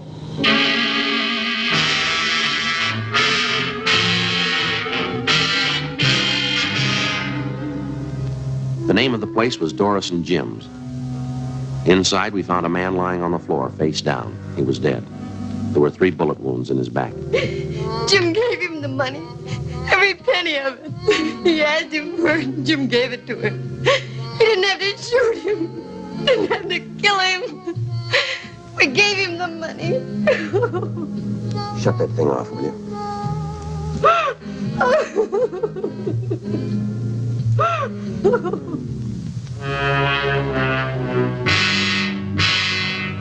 5 a.m. Tuesday, April 7th.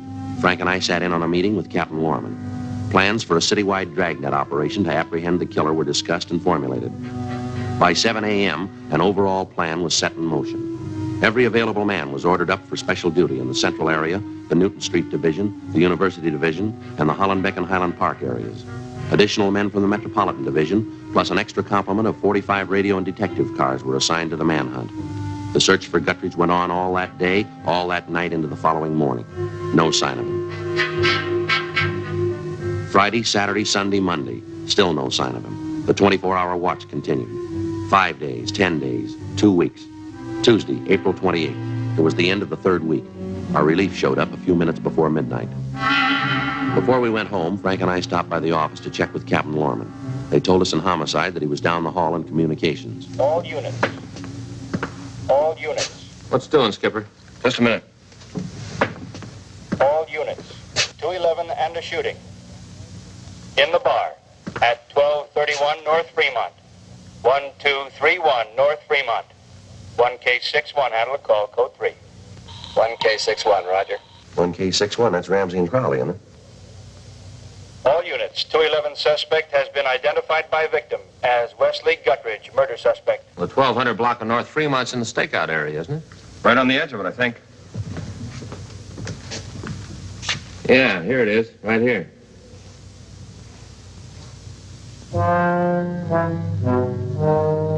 Guttridge is going to have a rough time. The neighborhood here should be pretty well covered. All units on the 211 and shooting at 1231 North Fremont. Suspect left scene in a light tan 1950 Ford sedan. License 7 Tom 7972. 7 Tom 7972. Suspect headed south on Fremont. Suspect headed south on Fremont. 1K61. 1K61. We have spotted 211 suspect, tan Ford sedan, license 7 Tom 7972. Suspect is traveling at high rate of speed, west on 3rd. Now crossing Lucas. We're in pursuit. 1K61, roger. All units on all frequencies, stand by. 1K61 is in pursuit of 211 murder suspect. Suspect is heading west on 3rd Street, now crossing Lucas Avenue. 1K61, pursuing suspect west on 3rd Street, now crossing Union Avenue. Push it, Jim. Don't lose it. 1K61, roger. All units. Suspect headed west on 3rd Street, crossing Union Avenue. Units 1R13, 1A17, 1R19. Block the intersection at Westlake and 3rd Street. R13, roger. 1A17, roger. R19, roger. Units 1R11 and 1A12. Block the intersection at 3rd Street and Alvarado. 1R11, roger. We're closing in on him. 1K61, 1K61. Suspect now headed north on Burlington, crossing Miramar. North on Burlington, crossing Miramar. Watch your truck, Jim. 1K61, roger. All units. Suspect now headed north on Burlington, crossing Miramar. North on Burlington, crossing Miramar. Maybe they got him blocked. 1K61. 1K61, go ahead. Still pursuing suspect north on Burlington, now crossing 2nd Street. Looks like a dead end. I think we got him blocked. He's turning around.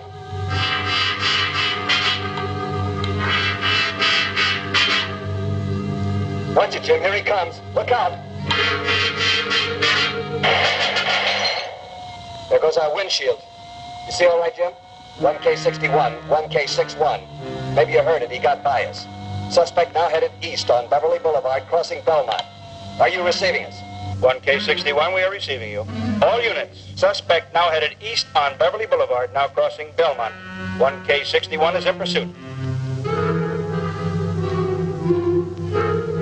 1K61. Suspect just turned off Beverly on the Figueroa, heading north on Figueroa, crossing Temple. Just a minute, hold it. He just turned on Alpine. Hold it. Turned again. Suspect now headed north on Alameda, headed for the Southern Pacific train yards. Now crossing North Broadway, going into the yards. Don't lose him, Jim. All units. All units. Converge on Southern Pacific train yards. All units. Converge on Southern Pacific train yards. From North Main to the river. From Alhambra Avenue to Macy Street. Suspect is in the yards. Suspect is in the yards. Not making it easy. He's got nothing to lose. 1K61. 1K61. 1K61, come in.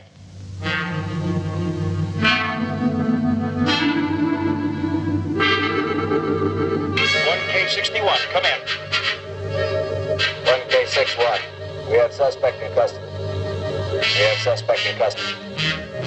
1K61, roger. All units. 1K61 has suspect in custody. Return to your districts. Return to your districts. All frequencies clear. Well, I guess that does it. Yeah, it sounds like nobody was hurt. They didn't ask for an ambulance. Big night? Lucky one. Well, I'm going home. See you fellas in the morning. Good night, Skipper. Good night. Good night. Good night.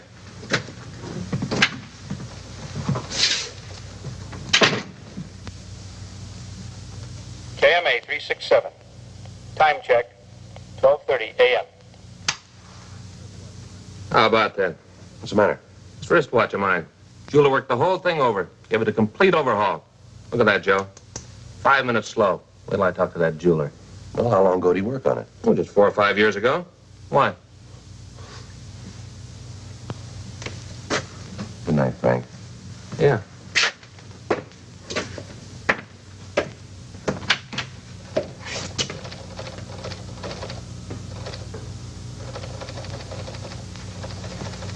What time you got, Lieutenant?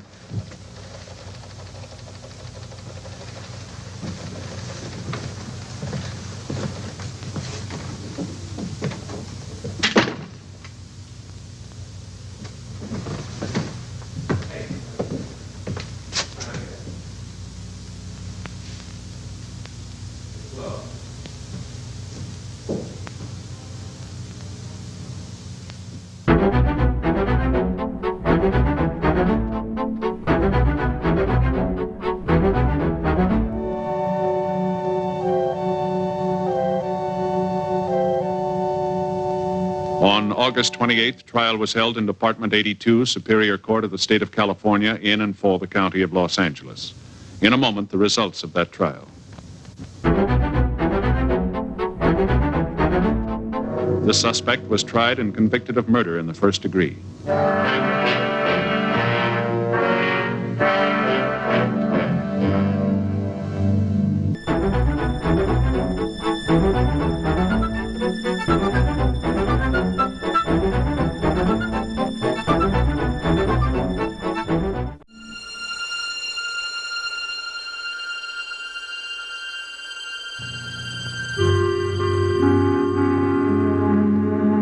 This is the city.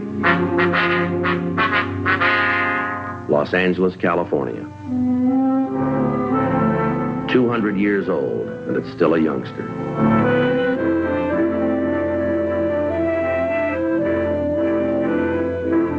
Every month it grows a couple of inches taller and increases its chest expansion. It eats more food, uses more energy, and needs longer pants. Like other adolescents, sometimes the city has growing pains. When the pains get too severe, I'm part of the treatment. I carry a badge.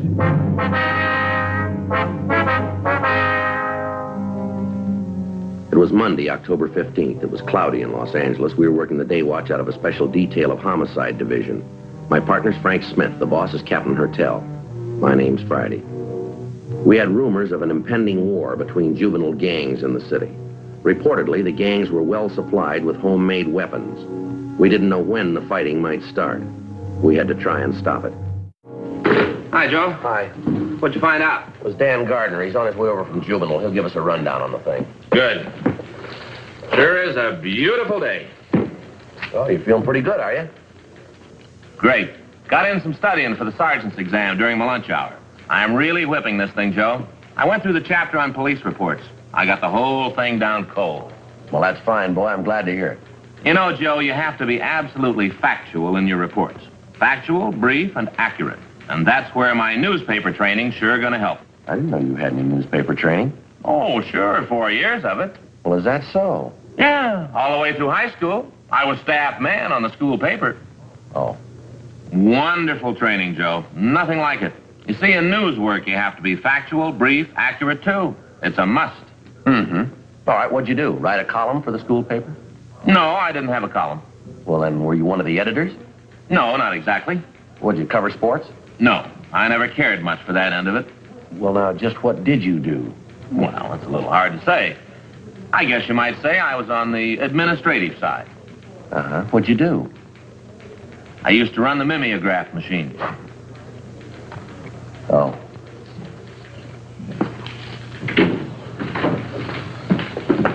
Hi, Joe. Frank. What'd you say, Gardner? Hi, Dan. Good to see you. How are things going? Oh, not bad. A little slow. Sit down, Dan. Here, take my chair. Thanks. Well, we hear you got some problems. Oh, lots of them. Captain brief you on any of it? No, I figured you'd fill us in. Guess you could use some help, huh? All we can get. Sitting on top of a bomb, we don't know when it's going to go off. What's the pitch? Juvenile gangs. 5 of them this time. Way we got it, they're ready for trouble, all of them. High school kids? Most of them. Some of them junior high. Well, now, how come 5 gangs, Dan? What are they planning, a free-for-all? It's a long story. They've been building up to this thing for months. We hear it's supposed to be an open war. Uh-huh. Here's a list of the different gangs involved. Thanks. You can see there, same crowds we've been riding herd on for the last couple of years. Yeah. Night Prowlers, Blue Devils, Black Tigers, Green Valley, Chalk Hill, yeah. Here's the breakdown on each one of them. Hard to get exact figures, but we think it's fairly accurate. Yeah. Night Prowlers gang, 26 members. Leader, unknown. The Blue Devils, 18 members. Leader, Bertram Willis, age 16. The Black Tigers, 22 members. Leader, Robert Barson, age 17. They're supposed to be the strongest bunch. Green Valley gang, 20 members. Leader, unknown. Chalk Hill gang, 16 members. Leader, Thomas Resnick, age 18. What's behind it, Gardner? A lot of factors enter into it, I guess. My own idea, the Black Tigers gang's doing most of the promoting. What's the object? The usual big shot ideas some high school kids get. Black Tigers figure they're going to run the whole city. They've already scared the Green Valley gang, the Blue Devils, into joining up with them. Well, how'd they manage that? I'd like to find out myself. Dan, how about the other 2 crowds, Chalk Hill and the Night Prowlers? The story I get is they won't come in with the Black Tigers. That's supposed to be the reason for the war. Either they join up with the Black Tigers or they fight them. That's the warning they got. Well, I don't get it, Dan. Who's doing the organizing? Who's promoting it? I got an idea about that. I'll get to it in a minute. Take a look at these things.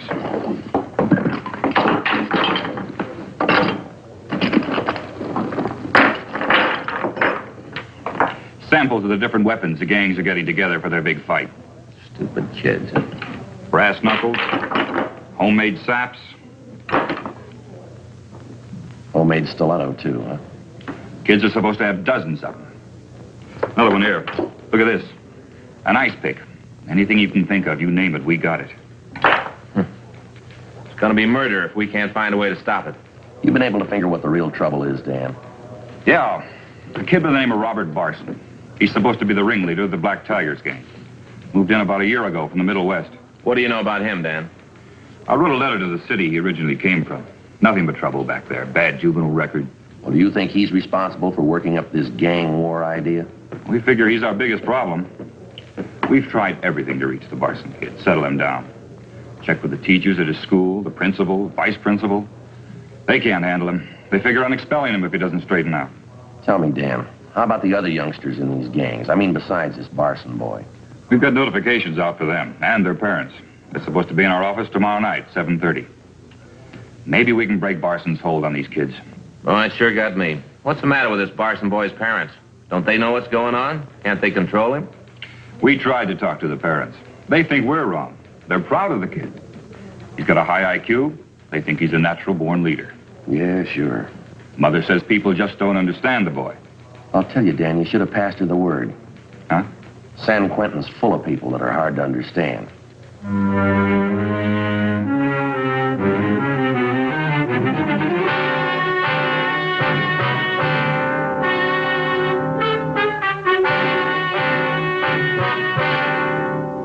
The following night, Tuesday, October 16th, the members and ringleaders of various juvenile gangs, along with their parents, showed up at Georgia Street Juvenile as requested.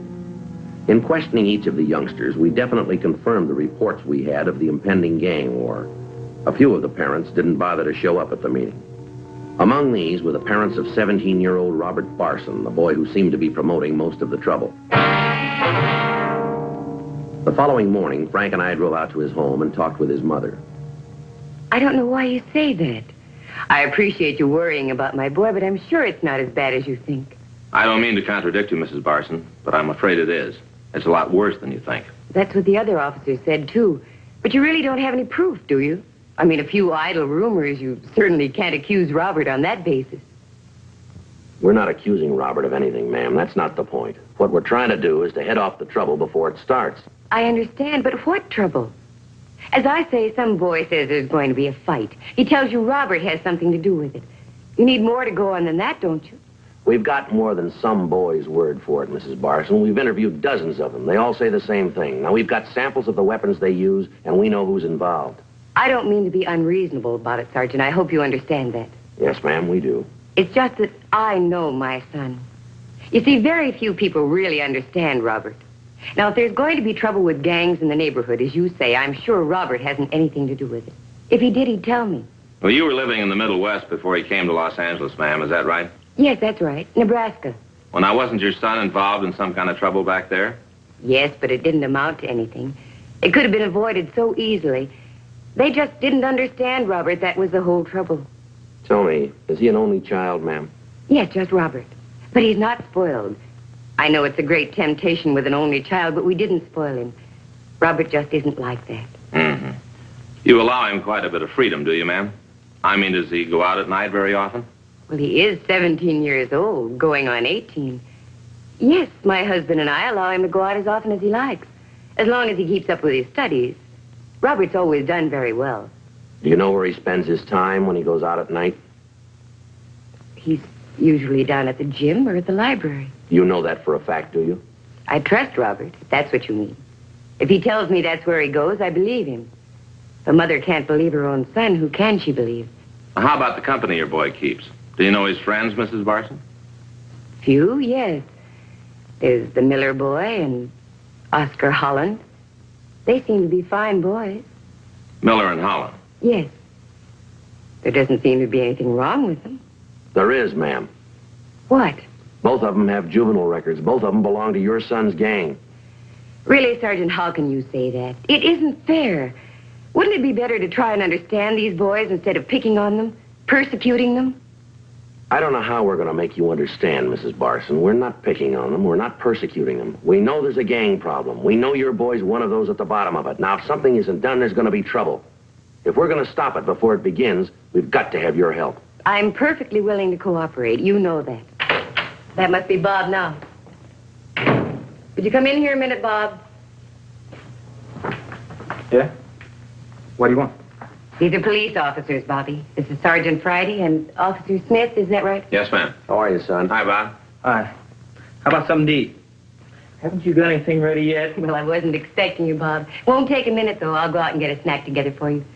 Could I fix you a sandwich, officer? No, thank you. Ma'am. Thank you. Excuse me. Well, what's this about? You want to see me or you just want to talk to my mother? Sit down here a minute, son. We'll talk to both of you as long as you're here. Well, I've got to take off pretty fast.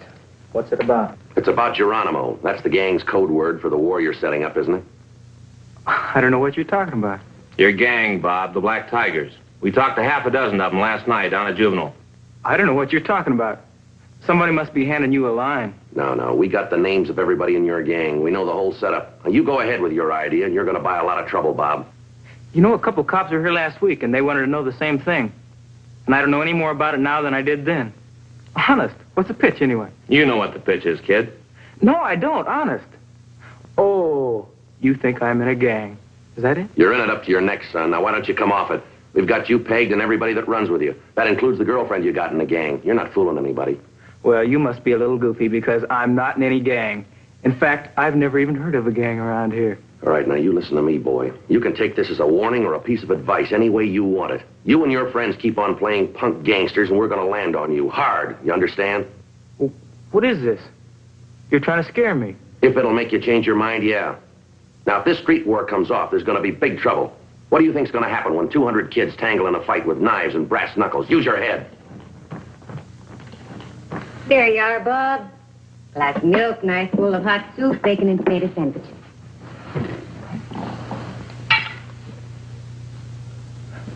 You always make this soup too hot. I'm sorry, Bob. Let it cool for a minute. Bob has to eat and hurry along, officers. Was there anything else you wanted to talk about? No, I think you've heard about everything we have to say. I wish you'd think it over, Miss Barson. You too, Bob. Nothing to think over. Mom, they're trying to say that I'm in a gang. they think that I'm the leader of a gang. Well, you told them, didn't you, son? Sure. They don't believe me. I wish I could make you understand, Sergeant. He's no gang leader. Robert's telling the truth. No, I'm afraid he's not, ma'am. But he is. I know he is. I mean, after all, he's my son. I'm in a position to know him better than you do. Yes, ma'am. If he was lying, I'd know it. A mother's the only one who really knows her boy. I know Robert's telling the truth. Aren't you, Robert? Robert? Hmm? You're telling the truth, aren't you, son? Sure. Soup's cold now, Mom. Before we left the house, we tried again to talk to Robert Barson and his mother, but it was no use. She believed every word he said and apparently refused to believe the possible consequences of the war he was planning for his gang of juveniles. We drove downtown and had an interview with the boy's father at his work. He was even less cooperative. He took a belligerent attitude, accused us of persecuting his son, and ordered us out of the office. 5:45 p.m. Dan Gardner, Frank, and I met with Captain Glavis down at Georgia Street Juvenile. Most of the parents are pretty agreeable, huh? Yes, sir. About 90% of them promise to make their kids get out of the gangs and stay out. If the parents mean what they say, the gang's going to take a big drop in membership. The Barson kid and his stooges can fight it out alone. Any more rumbles about where they've got the fight set for? No, nothing for the last 2 days. If they figure on holding it, it'll probably come off late on a Friday afternoon. Maybe Friday night. That's when most of the trouble's been cropping up. Mm-hmm. Well, we've done all the warning and persuading we can. The next thing we move on is out in the field. You got anything in mind, Skipper? Strict curfew all over the area. We can start tonight. Well, what do you figure, just on the weekends? Every night of the week. I'll get some more men in to help out. Every youngster out on the street after 10 o'clock gets stopped. Yes, sir. Every one of them caught with knives, saps, brass knuckles, or anything like them. They're going to be pulled in and filed on. No exceptions. They'll be a lot safer in custody than mixing it in a gang fight. Well, might teach some of the parents a lesson anyway. Captain Glavis. Where was that? When? Yeah, right away. East Boyle Avenue, out near the cemetery. What is it? That curfew was a good idea, but we got it too late. Huh? The gang war, it's already started. Before we left the office, Captain Glavis had communications notify all J cars on the special detail to proceed at once to the scene of the Major 415 call. 10 cars were ordered to cruise the area surrounding the actual scene of the fight. They were to pick up any and all members of the juvenile gangs who showed any evidence of having been in the fight or had in their possession any deadly weapon. When Captain Glavis, Dan Gardner, Frank, and I arrived at the scene, the J cars and 3 radio cars had the area blocked off. An ambulance crew was giving emergency treatment to some of the youngsters injured during the fight. One of them had been blinded. The juveniles who had been lucky enough to escape without serious injury were removed to juvenile headquarters for further questioning. While we were talking to one of the juvenile officers at the scene of the fight, a teenage girl ran up to us and asked us to come with her. She said her boyfriend needed help badly. He's in there. It's terrible. You've got to help him. It's the Barson boy. Yeah. I'll get one of the ambulance crew. Frank, wait a minute. Huh? You better call the coroner. The 17-year-old Barson boy was pronounced dead from the knife wounds in his chest. As we left the scene, we asked Sergeants Zachary and McTighe to notify the parents of the deceased.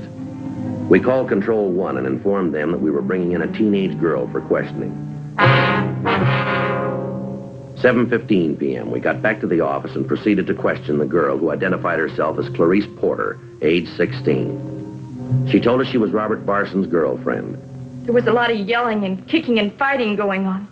I ran around looking, and I finally saw Bob. I'm not sure it happened so fast. What happened, Clarice? I'm not sure. Somehow Jumpy got to his feet. I thought I saw him pull a knife on Bob. Long and thin. Maybe an ice pick. Yeah. Bobby was still hitting him with the chain. Jumpy's face was all cut up. Then it looked like Jumpy hit Bob in the chest with something. Bobby stopped. Jumpy did it again. Bobby turned white. He looked sick. He started to run. What happened then? Bobby kept running. I went after him. I saw him fall. He got up. He kept running. Then one of the other gang grabbed me. They hit me. It's all right. We understand. I didn't find Bob until the fight was over. I heard the sirens. They were coming around from everywhere. I felt sick. I finally found Bob. He was laying on the seat of the car, just laying there. That's when you called out? I guess I knew it. As soon as I looked at him, he was dead. It's terrible when you find somebody dead. Somebody you love. It'll be all right, youngster. It won't be all right. Now, take it easy, Clarice. I love Bob. Didn't you know that? When he graduated, we were going to get married. As soon as he got out of school, we'd be married. Married. Clarice? How old are you? 16. Why? Oh, nothing. It happens to practically everybody. Huh? People make a lot of mistakes when they're 16. 8:13 p.m. A special show-up was held, and Clarice Porter identified 17-year-old Warren Stoll, nicknamed Jumpy, as the boy who'd stabbed Robert Barson to death. Half a dozen members of either gang also tabbed Stoll as the boy who'd wielded the murder weapon. Statements were taken from all concerned. All parties were detained, pending a hearing in juvenile court. 8:53 p.m., Clarice Porter was turned over to a policewoman, and Frank and I started questioning the subject, Warren Stoll, about the murder. I told you the truth. I told you the whole story. I don't have to tell you again. No, we're pretty sure you're not telling us the truth here, Warren. Now, we know you tangled with Bob Barson in that fight this afternoon. No, I didn't. Look, son, we got statements from a dozen kids. They said Barson had a chain. He kept slugging you with it. You pulled a knife and stabbed him. How do they know? A lot of kids there had knives. Anybody could have stabbed him. Why are you picking on me? No, it was your knife, son. Your initials are on it. I lost the knife in the fight. Somebody could have picked it up, used it. Now, that won't do, youngster. That knife's been processed. Your fingerprints are all over it. How about it, son? All right, come on, Warren. What do you got to say? Nothing. I killed him.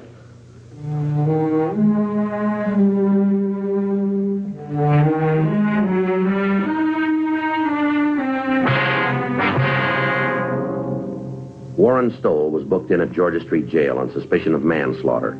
We received a call from Sergeant Zachary. He informed us that no one was home at the Barson house, but according to one of the neighbors, Mrs. Barson was expected back around 11:30. 11:45 p.m., we broke the news of her son's death to Mrs. Barson as gently as we could. She immediately became hysterical, and Frank called the family doctor, who prescribed the proper sedatives. Later, when she recovered herself a bit, she asked for the full story. We told her. How could it happen? Bobby? How could it happen? Oh, we're sorry, ma'am. There's nothing much we can say, but we certainly tried to stop it. But you didn't stop it. You let them kill him. We tried to warn him, ma'am. We tried to warn all of them. You didn't try. Bob's dead. He's 17 years old and he's dead. I can thank you for that. We're sorry you feel that way, ma'am. Why shouldn't I feel that way? You call yourselves policemen? That boy who killed Bobby, he should have been in jail in the first place. A young killer running around loose. You're just as guilty as he is. I'm not trying to defend the boy, ma'am, but he's not a young killer. He doesn't even have a record. I don't care anything about records. He's a killer. He took a knife and he killed Bobby. And you let him do it. You let him do it, my only baby. Where is he? What have they done with him? I want to see him. The coroner can tell you that, ma'am. I suggest either you or your husband call him in the morning. Dear God. I suppose there'll be an inquest, too. Yes, ma'am. You'll be notified about the time and the date. I hope you have to live with this. I hope you live with it like I'll have to live with it. I hope it haunts you for the rest of your life. I know how you feel, ma'am, but you're wrong. I think you'll realize that in time. They murdered Bob. You let them do it. I'll always remember that. Well, you might remember something else, too, ma'am. The last time we were here, we tried to make you understand. You didn't know Bobby. You didn't understand him. I was the only one. I knew what he was thinking. I always knew what he was going to do. I was the only one. No, ma'am. There was someone else. What? The boy who killed him.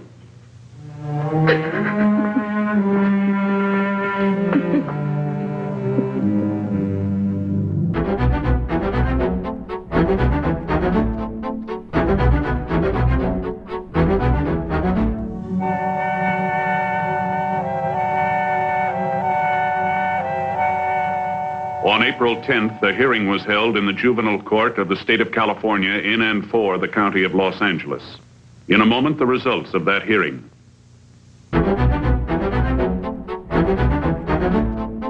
The subject was filed on under Section 700 sub M of the Welfare and Institutions Code, charged with manslaughter, and was turned over to the State Youth Authority.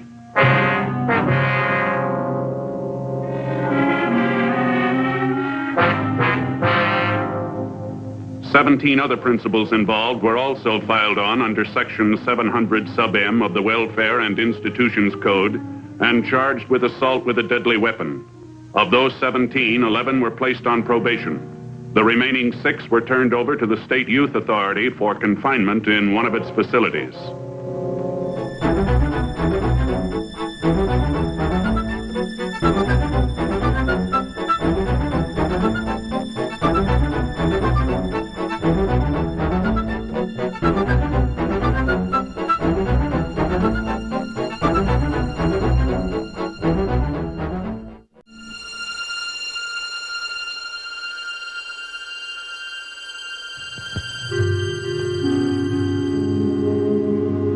This is the city. Los Angeles, California. Like other great cities, it is home to all kinds of schools where you can get most any kind of education.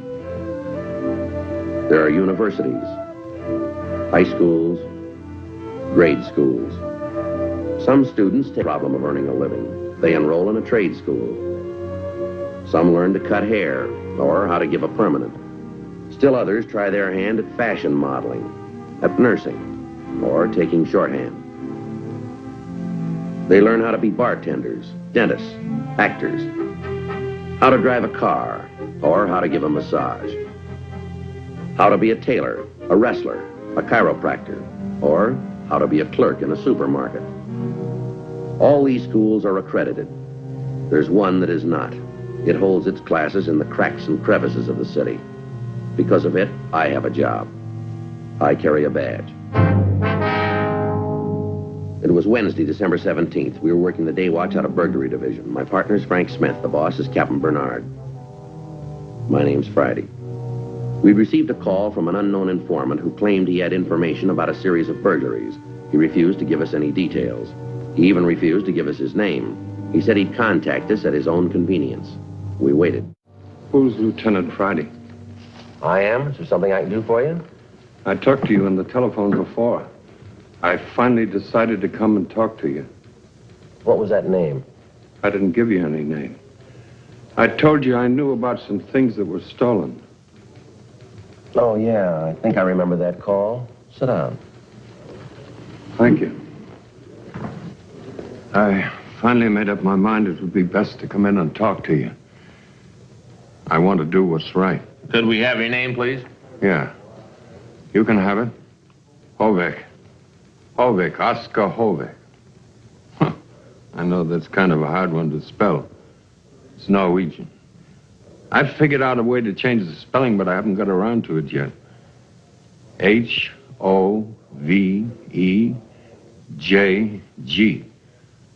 You spell the Oscar with a K.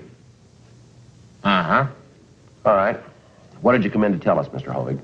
Well, if I show you something that I think is stolen, have you got some way to find out who it got stolen from? Yes, sir, we might, if the theft was reported to us. I don't know anything about that part. This is all I know. I hope I'm doing the right thing.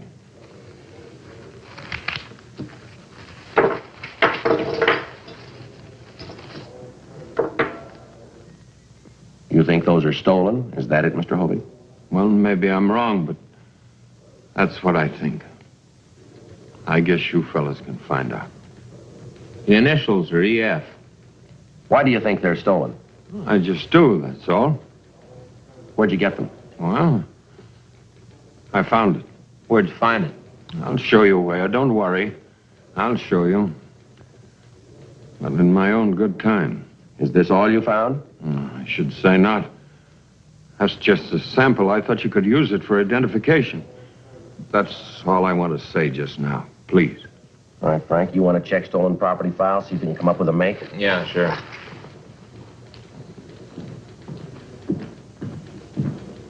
Mr. Hovig. Yes? What makes you think that that's stolen property? I don't think it is, Lieutenant. I know it is. How do you know? I can't tell you now. I just know it's stolen. You'll know it, too, when you see the other stuff. Well, all right, who's responsible for it? Do you know? Yes, I know. Well, who is it? Well, maybe later on I'll tell you. Maybe not. I continued to question Mr. Hovig, but I couldn't pry loose any additional information that might help us.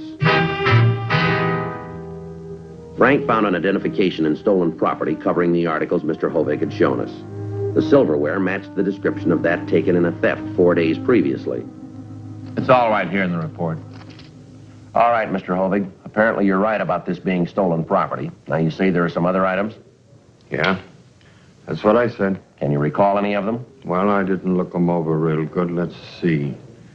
There are a couple of ladies' fans. Ivory? Yeah. And all this silver. It's wrapped in some lace thing. Where is it? Well, it's right where I found it. I didn't move it an inch.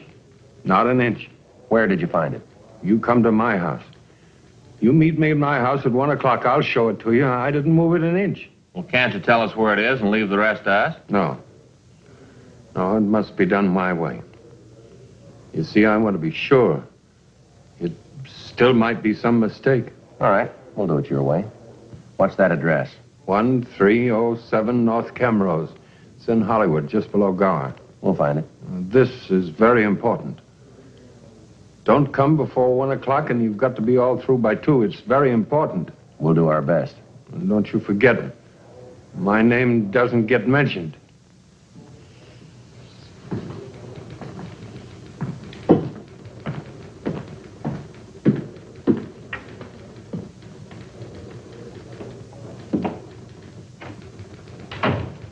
Well, we've worked some strange ones, but this is shaping up a real winner, isn't it? Yep, and it's getting stranger all the time. What do you mean by that? This theft report the victim filed. Listen to this. I insist that in the event of my property described above being recovered, that the police inform me first before giving out news of same to any newspaper or broadcasting station. Signed, Elma Face. Elma Face? How do you spell that? F-A-C-E. You don't suppose that's her real name? Oh, man, that's gotta be. Huh? Nobody could come up with an alias like that.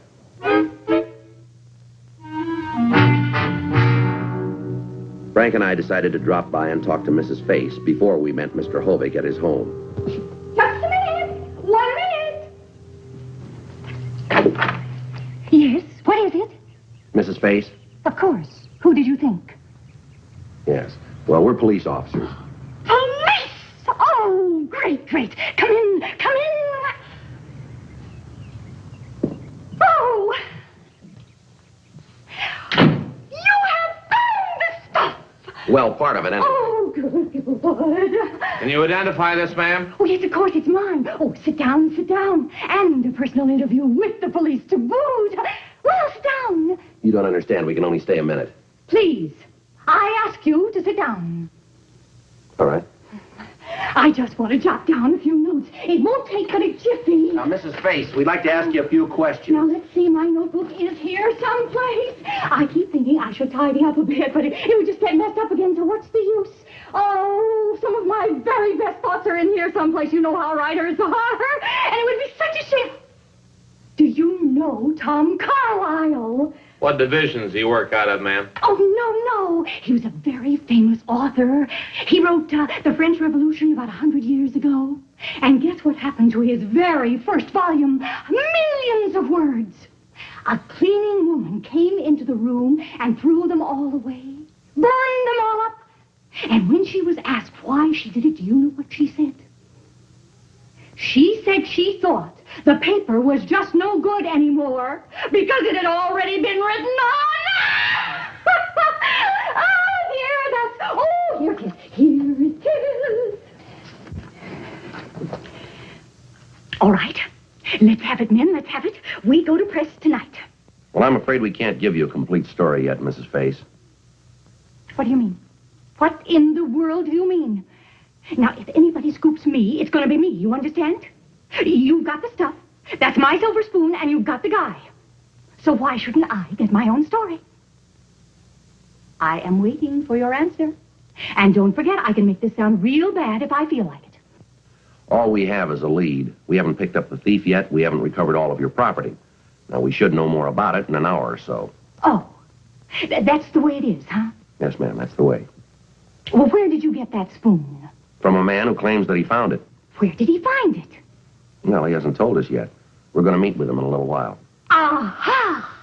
You're going to have a rendezvous with him. Is that the idea? Yes, ma'am. A rendezvous. I'm going with you. I can, can't I? No, I'm afraid you can't. Then tell me this, Sam Spade. Where does this guy live? I'm afraid we can't tell you that either. What are you anyway? Men of mystery? If you can't tell me anything, why are you here? Well, we'd like to ask you a few questions, if it's all right. All right, then. Shoot. We have your report. We thought you might remember some of the details. I didn't tell anything in that report. I didn't tell any lies, mind you. I just boiled it all down. I said that this box of stuff was stolen from my car. But I didn't say I saw the whole thing. You saw the theft, did you? Sure. What did you think? My eyes are open, Mr. Wide Open. You see, I moved in here last week with my girlfriend. Her name is Rose, and we call her Gypsy. I'm divorced, thank goodness. Oh, yes. Anyway, while we were moving in, I looked out of that window there, and I saw this guy carrying a box across the lawn. My box, my silver, my heart. Your heart. It stopped. When I saw him, I mean. Can you describe the thief for us? Well, not so it would help you much. I only saw him from the back, and he was bent over, lugging my silver away. And I was going to rush out after him, but by the time I got outside, he was in his car and going. Well, now, can you remember anything about him that might help us? He was a tall, big man. Even bent over a bit, carrying that box, I could tell that. I was a bit upset, you understand, but I did notice something that might help you. Well, what was that? He threw a glove out of the window of his car. A glove? That's right. This one. Oh, just threw it out, you know. And there was an L in the license number, and the color of the car was green. Why didn't you put all of this in your report? I told you.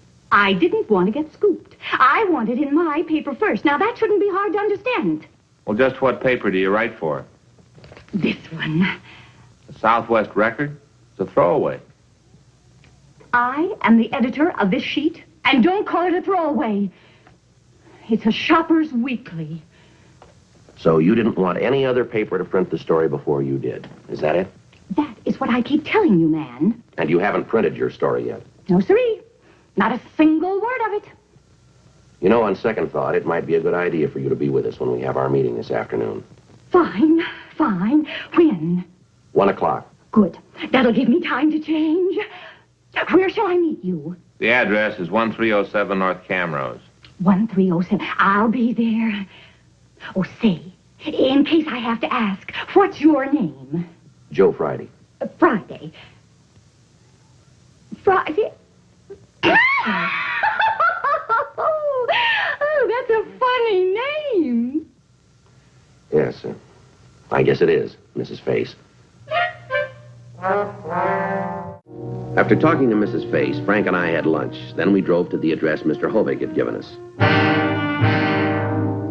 We followed him into the garage at the rear of his home. There, in that box. It's right where I found it. I didn't move it 1 inch. Now, you think everything in that box is stolen property, do you? Well, I don't know for sure. I don't think so. But in this cotton, that's where I found the silver that I gave to you. Uh-huh.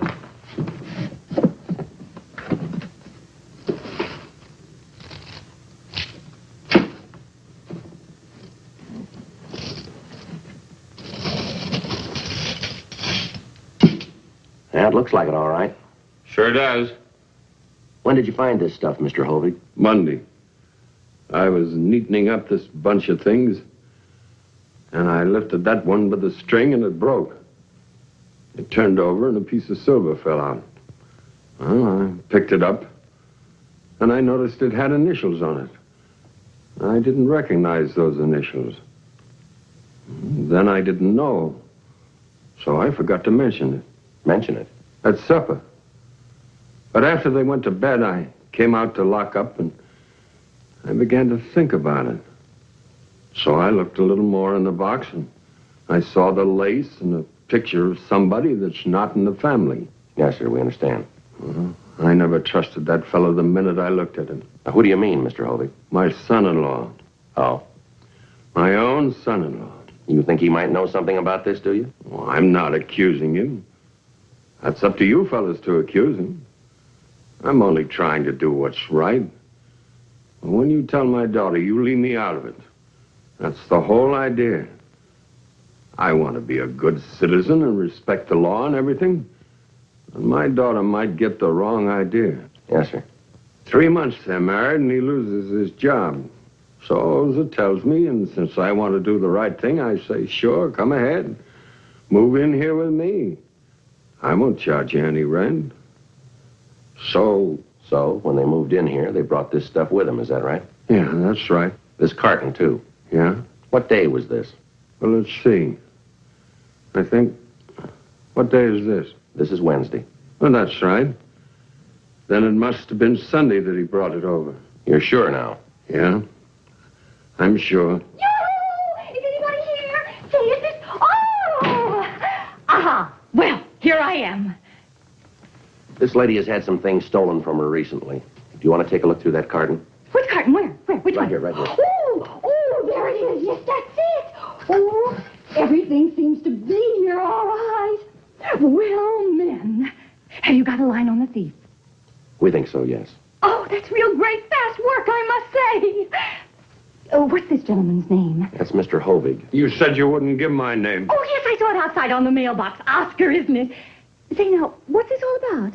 Why does he look so upset? I'm sorry. I'm very, very sorry. What for? Because your property was stolen.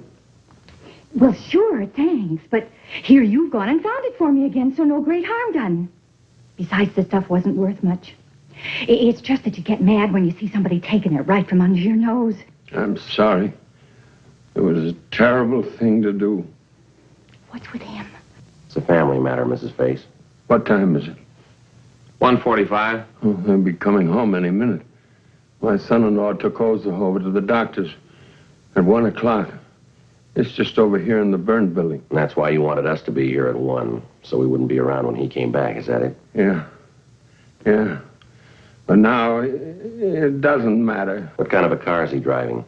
His own car. A green car with an L in the license number. How did you know that? Oh, sure. You saw it. You like to tell us about it, Mr. Hovig? He was a good boy. A fine boy. I didn't hate him. Not at all. I don't know why I did it. They love each other. He'd do anything to make her a good husband. I was crazy. I couldn't stand it to be alone. Even the piano. It's no good to play it unless there's somebody to listen. Even if they're not paying much attention, just moving around the house.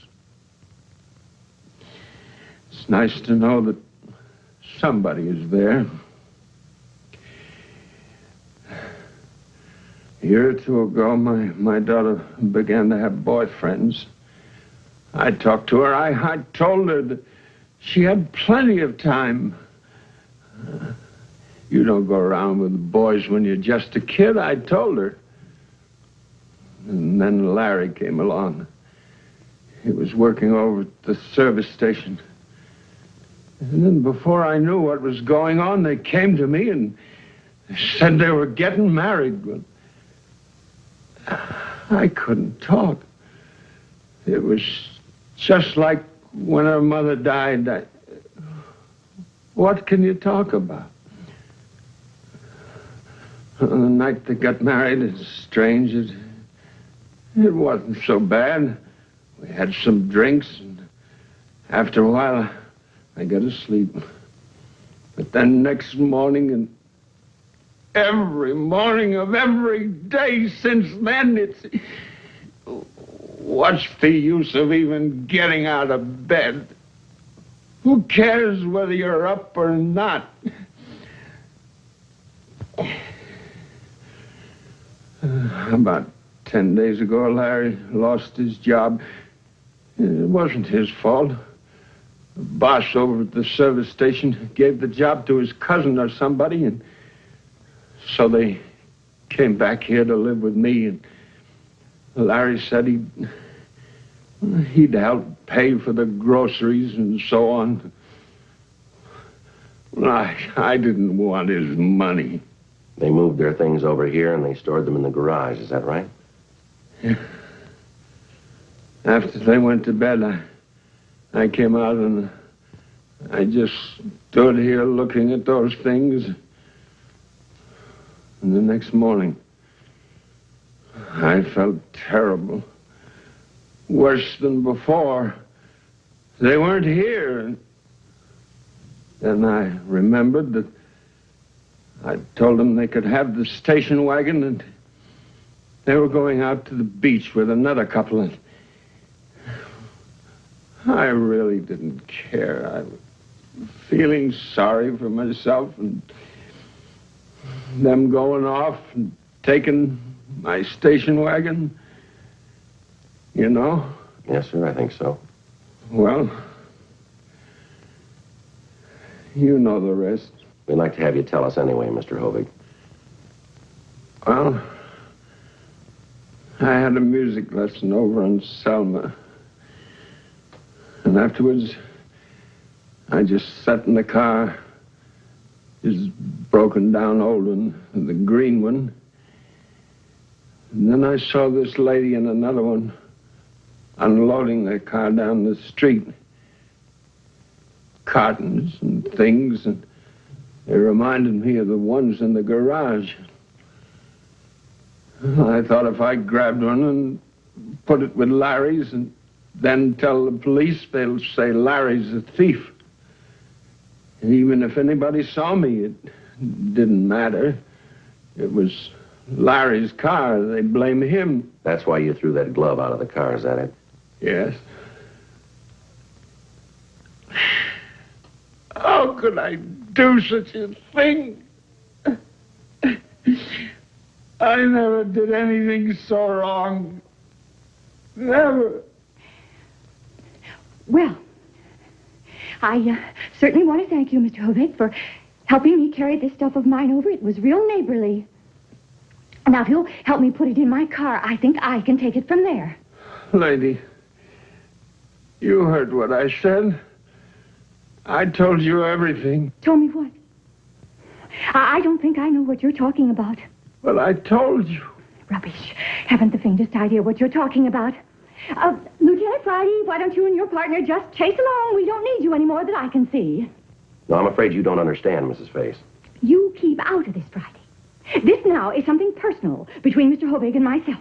I'm sorry, Mrs. Face. It's a police matter now. We'll have to take Mr. Hovig downtown. Now, you just hold on a minute. You know as well as I do that he didn't commit any crime. You heard his story. You can't arrest a man just because he loves his daughter. I'm afraid that was the trouble. What do you mean by that? Maybe he loved her too much.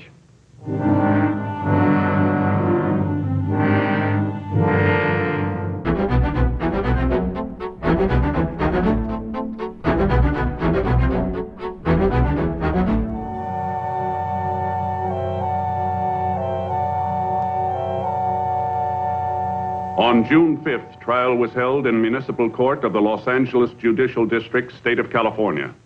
In a moment, the results of that trial.